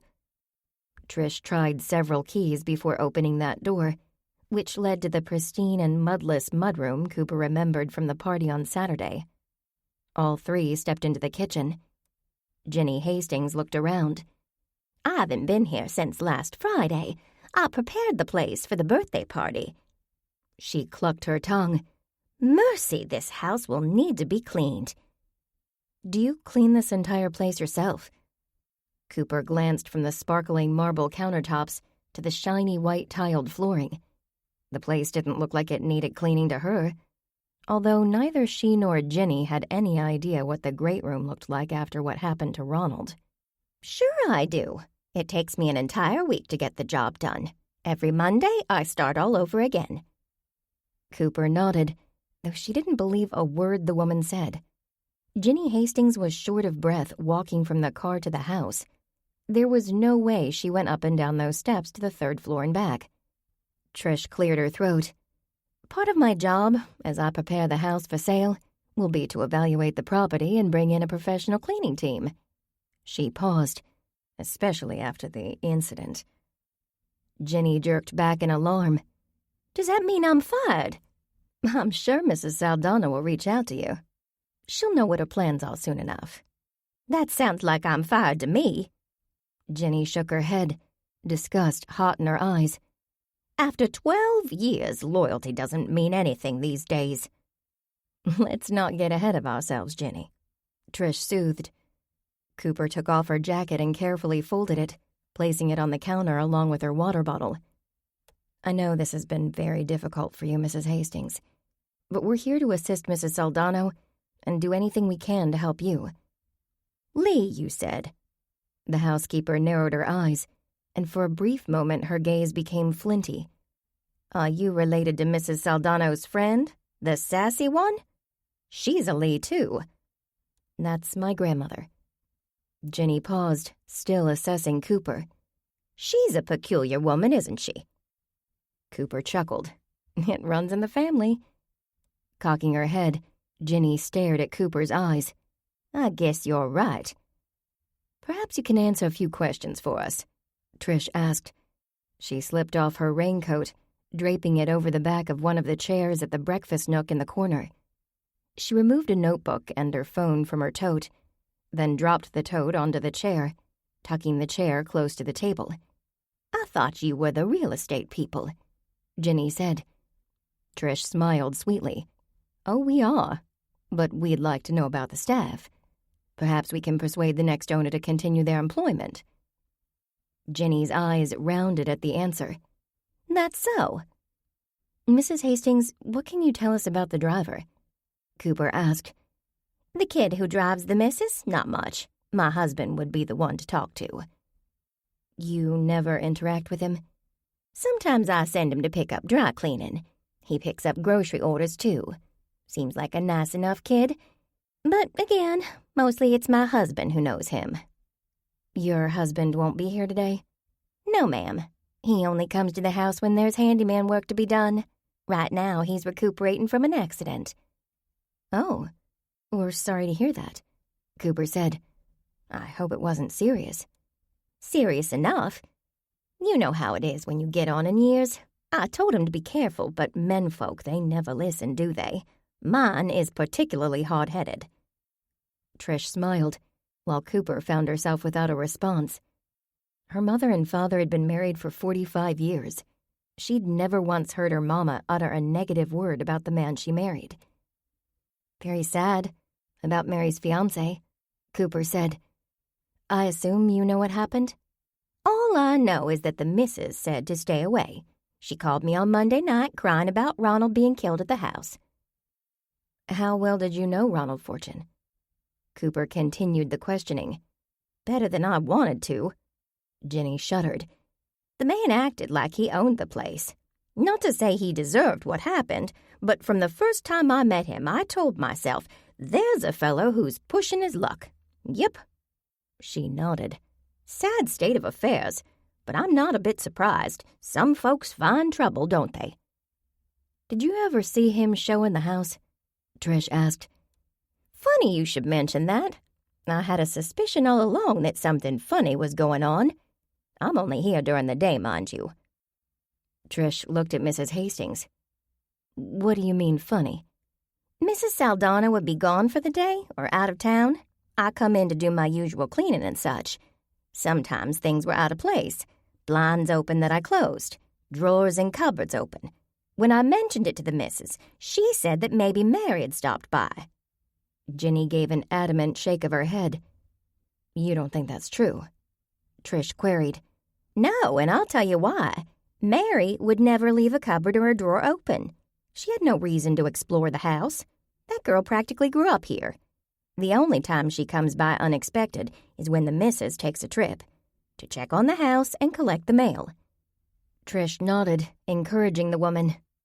Who do you think it was? Ronald, of course. A time or two I even caught a whiff of his aftershave. Awful stuff. Were you here on Monday, Mrs. Hastings? Cooper asked. No, the mister took a spell, as I said. So I stayed home to wait on him hand and foot. Normally, I pretty much come and go as I please unless the missus has a special request. She looked at Trish. I guess those days are over. Once again, she clucked her tongue. Mrs. Saldana was really going to sell? Yes, Trish said. She glanced at the round wall clock. We better get started. Oh, and one of my associates, Mr. Enderley, will be by shortly as well. Another real estate agent? No, he's an investment banker. A banker, you say? Well, I have some personal items to gather, and then I'll be on my way. She narrowed her gaze once again. How long did you say you'll be here? I didn't. Trish smiled. Mrs. Hastings did not smile. She turned on her heel and left the kitchen with a huff of displeasure. Trish turned to Cooper and raised her brows. I know, Cooper whispered. We better get to work, Trish said. She pulled a floor plan of the house from the notebook in her hand and spread it on the island countertop. What about Quentin? Cooper said. Yes, what about me? Quentin asked. He stepped into the kitchen and grinned. Oh, how I love this room. It makes me want to bring out a food processor and start baking. Restrain yourself, big guy, Cooper said.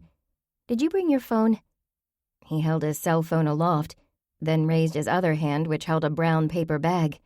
I brought bagels and cream cheese. I recalled the square footage of this place and figured we'd need a snack. We probably will, Trish agreed. You and I are going to take pictures of each living space, Cooper said. We can divide and conquer, taking additional photos of items of interest or value in the rooms. I'm going to document any issues with the house as we go, Trish said. Sure, let's get started. Quentin rubbed his hands together. Or do we need to wait for Jake? No, Jake is talking to the gardener, Cooper said.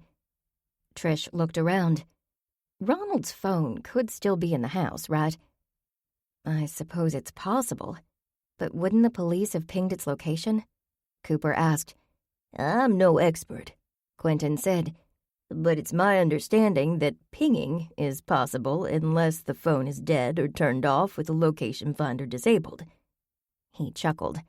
And that information comes straight from a spy movie I saw last week.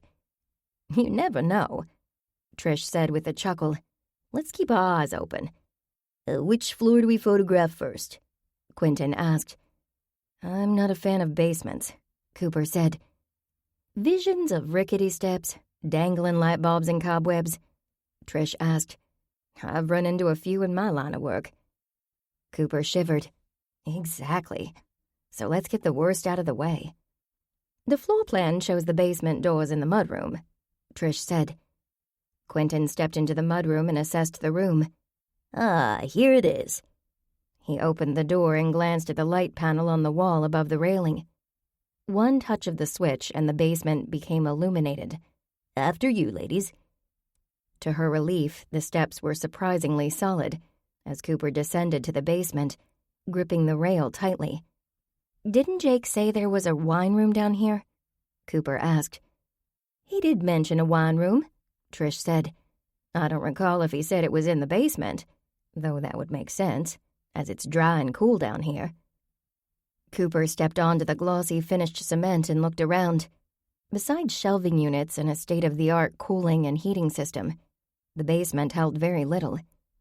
The east wall consisted entirely of 2 sets of sleek wooden shelving units. A wooden ladder rested on the wall between the two. One set of shelves held tubs, most labeled Christmas. The other held several stacks of old magazines. She recognized the folded chairs against the west wall as those used at the birthday party last Saturday. The basement was tidy without the cobwebs Cooper had expected. Still, the ceiling was much lower than the rest of the house, and the block glass windows let in precious little natural light, which had her chest tight and her breathing shallow. I don't see anything that resembles a wine room. Quentin walked around the space, putting his hands on the walls and tapping with his fingers at intervals. No secret passageways that I can see. I have a bad feeling about this basement, Cooper said. She shivered and wrapped her arms around herself. What kind of bad feeling? Like dead bodies? Quentin joked. Don't even say that, Cooper replied. But I took pictures of everything. I'm ready to get out. I had no idea I was slightly claustrophobic. She inhaled, trying to pinpoint the weird smell. Besides, it smells funny down here. Funny how? Quentin asked. Like melted plastic and ink. Quentin moved to the furnace and examined the sticker on the side. Brand spanking new, last month. Sometimes new machinery has an odor. Looks like there's nothing else to see, Trish said. Let's move on to the kitchen and the mudroom. Trish started up the stairs. At the top step, she grabbed the doorknob and turned the handle. Then she rattled the knob. She turned to look at Quentin and Cooper, a startled expression on her face. Why, it's locked. I didn't lock it, Quentin said. Let me try. Trish stepped down to allow Quentin access. He jiggled the knob, then leaned his shoulder against the jamb and rammed the door. This door is metal, not budging. Did it accidentally close behind us? Cooper asked. That's all I can think of, Trish said. Unless someone closed it from the kitchen, Quentin said. Ever calm, Trish nodded slowly. Call Jake. Quentin held up his phone. No cell signal down here. Concrete is tough for Wi-Fi to get through, and those block windows don't help either. This is unbelievable. Cooper swallowed and willed her heart rate to slow down. Believe it, my friend, Quentin said. We are locked in the basement of the house where Ronald Fortune was killed. Chapter 12.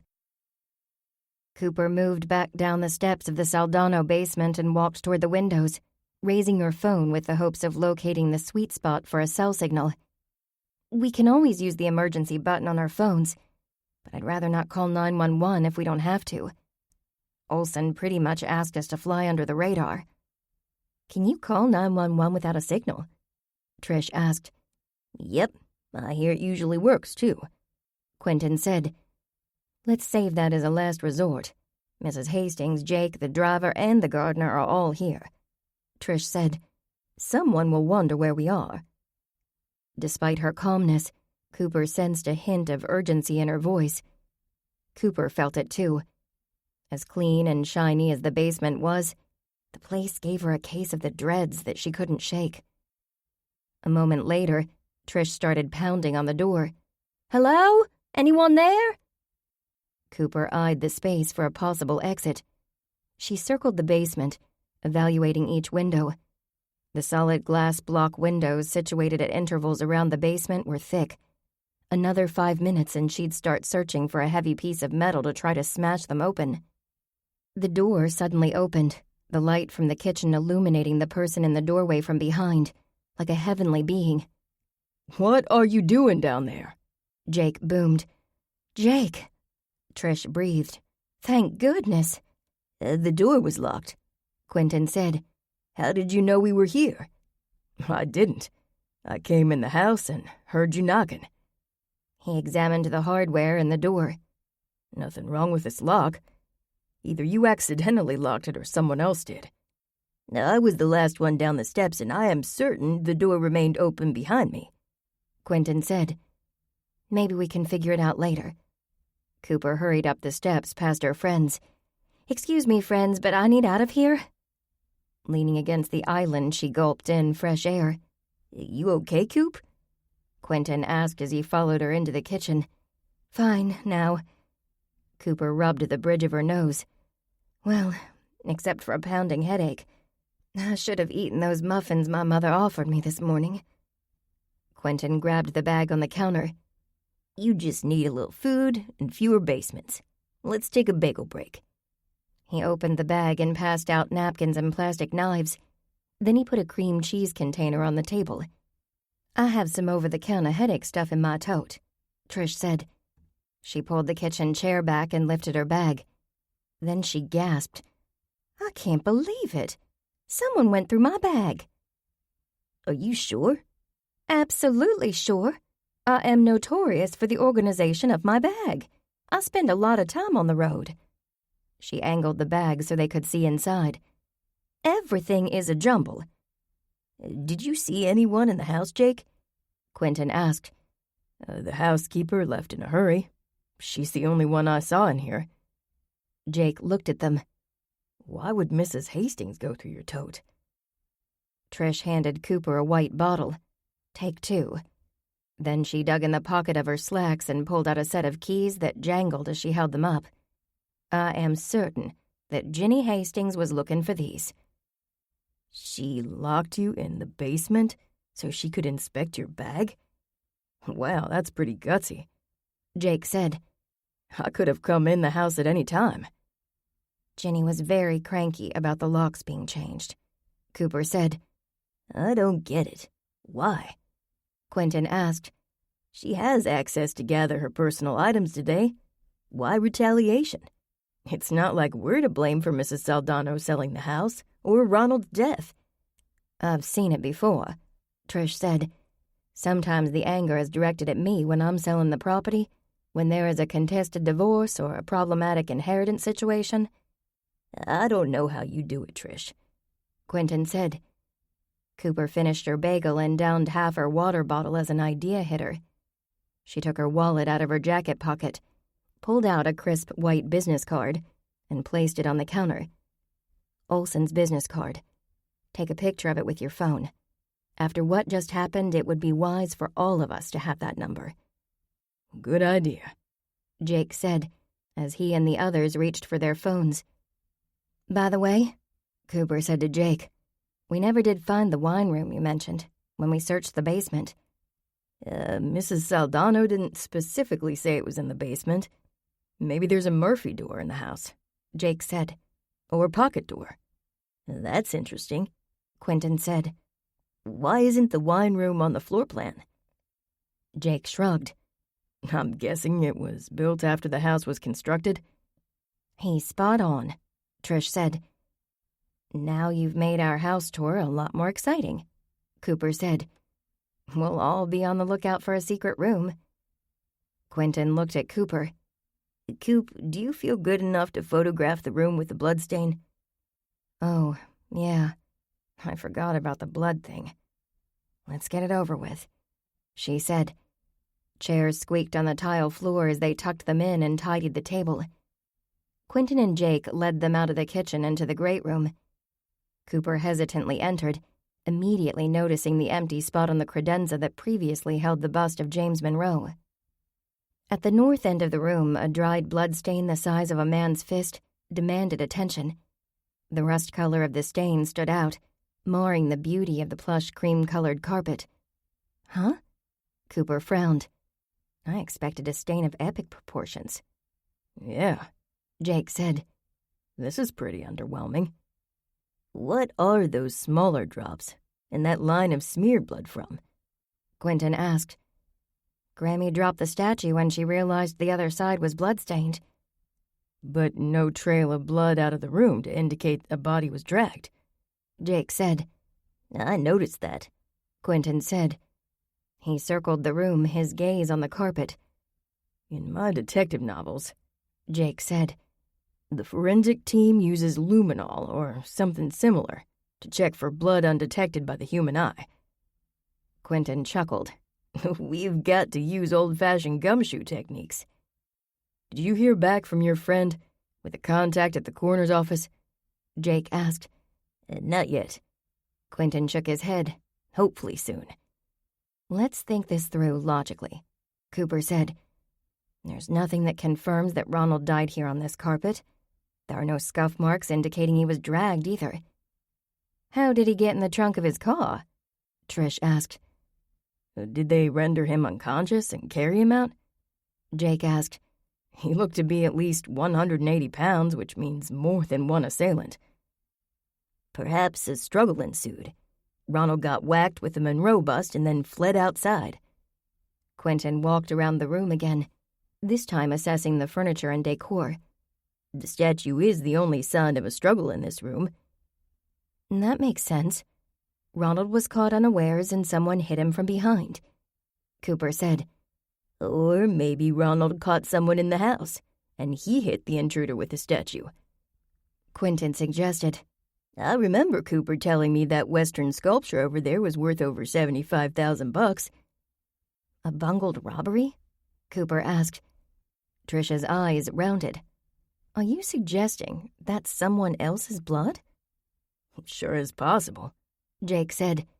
"It could take weeks with the police backlog to get any forensic results back. I read about a case in the news where it was an entire year before DNA results came back and the killer was found."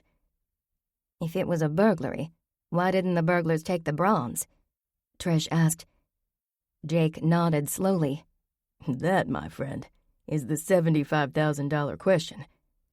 "Is there any way we can find out the name of the person being shown the house on Sunday?" Quentin asked. "I doubt it," Cooper said. "Mary didn't know, and the police already removed Ronald's computer from his office. All she knows is that Ronald had another house showing later in the evening. She paused.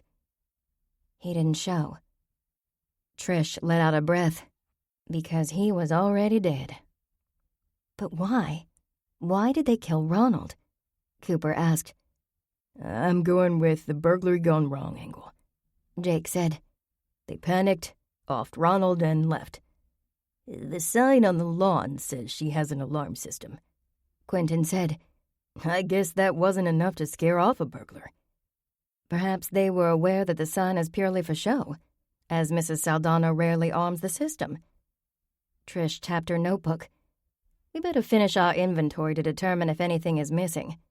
Then I'll call Mrs. Saldana and insist that she allow me to activate the alarm when we leave. This may be a safe neighborhood, but the last thing we need is to run into a burglar when we return to the house. There's something that's bugging me, Cooper said. What's that? Quentin asked. Mrs. Hastings huffs and puffs and is short of breath. She walks like a penguin, which is an indication of hip or knee issues. There is no way she cleans this house each week. I'm going to call around to a few local agencies. You think she outsources the cleaning? Trish asked. I do. Cooper nodded. The question is, why? She can't be coming out on top financially with that sort of arrangement, Quentin said. Wouldn't Mrs. Saldana be aware? Trish asked. I'm guessing Esme has a very routine schedule, like my grandmother indoors, Cooper said. I know for certain that she goes to the Fifth Avenue Animal Shelter with my grandmother Monday, Wednesday, and Friday afternoons. Now they're taking judo on Friday mornings. Judo? Jake chuckled. Cooper nodded. Yes, they've decided to be prepared, in case the murderer targets them. Okay, I take back that laugh. I imagine they're terrified. The sooner we figure this case out, the sooner your grandmother and her friends can sleep at night. Jake said. Agree, Quentin said. Let's get started on the rest of the house. 2 hours later, Trish looked at her watch as they photographed the second-floor rooms. Oh my goodness, this is taking much longer than I anticipated. We still have the third floor and the outside. There's a lot of stuff in this house, Jake said. I thought folks downsized when they retired. In a perfect world, Trish said. I deal with this all the time in my line of work. Getting rid of memories is difficult, especially once the nest empties and people pass on. Sometimes all you have left is those precious mementos. What do you do, Trish? Cooper asked. I always bring a professional stager into the mix at some point, because decluttering and staging the house is very important. Potential buyers have to be able to envision themselves in a home, so the house must be a clean slate. It's a big house, with many memories, but those stairs surprise me. How does Mrs. Saldana deal with them at her age? Quentin said. My Fitbit is off the charts. Today would be a good day to blow my diet. Yes. Trish nodded and looked around the guest room they stood in. The stairs are problematic for a mature individual, though you have to admit it's a lovely home. Cooper agreed. Pretty peach colors warmed this particular room with its sumptuous queen bed, adorned with a thick duvet and fluffy throw pillows. Overhead, a crystal chandelier spread a cozy glow over the space. Quentin stepped into an alcove and began snapping photos. It has its own mini kitchen. That is genius. What do you want to do, Trish? Cooper asked. We'll have to come back. I promised Phil I'd drive the girls to ballet tonight. She glanced at her watch. If I leave soon, I'll make it home in time for dinner with my little bunheads. Cooper smiled wistfully. There wasn't anyone waiting for her to get home. Let me know when you want to return, Quentin said. I don't want you here alone. Agreed, Jake said. Maybe you can ask Mrs. Saldana about that wine room when you talk to her. I can't believe I couldn't find it. Did you learn anything from the gardener or the driver? Quentin asked. The gardener is a nice kid, but he wasn't any help. He claims he doesn't know anything and didn't see anything. Funny thing is, he kept changing the subject, and I fell for it. Before I knew what happened, I was talking about the plumbing business. Jake shook his head. Rookie mistake. I won't let it happen again. That sounds suspect, Quentin said. Jake raised his hands. Hard to say. Maybe he's just a friendly guy. I don't know. I'm starting to think nothing is what it seems around here. Cooper released a small gasp. That's exactly what Detective Olson said. Maybe he's right, Trish said. As for Darren, the driver, Jake continued, we chatted for a few minutes. Then he got a call. He said he had to run an errand for Mrs. Saldano and would be back to talk to me. I better go check. Jake offered a salute and raced out of the room. By the time Cooper and her friends got back down to the kitchen, Jake had returned. He muttered under his breath and shook his head. What's wrong? Trish looked up from where she stood at the counter putting her paperwork in order. I can't believe it. The kid ditched me. The Lincoln is parked in the drive and his beater is gone. That rusty car was his? Cooper asked. Yep. I'm surprised we didn't hear the muffler when Darren left. Do you know where he lives? Quentin asked. Sort of. We talked about how he likes to drive the Lincoln down a street. Made the neighbor sit up. Do you want to go check out the neighborhood? Quentin asked. Can't. I got a call. Backed up toilet. My favorite. Jake grimaced. Quentin looked at Cooper. What do you think? I'll go with you, Quentin, she said. Nothing pressing on my calendar. Great, a stakeout. Be careful, you two, Jake said. We will, Quentin said. Mind if we leave? I'd rather find Darren before dark. Oh yeah, go on ahead. Jake continued. I'll walk Trish to her car. Let's stop and grab a Slurpee at 7-Eleven. Quentin said to Cooper with a grin. Okay, but you cannot tell Grammy Lee about this, Cooper said as she followed him out of the Saldano mansion, or I won't hear the end of it. Are you sure we have the right neighborhood? Cooper asked Quentin. We've driven around for 30 minutes now. The sky had begun to darken, silhouetting the trees as sunset approached. I sure hope so. Quentin slowed his Cadillac and pointed to the right with his cup. I see Darren's rust on wheels now. He nodded. Yes, that's his car. Quentin pulled into a parking spot across the street, next to the curb. Now we wait. Cooper's phone vibrated on the dash and the Beatles began to sing. She reached for the phone, silencing it as she read the message from John. I like your ringtone, Quentin said. Thanks, it's John. He may be home earlier than expected. She grinned and sent a heart emoji, with a note that she'd write more later. Quentin chuckled. You two are so cute. Heat raced up Cooper's neck at the comment. Then she blinked. Look, it's Darren. She pointed out the windshield to where a tall, lanky figure exited a shabby apartment complex, striding down the walkway with a duffel bag in his hand. He glanced around and pulled a hoodie up to cover his head. Before he could get into his car, Cooper jumped out of Quentin's caddy and crossed the street. Hey there, Darren, Cooper called. The kid's head jerked up. Alarm flashed in his dark eyes. He yanked open the passenger door and tossed the bag inside. I don't know anything. Really, not a thing. Quentin joined them, his eye on Darren's vehicle, which was packed with boxes. Are you going somewhere? You bet I am. Why? What's going on? Quentin asked. I'll tell you what's going on. Things are going from bad to worse real quick. I called Mrs. Saldano and quit. She said she understood. Darren looked at Quentin. Man, are you okay? Your lips are blue. Slurpee. Quentin pulled out a handkerchief and wiped his mouth. Maybe we can help you, Darren, Cooper said. I doubt that. He glanced up and down the street, then pulled the hoodie forward, further obscuring his face.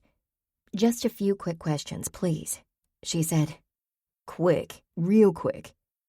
"How did you get the job driving for Esme?" Cooper asked. "I knew Mrs. Saldana from church. I work the sound system, and she sings with the choir. She gave me a reference, told me she needed a driver. I went over to the limo service and got the job. That was 6 months ago." "That's it?" "That's it. I'm just a guy who likes to drive, end of story." "You don't have any thoughts about Ronald Fortune's murder?" Quentin asked. "I have lots of thoughts." Darren's gaze darted back and forth. He opened his mouth and then shut it quickly. Finally, he looked from Cooper to Quentin. "Something is going on. I don't know what, but something big." "What makes you think something's going on?" Quentin asked. "There's a car parked outside my place every night since Monday." He nodded across the street. "About where your car is. When I leave, it follows me. Disappears when I go to the Saldana house." "Can you tell who it is?" Cooper asked. "Nope, and I don't want to know. I called the cops, but they think I'm imagining things. I've called twice, and the car is gone by the time they arrive." Darren ran a hand through his hair. "I didn't sign on for this." "What do you mean?" Darren pulled his phone from his jeans pocket. "I got this text shortly after that plumber started talking to me back at Mrs. Saldano's." Cooper and Quentin moved closer to check the message. "Don't talk to anyone." "What does that mean?" Cooper asked. "It means that I'm the one who found him. I called 911. Cooper looked at Quentin. "Doris, Mrs. Saldano's friend, called 911. "But I did as well. I was in the back, and I had no idea they were home until the police told me." "The newspaper article didn't mention you finding Ronald," Quentin said. "I don't get the paper. And I don't know what that reporter said. I didn't talk to her. The feds told me not to." "The feds?" Quentin asked. "Yeah, their jackets said FBI." Cooper frowned. "You said you found Ronald." "Yeah, and I haven't slept a night since." "Can you tell us about that?" she asked gently. "They told me I couldn't talk to anyone." "They who?" "Aren't you paying attention? The feds." "You think that message was from the feds?" Cooper shook her head. "The feds don't send threatening text messages." Darren's eyes popped wide. "Then who sent the text?" "I don't know," Cooper said. She took a deep breath. "You know we're friends of Mrs. Saldana, right?" "I know your grandmother is. I've had her in the car with the missus and Doris plenty of times. Nice ladies. Sometimes they bring me cookies." "My friends and I are trying to figure out what happened, to be sure they aren't in danger." "Them? What about me?" "You too, Darren. So maybe you could give us a little information." "I don't know. If that nosy reporter finds out, those Fed guys said I could go to jail for obstruction. Can they do that?" "Yes. We're not going to let that happen."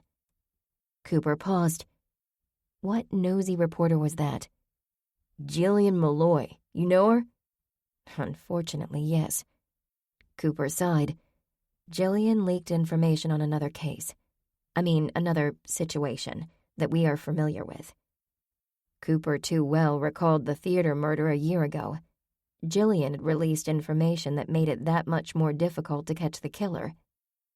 "Darren, how did you find Ronald, if he was in the trunk of his car?" "Monday was a bad day, a very bad day. I slept in because Mrs. Saldana wouldn't need me until after lunch. I got to the Saldano house and discovered the tires on the Lincoln were slashed. It took me forever to get a tow to pick up the car." He gestured with his hands. "I texted Mrs. Saldana and told her about the tires. Then I headed for my car. That's when I saw Ronald's Beamer. I guess in all the hubbub, I didn't notice it before." "Why did you open the trunk?" Quentin asked. "There was a shoe sticking out.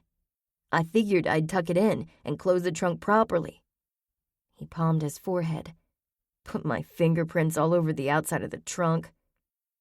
It was Ronald? Cooper prodded. Yeah. He was dead. Bullet to the head. Cooper jerked back. Ronald was shot? She met Quentin's gaze. He looked as surprised as she was. Darren gave the darkening neighborhood another sweeping glance. I gotta go. Where? Cooper asked. Doesn't matter as long as it's not here. If anyone asks, you never saw me. He got into the Rustmobile and rattled off down the street in a cloud of black exhaust. Quentin looked at Cooper. I hate to say the plot thickens, but... Chapter 13. I'm here, Bryant called as he raced into the Bible study classroom. He shrugged out of his coat and headed straight for the coffee and snack table across the room. But I need coffee badly. Savannah chuckled. Thank you to everyone for coming to class early. We've had some startling developments, enough to warrant an early meeting. There's an understatement, Jake said. Where to start is the question, Cooper said. She took a bite of the pastry on her desk. I'll jump in. Quentin waved a finger in the air. The most significant bit of information so far is from the driver. Darren claims he found Ronald, and the man was fatally shot. I can't believe I kept that secret for 24 hours. Cooper and I agreed that sharing the information would not be wise unless it was in person. Good point, Bryant said. Quentin went on to outline the details of the conversation they had with Darren. Wow, Jake said. That puts this investigation into the scary zone. We're talking real guns, not rubber guns. I don't like it. Me either. Cooper stared into her coffee cup and nodded. She'd been uneasy and looking over her shoulder since the conversation with Darren. And it only piles on more questions, Quentin said. He looked at Trish. Why don't you tell Bryant and Savannah about our adventure in the locked basement? You were locked in the basement? Savannah gasped. Oh, no. When Trish finished sharing what happened, Bryant shook his head and looked at his friends. Do you think it was Mrs. Hastings? We could have locked it accidentally, or it might have shut on its own, Quentin said. But my gut says it was the housekeeper. My gut tells me we must proceed very carefully from this point forward, Bryant said.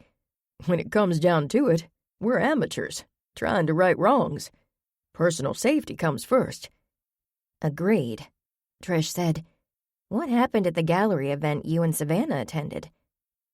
Savannah turned to Bryant. Mind if I explain? Not at all. I was merely the escort of the famous artist. Jake chuckled. Welcome to my world. Flatterers. Savannah smiled serenely. As it turned out, we didn't have to wait to corner Priscilla.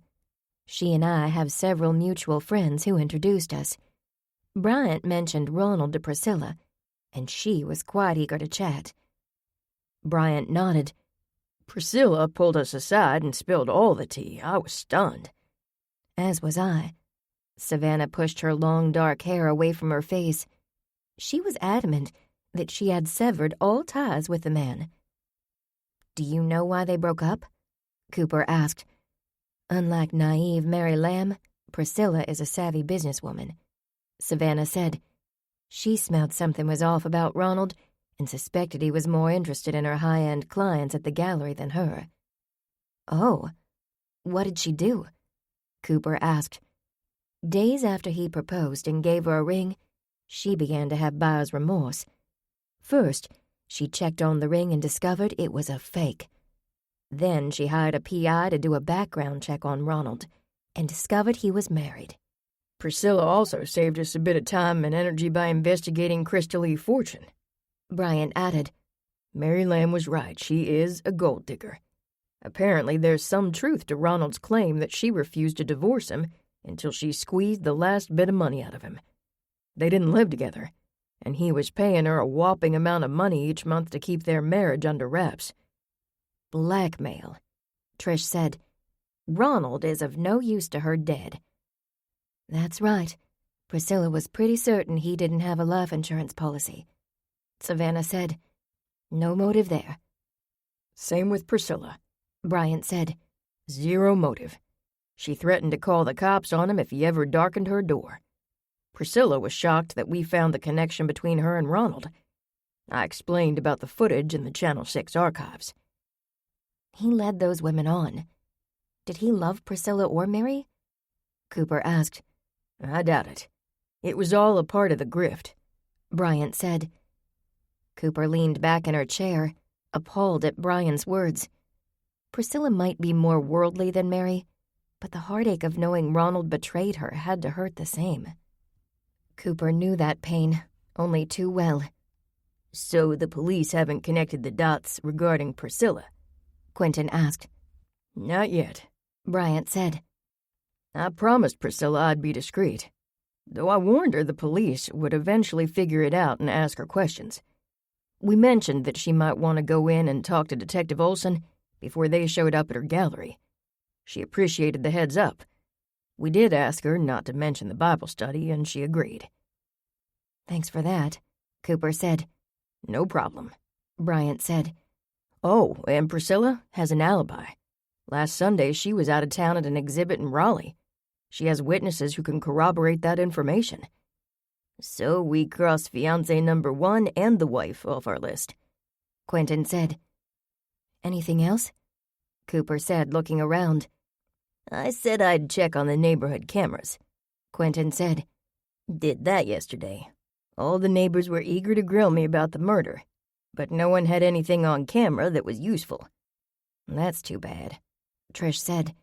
"Then there's Ed, the gardener," Jake said. "Great with the flora and skilled at evading my questions." He turned to Bryant. "Anything on him from your internet search?" "Ed might be a little too squeaky clean," Bryant said. "I did a pretty deep dive on social media, and Ed has no footprint. Can't find him anywhere on the university website either." "Some people choose to stay off the grid," Cooper said. "True, but there's definitely something about Ed that gives me pause," Bryant said. "I'd like to find out where he lives and do a little stakeout. See if anyone is watching his place like they are watching Darren's. But we can't do that without an address." "Mrs. Saldano employs them. Could we see if she has any information on file?"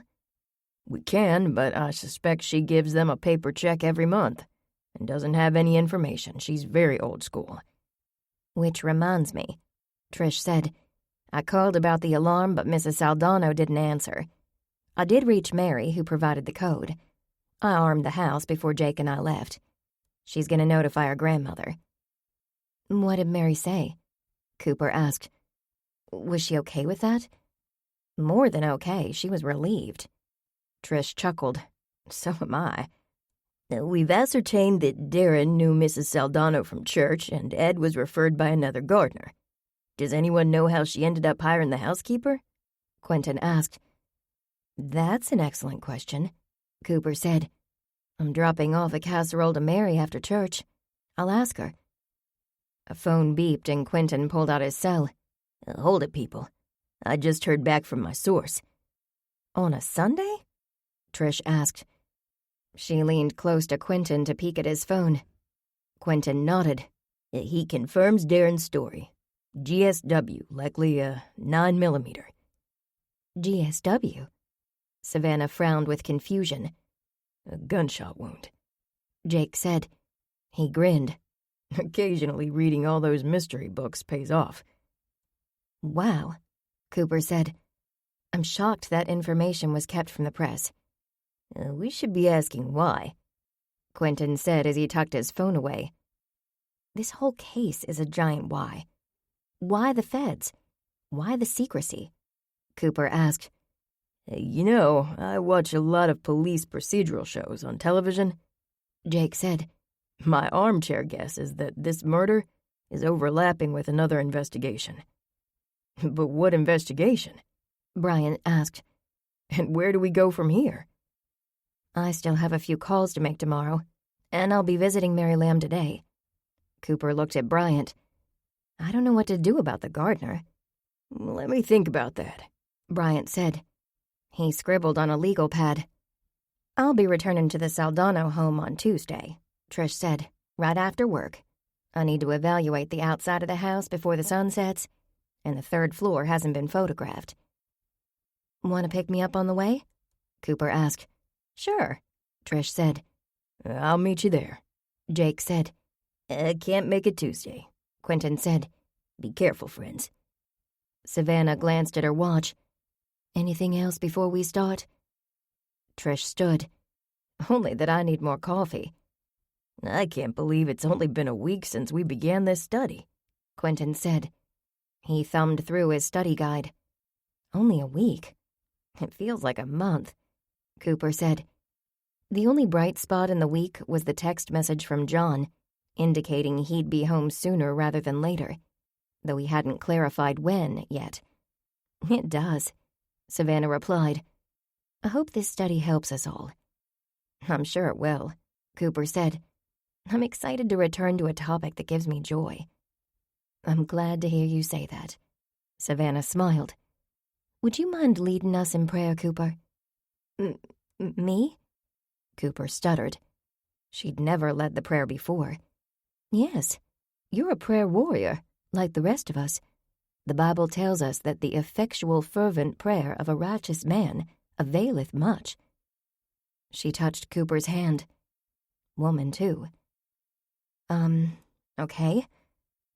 Cooper moved her coffee cup and pastry, then bowed her head, folding her hands on the school desk. "Lord, I'm grateful for all you have provided, including guidance as we continue this investigation. Protect us and give us wisdom as we go forward. And today, help us to hear your word. Amen." Amens echoed through the room. "Let's open our books to the next chapter," Savannah said. "The neuroscience behind gratitude. If we can recall some of these bullet points, hopefully we can take them into the coming week with us." "This is interesting," Bryant said. "I looked this over last night. Gratitude releases dopamine and serotonin. That's the good stuff. Better than medication sometimes." "Why don't you read some of the effects of the good stuff, as you called it?" Savannah said. "Sure. The study guide calls it the gratitude effect." Bryant looked at his book. "It has a positive effect on sleep, can improve cardiac health, and stress relief. Gratitude helps with pain reduction and emotional regulation, and strengthens the immune system. It also can improve communication and increase empathy." "All that from Psalms chapter 118, verse 24, Savannah said. "This is the day which the Lord hath made. We will rejoice and be glad in it." "Give thanks unto the Lord, for he is good, for his mercy endureth forever." Jake repeated with a grin. "I feel better already." "Pretty amazing, isn't it?" Savannah said. "Miraculous," Cooper murmured. Jake was right. She, too, felt better already. "Come on in, Cooper," Mary said. She eyed the covered casserole dish in Cooper's hands as she stood outside her door. "Is that for me?" Esme's granddaughter offered a shy smile as she welcomed Cooper into her home once again. "This is my mother's enchilada casserole. It's one of my favorites."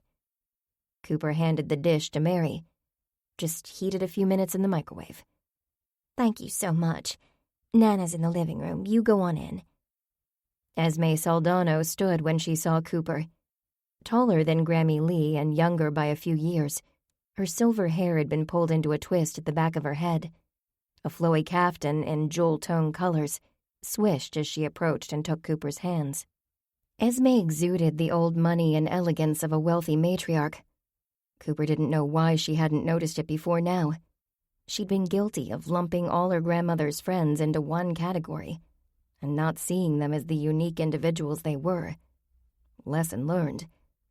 "Cooper, so good to see you, dear. How goes the investigation? Your grandmother tells me your group is the best." "I don't know about that, but we do have the big guy upstairs on our side." Sit," Esme said, "Would you like something to drink?"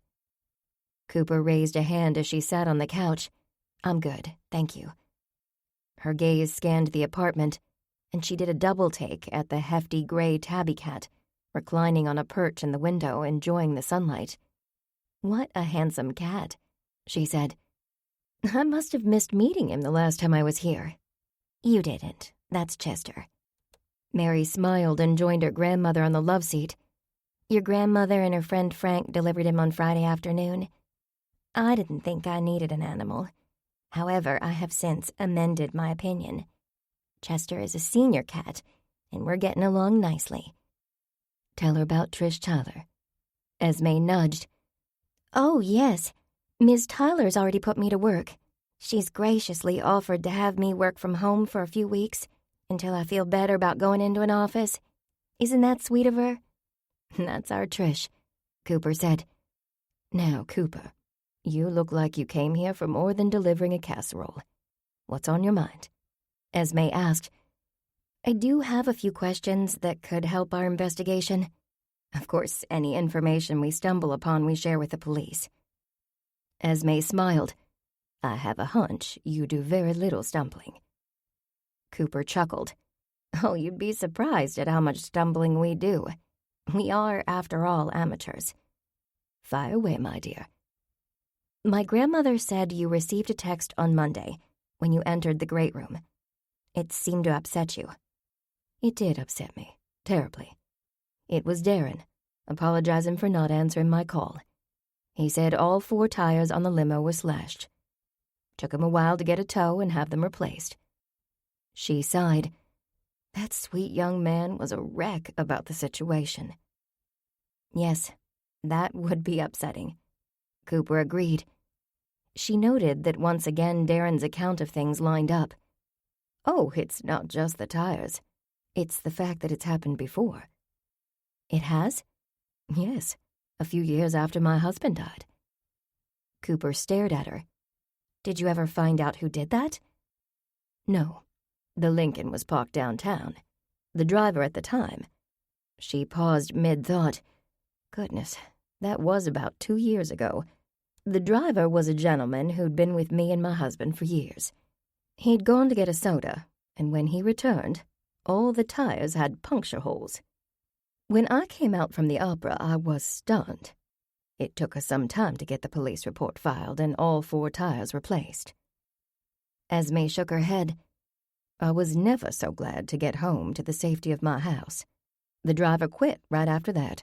Said things were getting too rough in the world. He retired to his farm. I can't say I blame him. So when Darren texted me, I felt like it was déjà vu. That and the blood on the carpet. Then Detective Olson found Ronald. What a horrible day." "It seems too coincidental, doesn't it?" Mary asked. She looked at Cooper for confirmation. "I agree." Cooper had learned long ago to pay close attention to coincidences. "I'm glad Nana finally agreed to use the alarm system." "Now, Mary, be fair. It's not that I don't like the system," Esme said. "But in the past I've accidentally set it off. Then I'm so embarrassed when the police show up at the door because I simply cannot recall the code in time." She sighed. "In hindsight, I realize that house has become too much for me. I am glad to be moving, though this was a tragic way to make up my mind." "Have you decided where you're going to live?" Cooper asked. "Oh, yes, I've wasted no time, believe me. After all, I can't continue to take advantage of Doris's hospitality much longer. I've already begun the paperwork to purchase a little house in a retirement community. It's a wonderful place. Mary and I toured yesterday. Everything I could possibly need is on the grounds. Grocery store, gym, clubhouse. And they have security." "I'm excited for her," Mary said. "How will you get around?" Cooper asked. "I can't be as spontaneous as I was when Darren drove me. But I can use a car service if necessary. And the facility has a shuttle." "Remember," Mary said, "I'll be much closer, making it easier for me to drive as well." "Oh, Mary, I don't want you to become my driver. You need to get out there and enjoy your life." "Nana, I can't enjoy my life without seeing you regularly." Esme patted Mary's hand. "Love you, darling girl." Cooper smiled and pulled out her phone, where she'd added a list of questions and concerns to address. "Esme, there are a few other questions I need to ask." "Fire away. Whatever I can do to help you figure out who is responsible for what's happened." "Where is the wine room? We couldn't locate it." "Oh, that's easy," she said with a chuckle. "Behind the shelves in the basement. The one with all those copies of National Geographic and Reader's Digest." Cooper laughed. "I never would have guessed. Yes, my husband enjoyed that little secret. I never go down there. It smells sort of funny, if you ask me." "Funny? Like how?" "Like melted plastic or something. It's hard to describe. I'm sure it's the HVAC system. It's fairly new, put in recently. And the ventilation down there isn't the best either." That was exactly Cooper's thought about the smell as well. She debated whether to tell Esme and Mary about being locked in the basement, and decided not to since there was no proof that someone locked them in versus a simple accident. It wasn't unreasonable to consider that Mrs. Hastings didn't know they were in the basement and closed the door out of habit. There was no need to alarm anyone until they could be certain what happened. "Esme, how did you come to hire Ginny Hastings?" "Oh, that was before my Morty passed. He brought her and her husband on board 2 years before we lost him. Morty said they had done some time in one of those nice prisons for white-collar crime. He said everyone deserves a second chance, and I agreed." "Prison?" She agreed everyone deserves a second chance, but it seemed the Saldanos were awfully laid back about who they hired. "Did he tell you what they were convicted of?" "No, and I didn't ask. Not to this day. Ginny and Ralph have done right by me. Especially Ginny. That house sparkles." "It does," Cooper agreed. "She must have quite a regimen for keeping it so clean." "I suppose so. Ginny prefers to clean when I'm out of the house, mostly Mondays, which are my busy days out and about. She doesn't want to disturb me. A very thoughtful woman." Cooper nodded. She hoped Ginny deserved her praise. "Can you tell me anything about how you pay your employees?" "Well, my accountant does that," Esme said. "Checks go out weekly. Christmas bonuses go out right after Thanksgiving. He's quite efficient." She stopped. "Is there a problem?" "No, not at all." Cooper shook her head. "Paper checks. That means you have everyone's physical address, correct?" "Yes. If it was good enough for Morty, it's good enough for me. The accountant sends checks to their addresses. I believe that Darren's check goes to a street address, and Ed and Ginny have post office boxes." A post office box. Once again, good old Ed flies under the radar. Esme looked at Cooper. "You don't think one of them is responsible for what happened, do you?" Mary's eyes rounded as she listened with interest. "We work the opposite of the police. Everyone on our list of suspects is guilty until we can prove they don't have opportunity or motive." "Does that include me and Mary?" Cooper cleared her throat, hesitating. "Oh, my stars, we are suspects." Esme's shoulders shook with laughter before a deep belly laugh burst from her lips. "I rather like that approach." "Nana," Mary said, "it isn't funny." Esme laughed again. "Oh, Mary, you have to chill out." "How can you possibly think it's funny that we're suspects in Ronald's death?" "It's like when they ask me for identification when I buy cooking sherry. Sort of fun that we both pretend I could be underage." Esme looked at Cooper. "I didn't like Ronald, which is no secret to Mary. However, the idea that I plotted his demise certainly makes me sound like a bit of a mastermind." She giggled. "At my age, a mastermind, I am flattered." "Seriously, Nana." Mary shook her head. "Any other questions, Cooper?" Esme asked as she wiped the moisture from her eyes. Cooper glanced at the list of questions on her phone, hoping there was nothing else controversial. "What about your gardener, Ed? He was referred to you by whom?" Esme frowned. "I don't actually recall. I got a phone call from someone in the Historical Society. It was strange. I don't know how she got my phone number or knew I needed a gardener." Esme shrugged. "But it all worked out well, didn't it? And Ed is taking Mary for coffee tonight. Isn't that nice?" "Nana, he's only a friend, you know that, right?" "I know you're still raw from what happened, but a nice young man like Ed may help heal your heart." Cooper wondered about that. She prayed that Ed didn't own a semi-automatic pistol. Chapter 14. Cell phone clamped to her ear, Cooper glanced at the rooster wall clock in her mother's kitchen. 30 minutes on hold. She had no idea the house cleaning business in Richmond was booming. When she looked down at the yellow legal pad in front of her, Cooper realized she'd scribbled Hart's and John's name all over the paper. She winced, tore the page off the pad, and tucked it in her pocket. "Yes, I'm still here," Cooper said to the second person she'd been transferred to. "I'm calling about the cleaning service at the Saldano house." She rattled off the address. "They're currently coming on Mondays." She nodded. "Yes, ma'am. I know the police wouldn't let them in last Monday. I'll get back to you on rescheduling, but for now, let's put the cleaning on hold. Thanks." Cooper grimaced. She hated lying, but sometimes it was necessary for the greater good of an investigation. So, Ginny had hired a cleaning service after all. What was the woman up to? Elbows on the table, her chin resting on her hands, Cooper stared at the photos of the staff that Jake had taken. Pages of notes were spread out on the table next to the photos.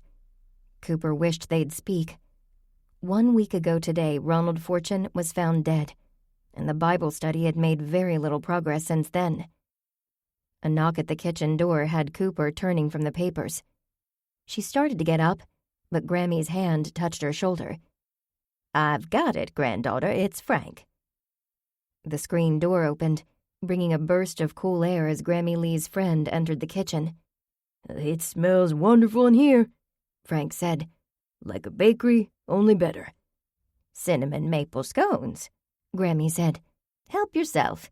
I've got some business to attend to. Just take a jiffy." "Good morning, Miss Cooper." Frank offered a tip of his wool driving cap. "Hi, Frank. Good to see you." She smiled at the mature gent with the white beard and mustache. Today he wore a wool blazer with a plaid scarf around his neck. "You look dapper as usual. May I pour you a cup of coffee?" "That would be nice, thank you." He inspected the scones. "Your mother's treats are a little bit of heaven." "I'll tell her you said so." Cooper pulled a mug from the cupboard and filled it with coffee. As she did, movement caught her eye out the window. A car she didn't recognize pulled into the drive. "Where are you and Grammy off to?" "A car rally through the back country to enjoy the fall foliage." "Sounds like fun. Maybe she and John could do something like that when he returned. Anything that didn't include a murder investigation would be fun." "After the rally, we have late lunch reservations at the Atwood Inn. Isn't that where your beau works?" "Beau?" Cooper smiled at the lovely term applied to John. "Yes, he's in California right now." Frank looked toward the hall with alarm. "Let's not say that word too loud. I am barely out of the doghouse with your grandmother for not returning from Palm Springs when she expected me." "California?" Cooper whispered. Frank nodded and rolled his eyes. Fortunately, Grammy is hard of hearing.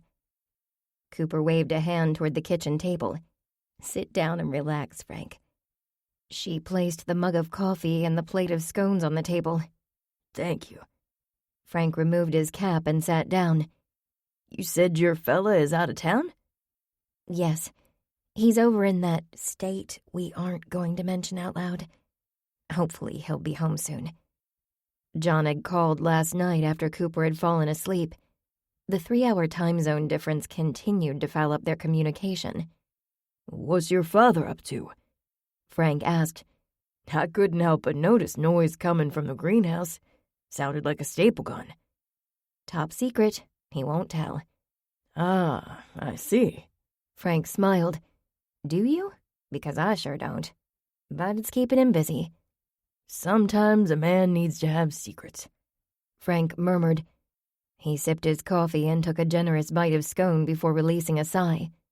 Heavenly, I tell you. Then he leaned over and peeked at the papers and photos. What do you have there? The Bible study is looking into a situation. Ah, yes. Your grandmother has told me about your group's investigation. He inched closer and pointed at a photo. That looks like Ginny Hobart. Excuse me? Her gaze followed where he pointed. Ginny Hobart. Her husband Ralph was one of my clients at the firm. He and his wife managed a small investment company. Morty Saldano was also a client of mine. Morty was a venture capitalist back in the day. She frowned. You're an attorney? Was an attorney. My own firm. My sons took over when I retired. Cooper glanced at Frank. The man had his own law firm. She'd severely underestimated Grammy Lee's companion. So you know Esme Saldano? Oh, yes. For years. Because of her husband. It was Esme who encouraged me to volunteer at the shelter, which is how I met your grandmother. The rest, as they say, is history. I had no idea. She assessed the photo on the table. If you don't mind my asking, where did Mr. Saldano get his money? Oh, he inherited a goodly amount, and Morty was playing good with the green. He could spot a profitable startup a mile away, and he was rarely wrong. What was the connection between the Saldanos and the Hobarts? As far as I can tell, Morty helped them out with loans from time to time. Like I said, he was good with money. Frank paused. Unfortunately, that could not be said about Ralph. Why would the Hobarts change their name to Hastings? Could it have something to do with their white-collar crime? I can think of a very good reason. Ralph Hobart and his wife were convicted of insider trading. His entire career went up in smoke. It was quite the fall from grace, and hit all the papers in the tri-state area. Now they're working for Esme Saldano. Yes, for at least 10 years. If I were to hazard a guess, I would bet that Morty felt bad about the situation and hired them. That would be right before the heart attack. 2 in 1 year. Morty Saldano was much too young, which was why I retired as soon as I could claim my retirement package. Stress is a killer. So is a handgun, Cooper noted. She pulled out the photos of Ed, Darren, and Ronald. Do any of these look familiar? Only that fella who was murdered. His picture was on the front page of the paper. Frank, would you mind if we don't share what we talked about with my grandmother right yet? She'll get upset, and that won't help any of us. Frank raised his palms. I'm all for anything that keeps your grandmother smiling. What are you two gapping about? Grammy Lee asked. The weather, Frank said. He winked at Cooper and took a long swig of coffee. Cooper smiled, relieved she didn't have to fib. Twice in one day might warrant a lightning bolt striking her down. Looks like we've finally got some sunshine, despite Bryant Sheldon's forecast. Grammy Lee chuckled. Now, Grammy Lee, Bryant is very popular, you know. Bryant Sheldon is a handsome fella and a nice one, too. That observation and $2 will get you a coffee at the 7-Eleven, but it won't get you a forecast you can count on. She laughed again. Tell your mama that the dogs are in my room snoozing. They've been walked and fed. Will do.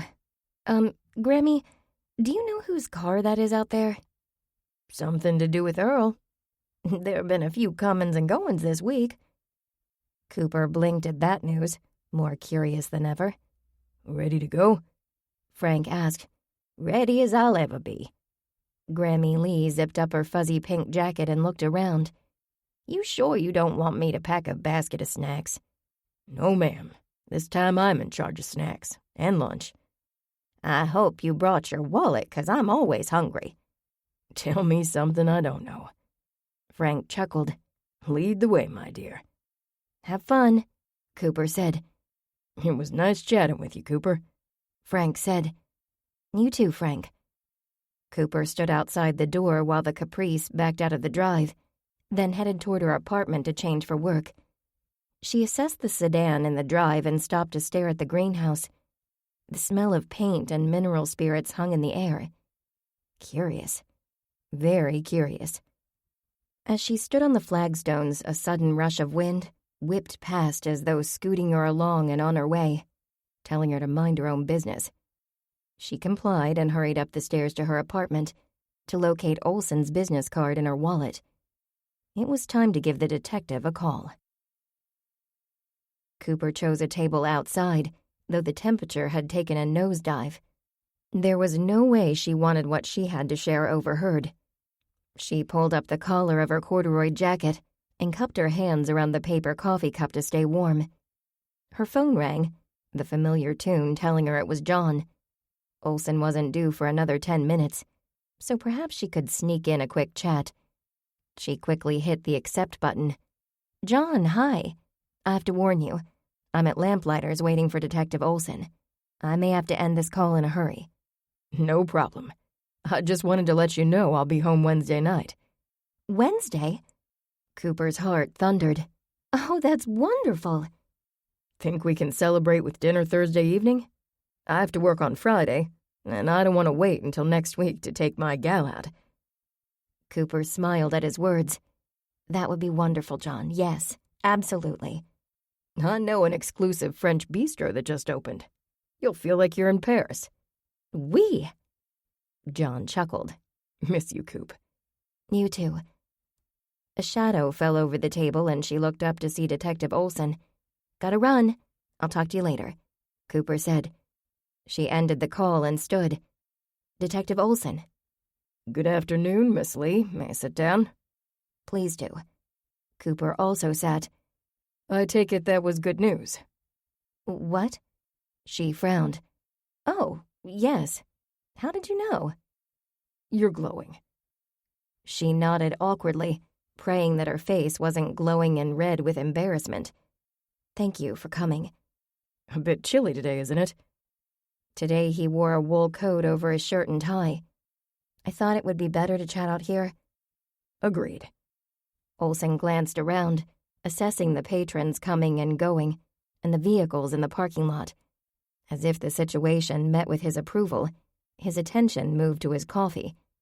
He removed the lid, releasing a drifting stream of steam. To what do I owe this unexpected meeting? I thought it was about time to let you know what information the Bible study has uncovered.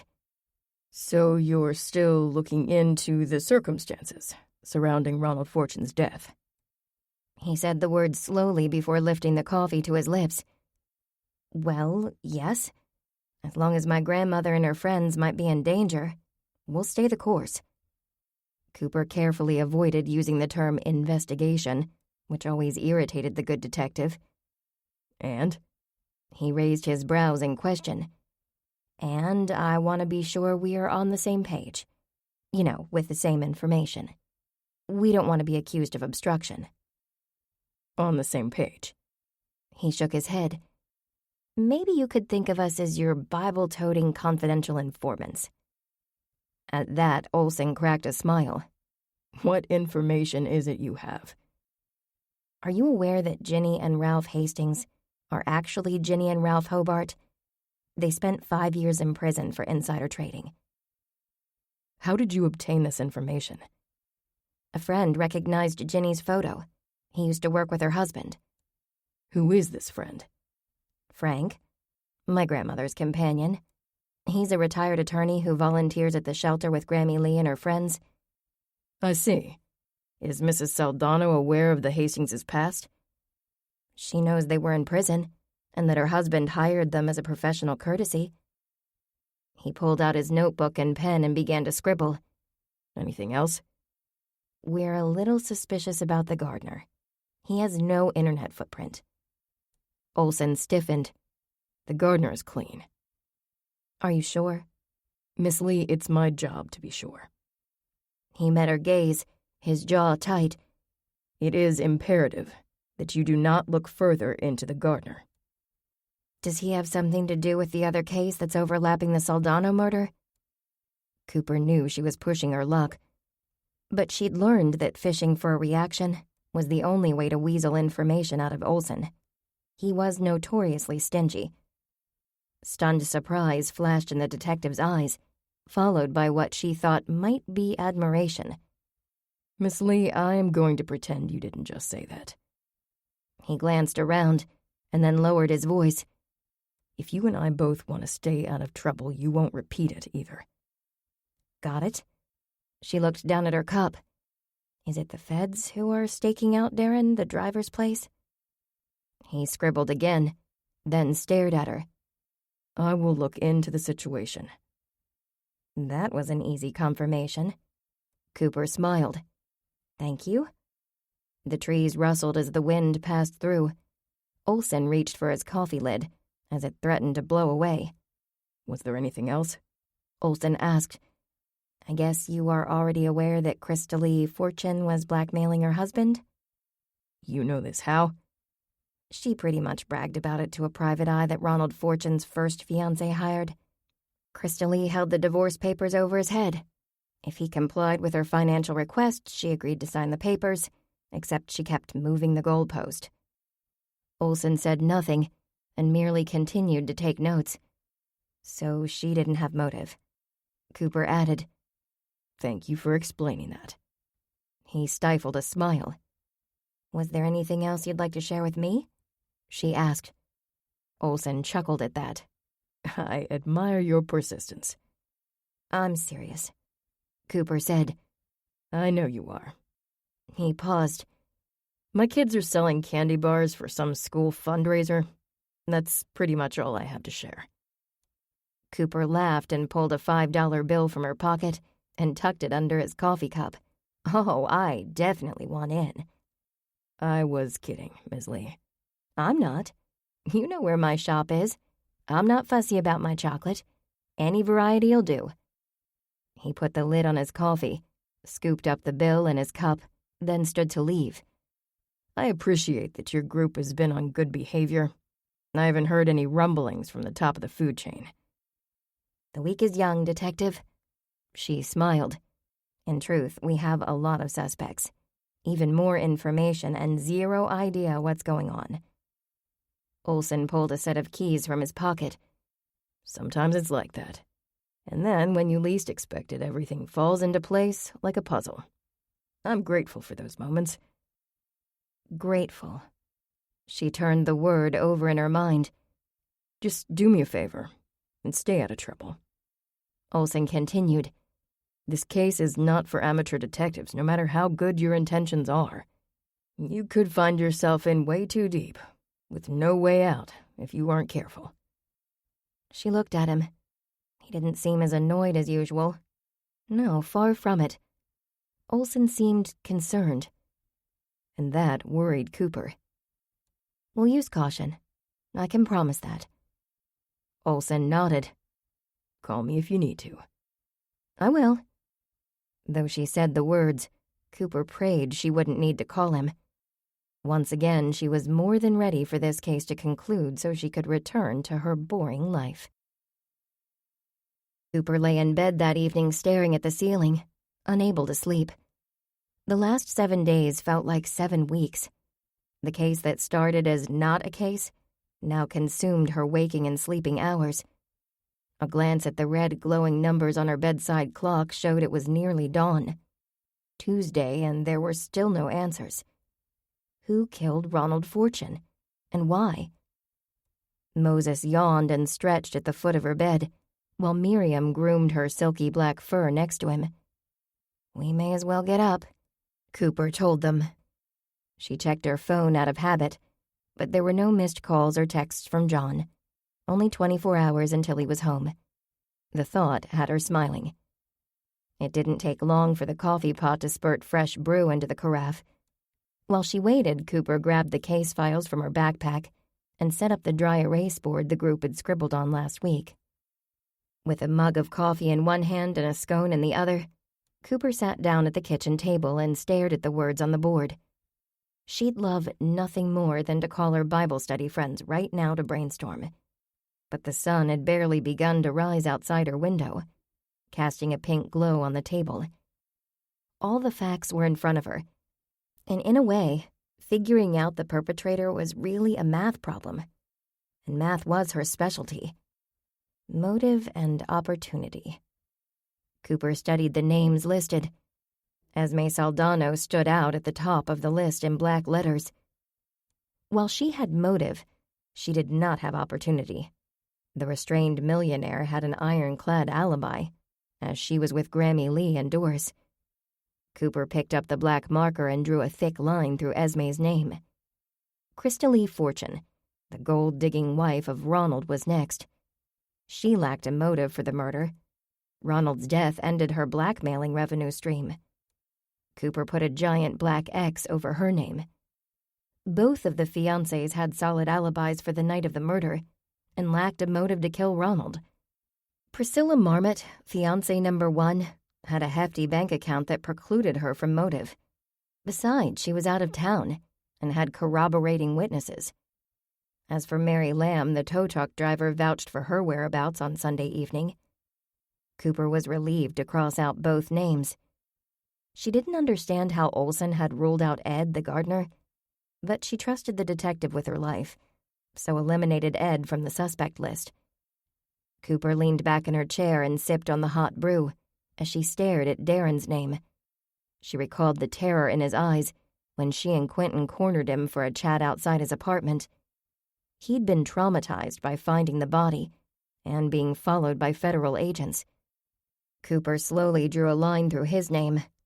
The poor kid was right when he said that he hadn't signed on for the situation he found himself in the middle of. That left Mrs. Hastings, the housekeeper, and her husband, Ralph. Why would a woman paid to clean hire a cleaning crew? There was no financial sense in the situation. Cooper had run the numbers. Ginny Hastings was losing money with a cleaning crew. Yes, the middle-aged couple were felons, white-collar felons. That didn't make the pair murderers. There was opportunity, but a motive remained elusive. What had the Bible study overlooked? Another suspect? No. She silently shook her head. The intuition she'd inherited from Grammy Lee told her that it had to be one or both of the Hastingses. Maybe she could broach the subject with Trish tonight at the Saldano home. Cooper's head throbbed at the thought of returning to the scene of the crime. However, she was certain the mansion held the secret to all the whys of the case. Chapter 15. Detective Olson's ominous words left Cooper still feeling uneasy as Trish drove them to the Saldano house. She wrapped her arms around herself when the lights from Trish's car illuminated the dark drive of the mansion. Tonight, even the rows of junipers seemed sinister. Olson really said that? Trish asked. She put the vehicle in park and turned to Cooper. You could find yourself in way too deep, with no way out if you aren't careful. That's what he said. Cooper released her seatbelt. Jake'll be here in a few minutes. I'm glad we have his brawn on our team.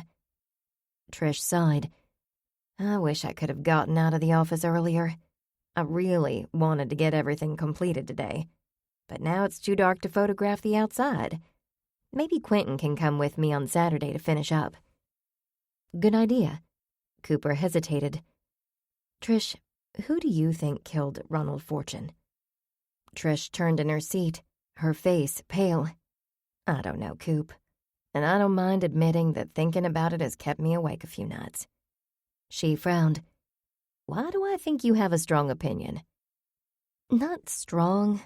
A logical conclusion. I've ruled out everyone except the Hastingses. Unless there's a suspect we missed. I know we've never quit an investigation, Trish said, but it may be time for the Bible study to bow out. It's getting scary. Cooper nodded. I'm getting nervous as well. The wind seemed to have stilled as they got out of the car and stood outside the door to the breezeway. Cooper glanced around. Overhead, the night sky was clear, and a low-hanging full moon cast long shadows on the empty driveway. She shivered as she followed Trish through the breezeway to the mudroom. Cooper worked to stay calm. After all, nothing had changed. Esme Saldana remained the same sweet woman who lived in a lovely colonial revival home in a very upscale neighborhood. The only thing different was the murder of Ronald Fortune. "Good evening, ladies. About time you showed up." Cooper gasped and swung around. Ginny Hastings stood behind them in the shadows, wearing a dark sweatshirt with a hood, black capri pants, and orthotic shoes with ankle socks. "Ginny, you scared me," Cooper said. "We didn't see your car in the drive. Ralph will bring it around." "What are you doing here?" Trish demanded. She stood in the middle of the doorway blocking the entrance to the kitchen. "I've still got a few things in the house to collect." "Why didn't you call and schedule a time?" Trish asked. "I thought I'd surprise you," Ginny said with a smile. She put her hand in her sweatshirt pocket and pulled something out. "Are you surprised?" Cooper jerked back, realizing it was a handgun. "Why do you have a gun?" Trish asked, her voice a squeak. "To get you to stop talking." Ginny laughed, as though that was the funniest thing in the world. "Now let's move into the house, shall we?" Trish and Cooper stepped backward into the kitchen, where Ginny slapped a hand on the wall plate and turned on the lights. "I'm going to need the two of you to go down into the basement." Not the basement. Cooper barely resisted groaning. Instead, her gaze went to the wall clock. Jake should be here any minute. Maybe she could distract Ginny and provide an opportunity for Jake to disarm her. "I like it better up here." Cooper said the words loud enough for someone in the breezeway to hear. Hopefully Jake. Ginny sighed. "Pipe down and get moving, both of you." Trish went first, with Cooper dragging her feet step by step until they were both standing on the cement floor of the Saldano basement. The same smell emanated from the walls. Moments later, the sound of footsteps overhead had Trish and Cooper turning to look up the stairwell. "Where are you, dearest?" a man called out. "Get down here, Ralph," Ginny called. "We don't have much time." Ralph Hastings clomped down the steps, tall and lanky. "What do we do now?" he asked. "These two are going to help us move our home office." Ginny waved toward the wall units. "Don't just stand there, Ralph. Open the door." Ralph moved to the wall, where he pulled on the shelving. The entire unit moved easily, revealing a room the size of a substantial walk-in closet. A hidden room, just like Esme said. From where Cooper stood, she could see rows of dusty wine bottles resting on their sides. 2 long folding tables occupied the rest of the space. The tables held printers and computers, along with supplies and packing boxes. She recalled Esme's joking about being a mastermind. Little did Cooper realize she would soon meet the real masterminds. But of what? What went on in that room? "Cooper? Trish? Where are you?" Jake's voice rang out. "We're in the basement," Ginny called sweetly. "Don't come down here, Jake," Cooper yelled. "What's all the hollering?" His footsteps pounded down the steps. Standing at the bottom, he glanced around. "Hey, I see you found the wine room." "Watch it, Jake," Trish said. "She has a gun." Jake eyed Ginny and Ralph. His eyes rounded and he crossed his arms, displaying impressive biceps. "What's going on?" Cooper had never seen her friend look more menacing. Yet Ginny still held the upper hand. "Easy there," Ginny warned, gesturing with the gun. "Mr. Fawcett, correct?" "Yes, ma'am. And my supervisor knows I'm here." He took a step toward Ginny. "That's fine and dandy," Ginny said. "Hand over your phone and have a seat in that chair." Ginny turned to Ralph. "Tape him to the chair and don't mess this up." Jake complied, handing over his phone. The gaze he shot to Cooper and Trish seemed apologetic. "It's not your fault," Cooper mouthed. Ralph, meanwhile, awkwardly taped Jake's wrists and ankles to the chair with silver duct tape. He stood, cocking his head to assess his handiwork. "That work for you, dear?" "His mouth, you idiot. Tape his mouth." "Oh, my. Is that necessary, Jenny?" "Do it!" she yelled. "Fine, fine." Ralph tore the tape and leaned close to Jake. "Sorry about this." "You're going to jail, you know," Jake said. "Is it really worth it?" Ralph cringed. He started to say something, glanced at Jenny, and put the tape over Jake's mouth. "You killed Ronald," Cooper stated. She was sure of it now, but she wanted to hear the woman admit it. Besides, it was the only way she could think of to distract the couple while Jake could perhaps free himself from the tape. "Of course we killed Ronald." Jenny's voice rang with disdain. "But why?" "That smarmy realtor stumbled on our little operation. Showed up here Sunday night, waving documents in the air and threatening to blackmail us.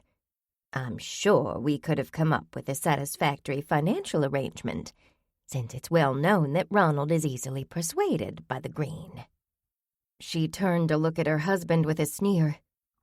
"Unfortunately, Ralph here panicked.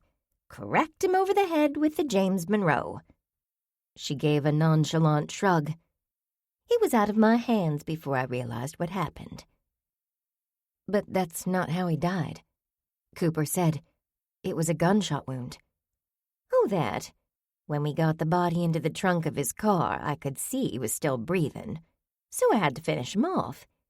We couldn't risk him messing up our operation," Jenny said. "So you were also the ones who slashed the tires on the Lincoln?" Cooper knew she was reaching, but she had to keep talking while Jake worked the tape with his fingers. My, aren't you the little Nancy Drew? Plucky, like your grandmother." Jenny grinned. "What do you think? Of course we did. It worked once before, so why not a repeat performance?" "How does slashing tires advance your agenda?" Cooper asked. "To keep Esme out of the house, when we needed a few hours to set up the operation a few years ago. This time we had to start breaking things down, packing and moving boxes to the car." Jenny sighed impatiently. "We sure didn't need that limo driver hanging around."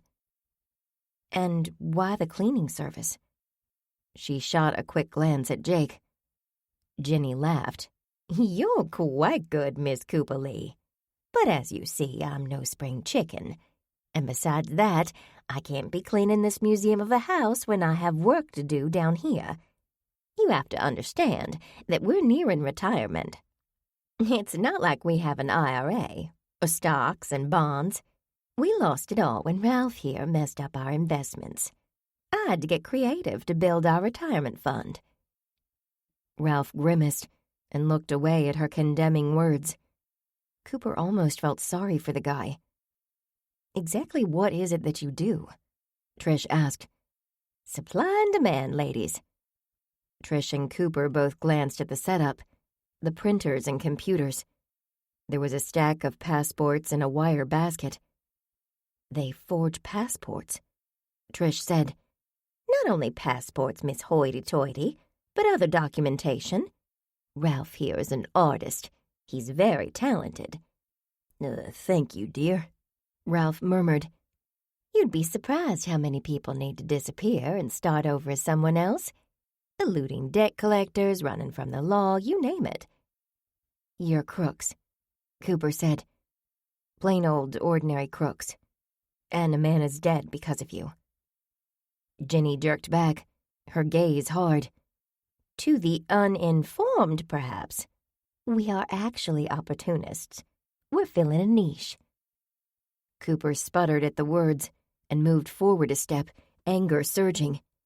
"This setup must cost a fortune," Trish quickly inserted, stepping close to Cooper. "We've already moved out much of our operation. This is what's left. With you insisting the alarm be set, we had to wait until you came back to move things out. So really, tonight is your fault." "Our fault," Trish scoffed. Jenny nodded. "The whole Ronald incident was unfortunate, but it was a wake-up call for us. We were taking too many risks. It was time to retire. It's getting harder and harder to do those documents anyway with all the fancy holograms and ink nowadays. That and more of our business is being outsourced overseas." She gave a disgusted shake of her head. "So much for made in the good old USA. It's criminal how good jobs are being taken away from people who need them, like us." Trish ignored the outrageous comment, staying calm as Cooper's emotions continued to soar. "How did you pay for all of this?" the real estate agent asked. "You'll be happy to know we put it all on Mrs. Saldano's grocery credit card," Ralph piped up. "Now all we have to do is dismantle the operation. We could use some help getting these machines into the car. My back isn't what it used to be," Ginny said. "Then what?" Cooper asked. "When the shop is packed up and loaded into the car, we'll reach out to our associates. I feel certain they will handle this little problem for a small fee." Ginny shrugged. "Cost of doing business. I'll check with our accountant, though. It may be tax deductible." Cooper gaped at the idea that murder was tax deductible. "Now, enough with the questions. I've enjoyed our little chat. It's always fun to share our business acumen. However, time is of the essence. There's been an awful lot of strange activity around this house lately. Time to get cracking." She looked at her watch. "Ralph and I have a flight to catch in the morning." "Where are you going?" Trish asked. "Somewhere warm, where there is no extradition back here. We'll think of you fondly as we lay on the beach sipping drinks with those tiny umbrellas in them." She looked at her husband. "Right, dear?" Whatever you say, Ginny." "Miss Tyler, why don't you grab that box and start up the steps?" Ginny motioned with the gun. The gesture had Cooper on the verge of panic. "Oh, wait," Ginny continued. "Silly me. We'll take your phones now." "My phone is turned off," Trish said. "Why do you need to take it?" "Protocol. I'll put them in a safe place with Ronald's phone." She pointed to a large, wide-mouth glass container filled with at least 2 gallons of water. "What is that?" Cooper asked. "Salt water, of course. Saw that trick on television."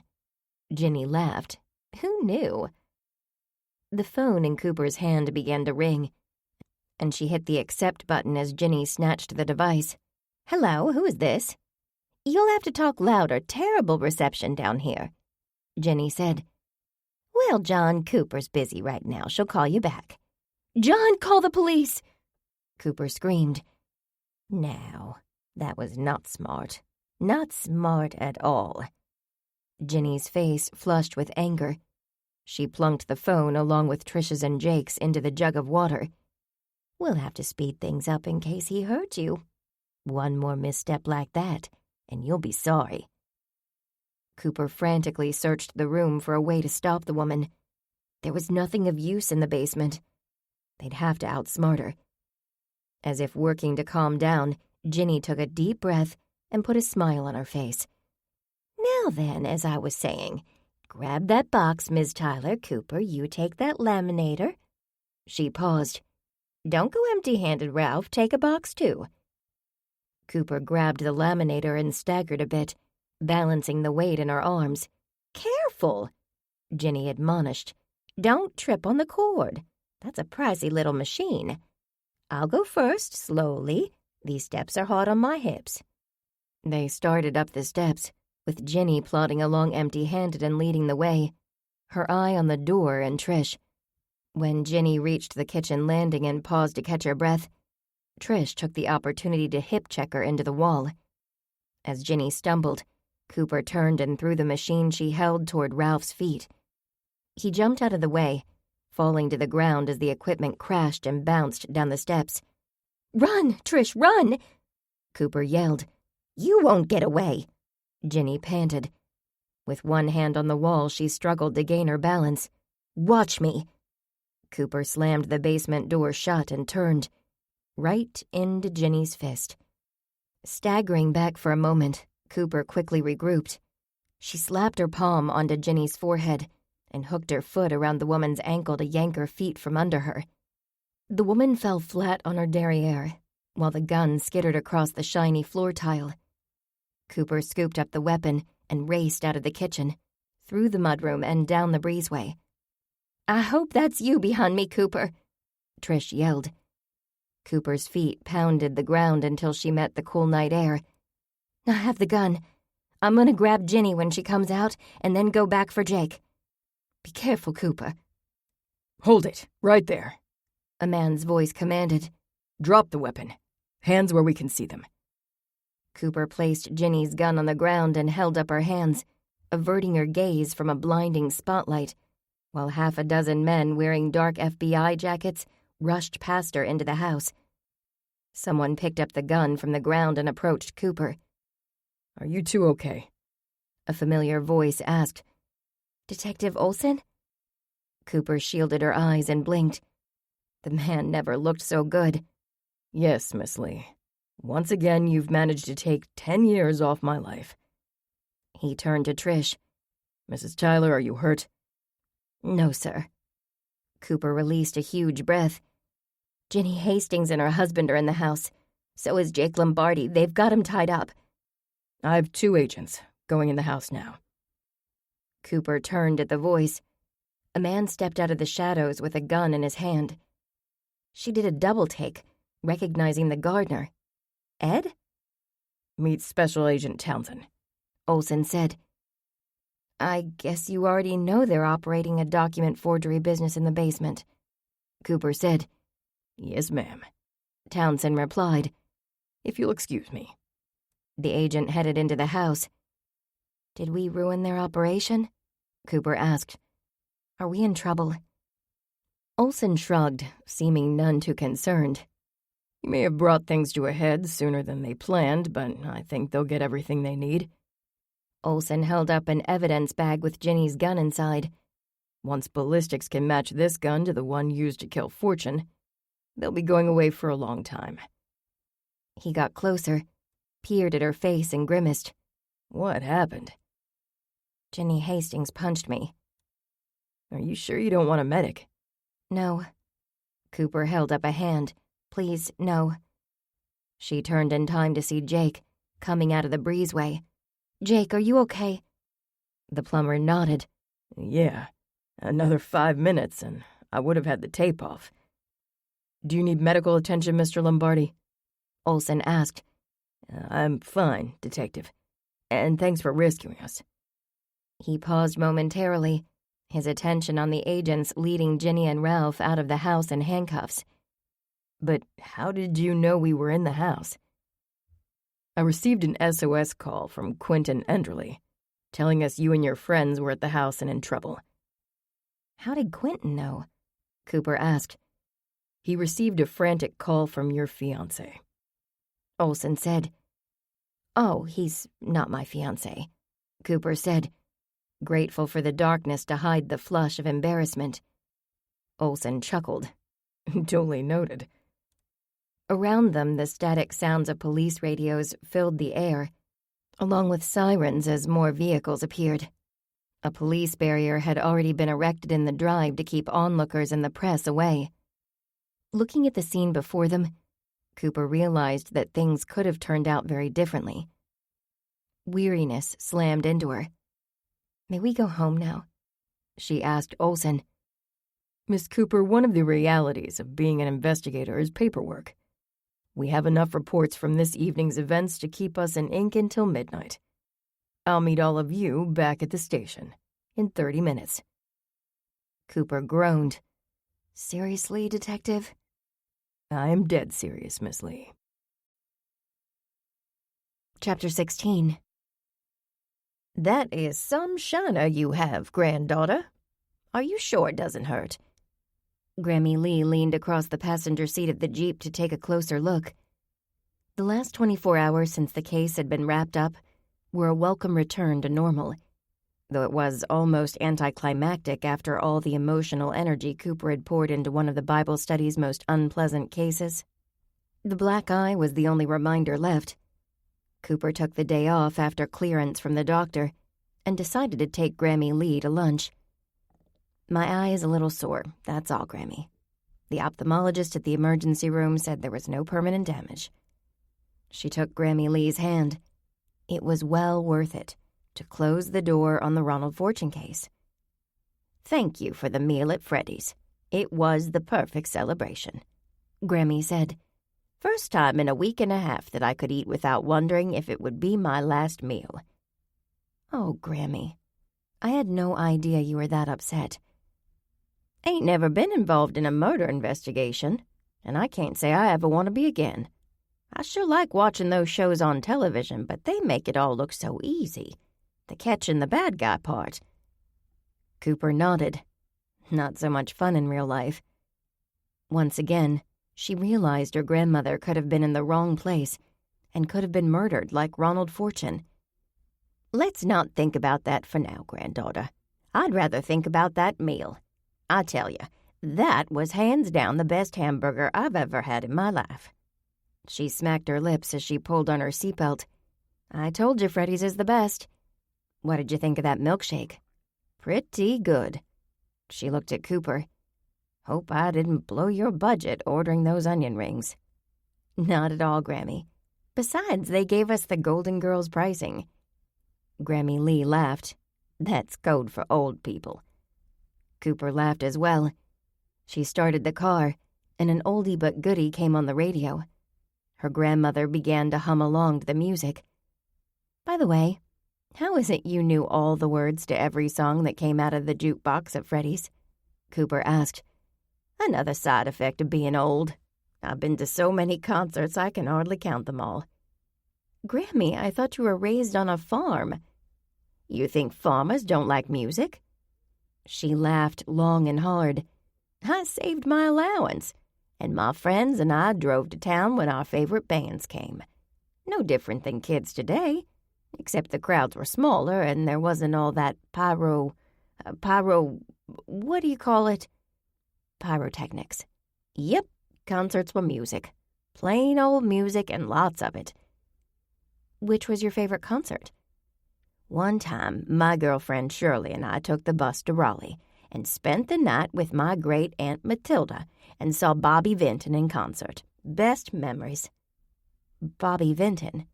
Look it up, granddaughter, you'll see. They don't make music like that anymore. What's your favorite music, Grammy?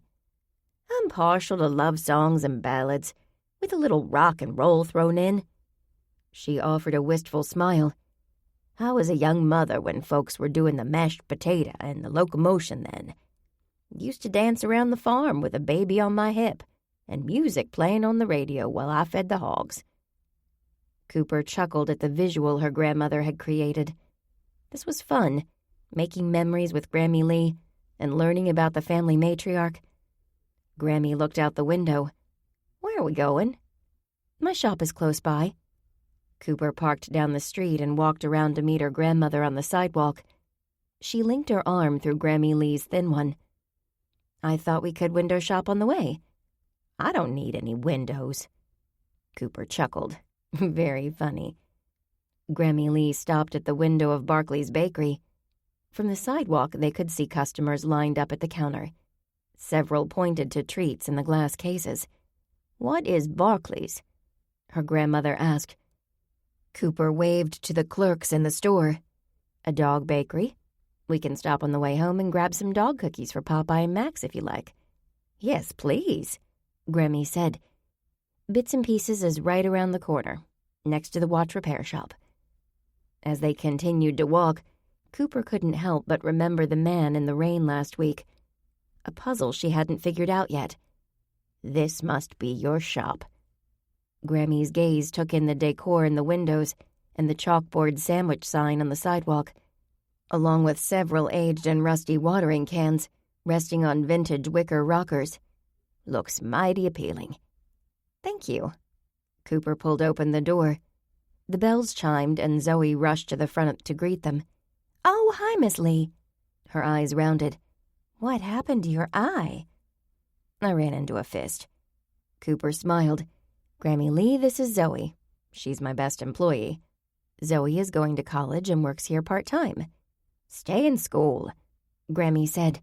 Yes, ma'am. Cooper's grandmother gave a small gasp of delight as she moved through the store. "Why, look at those dishes. I remember those big pink flowers. My auntie had a set of those." Together they strolled the aisles, with Cooper pointing out vintage finds and their history. My, this shop is amazing.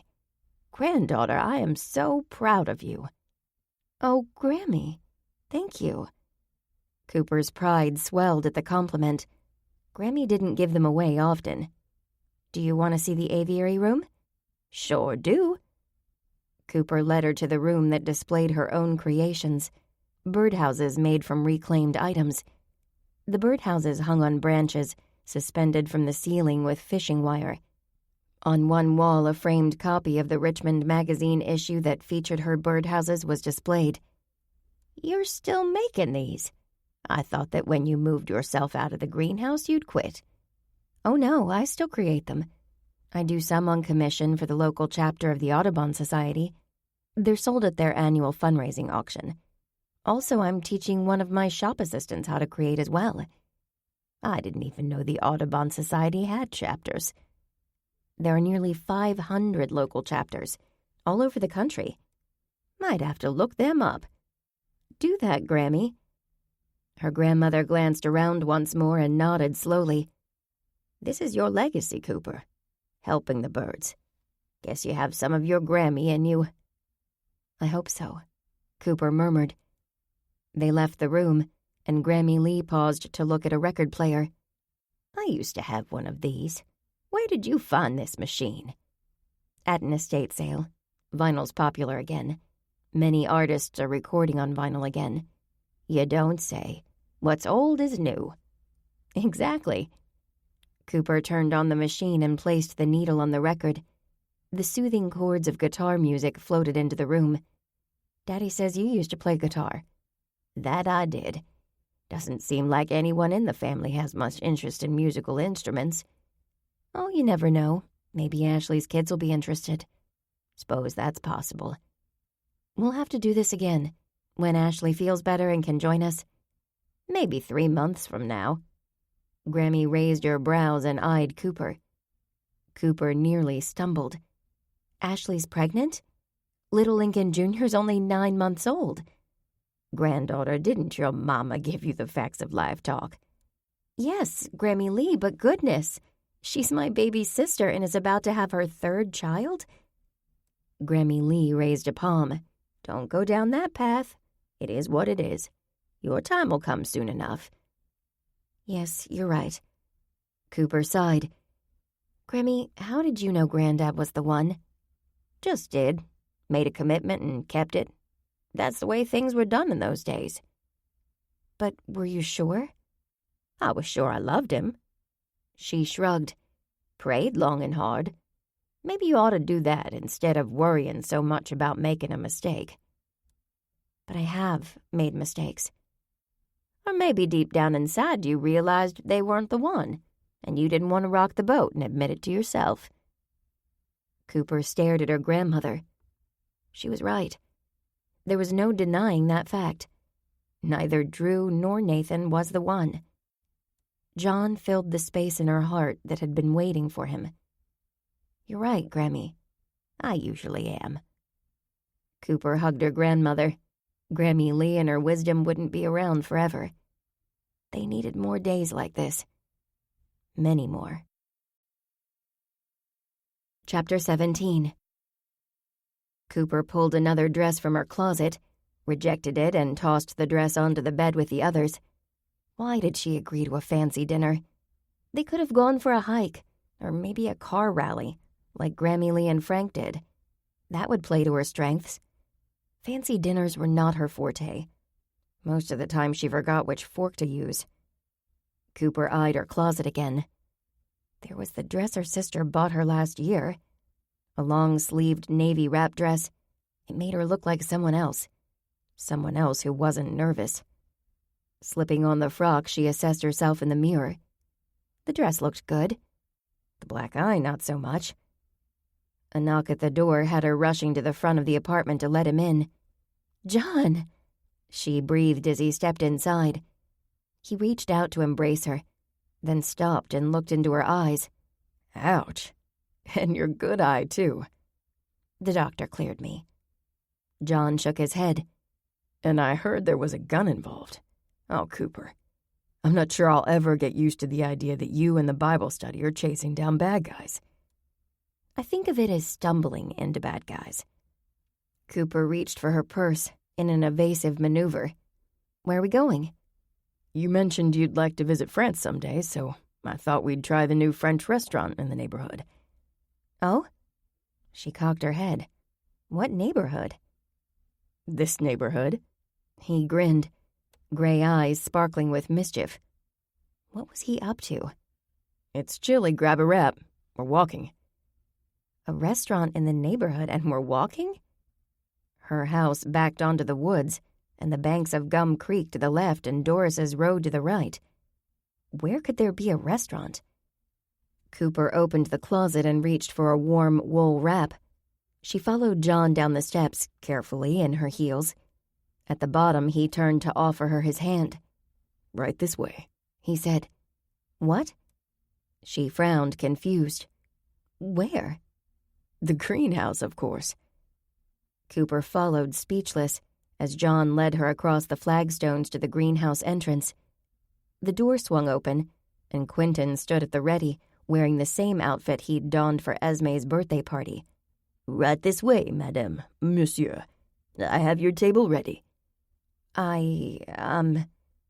Cooper found herself without words. A crisp white tablecloth covered a table with 2 chairs set up in the middle of the greenhouse floor. A floor that was no longer dirt, but covered with plywood, and a beautiful replica of a French Aubusson carpet in shades of blue and ivory. John held her chair as she sat down. That's not a real French carpet, right? She joked. No, it's real.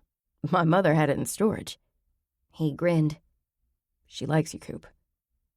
Cooper's jaw sagged. I better not spill anything tonight. No worries. She smiled at the miniature bouquet of roses in the center of the table. Behind her, one of the old planting tables had been draped with another white tablecloth. A small blue lamp sat on each end of the serving table. Silver warming trays lined the area, along with an ice bucket, with champagne resting on its side. Overhead, a sparkly crystal chandelier lit up the room with spectrums of light. Oh my, Cooper said, when she noticed the art-filled walls. With the other planting table removed, the walls were visible. 3 of them had been covered with theater canvas. The back showed a cobblestone path leading down a boulevard, with the Eiffel Tower in the distance. Each wall to the left and right had been illustrated to resemble shops lining the street. Cooper spied Savannah's initial in the lower corner of one of the canvases. This is the secret, she murmured. A secret courtesy of your father, Savannah and her art students, and Jake. Even Bryant helped with the painting. My mother found the light fixture in a resale shop. Cooper put a hand to her heart. So many friends and family had come together for this beautiful secret. Her eyes filled with moisture.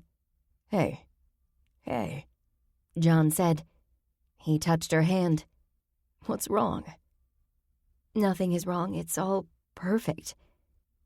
The sound of a cork popping had both John and Cooper turning to see Quentin advancing with the bottle of champagne.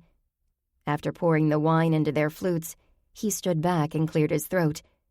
We shall begin the evening with la soupe de crabe, followed by canard à la orange, he said with a cheesy and dramatic French accent. The chef has prepared dacquoise. If only she'd taken French in high school instead of Spanish. Cooper looked at John. That would be crab soup, Peking duck, and cake. She nodded and smiled at Quentin. Yes, please. Once dinner was served, Quentin discreetly left the greenhouse. John raised a champagne flute. To wonderful friends and family. Yes, Cooper agreed. She touched her glass to his before sampling the bubbly. Who prepared our dinner? Cooper asked minutes later. This duck melts in my mouth. My man Quentin and I are a team. She picked up her napkin and wiped her lips. Is that why your heads were together at Freddy's a few weeks ago? Guilty. It's hard to keep anything from the eagle-eyed detective. You did this time, John. I stand amazed. How long have you been planning this? For a while. The trip to California sort of messed up my timing, but it all worked out in the end. Yes, she breathed. This is wonderful. John took a long drink of water and sat back in his chair. I have a confession to make. Uh-oh. Was the other shoe about to drop? Cooper's stomach clenched. Please, Lord, don't let him tell me he's moving to California or fell in love with someone else.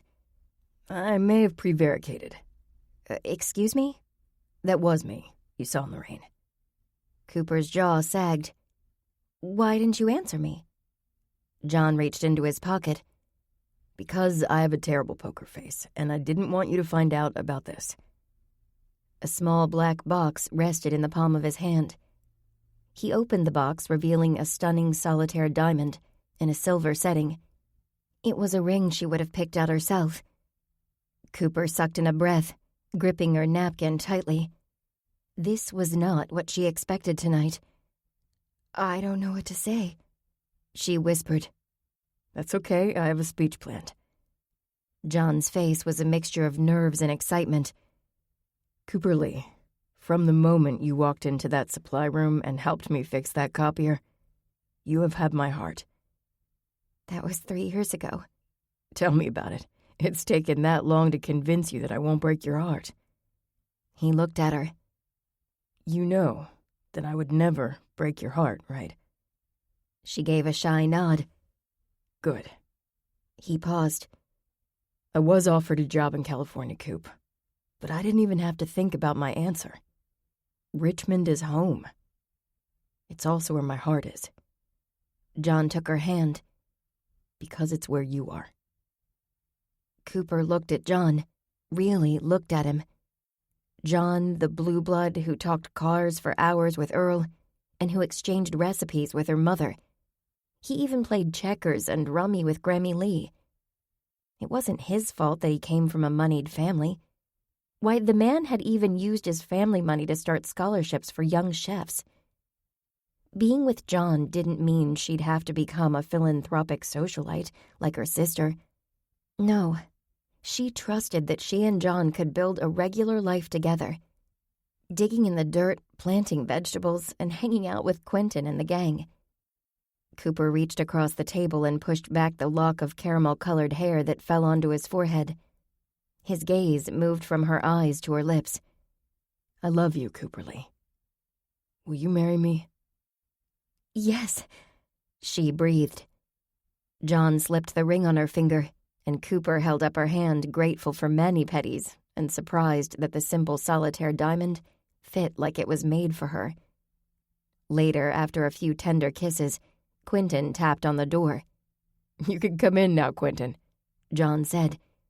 The big guy cleared his throat and brought in dessert before exiting again with a grin on his face. Oh my. Cooper sat back in her chair, oblivious to the layered French pastry in front of her. I'm going to have to find a way to keep my sister from going crazy with wedding plans. My mother has already submitted suggestions for the venue. Uncle Anton offered to fly the entire wedding party to Cancun if we like. Cooper took one of John's hands. John, promise me we won't let the whole wedding planning thing get out of control. Sure. But does that mean we have to wait until spring to have a wedding in your backyard? Oh, what did you have in mind? We could get married at the Atwood Inn. That would mean less fuss and work for your folks, and you. I remember how much physical labor you put into your yard when Angela got married there. I do love the Atwood Inn. Atwood in November? A thankful wedding? Maybe the week before Thanksgiving? He suggested. Wow, Cooper said. That's only 6 weeks away. Cooper Lee, I have waited my entire life for you. I can't see waiting another 6 months just to make everyone else happy. Our happiness is what counts. I guess we should stop by the house and show Mama and Daddy the ring. That reminds me. My mother gave me this to give to you. He pulled a thin jewelry box from his coat pocket. Cooper opened the lid, revealing a silver necklace with a silver cross. It belonged to my maternal grandmother. She wanted to give you something borrowed for the wedding before anyone else had a chance. John blushed. I told her it wasn't a given that you'd say yes. She disagreed. You have a wise mama, Cooper said. I've been waiting my entire life for you as well, John Eason. It will always be yes. Cooper poured a cup of coffee and snagged a piece of the banana bread that Quentin brought to Bible class. Will you be able to sell the house, Trish, once a murder has been disclosed? You already know that stigmatized houses can be challenging. However, now that we have the facts, that Ronald's death was not actually in the house, interested buyers may overlook it. Then there is the fact that the house is amazing. I've discussed things with Mrs. Saldano, and she's more than willing to lower the price a bit if necessary. I honestly do not think it's going to be an issue, because of the historical value of the house. It is, after all, a John L. Stinson Jr. custom-designed home. She smiled serenely. Between us, I've already had lots of calls already. Oh, that's wonderful, Cooper said. I heard a little rumor that Agent Townsend is seeing Mary Lamb, Savannah said. Yes, our undercover agent has certainly boosted Mary's self-confidence, Trish said. She's still mourning what happened to Ronald, but having Ed there means so much. Did Olson ever say if Mary's road incident had anything to do with Ginny and Frank? Bryant asked. No. Cooper shook her head. Nothing has been determined yet. Speaking of romance, Quentin said. He gave a low whistle and a nod to Cooper's left hand. That's some ring. Cooper smiled and held out her hand. She still couldn't believe it herself. The ring fits perfectly. I don't know how he did that. Trish cleared her throat. I do. Remember that day I came into your shop hunting for a gift for my mother-in-law? Cooper released a tiny gasp. You were in on it too? Cooper, we were all in on it. Trish hugged Cooper tightly. The fact is, we were concerned this case was going to spoil John's proposal plans. Which is why we've been eager to figure out who done it so fast, Jake said. Cooper sighed. Thank you all for your hand in my engagement. I am very grateful for you. You are the gratitude effect in my life. She looked at the group, Trish, Bryant, Quentin, Savannah, and Jake. Long ago, when she took that first step of joining the Sunrise Bible Study, she had wished for one close friend, to be loved by someone she could grow old with, and for her life to have purpose. Somehow the Lord made all of those dreams a reality. She had 5 close friends, was engaged to a man who loved her unconditionally, and part of something bigger than all of them each time the Bible study worked to figure out who done it, as Jake so eloquently said. Yes, she was grateful. This concludes Dying to Sell by Ellery Adams and Tina Radcliffe, narrated by Chris Dukart. Copyright 2025 by Ellery Adams. This unabridged audiobook is published by arrangement with Beyond the Page Publishing, LLC, and was produced in the year 2025 by Tantor Media Incorporated, a division of Recorded Books, which holds the copyright thereto. Please visit Tantor.com for more information on our growing library of unabridged audiobooks.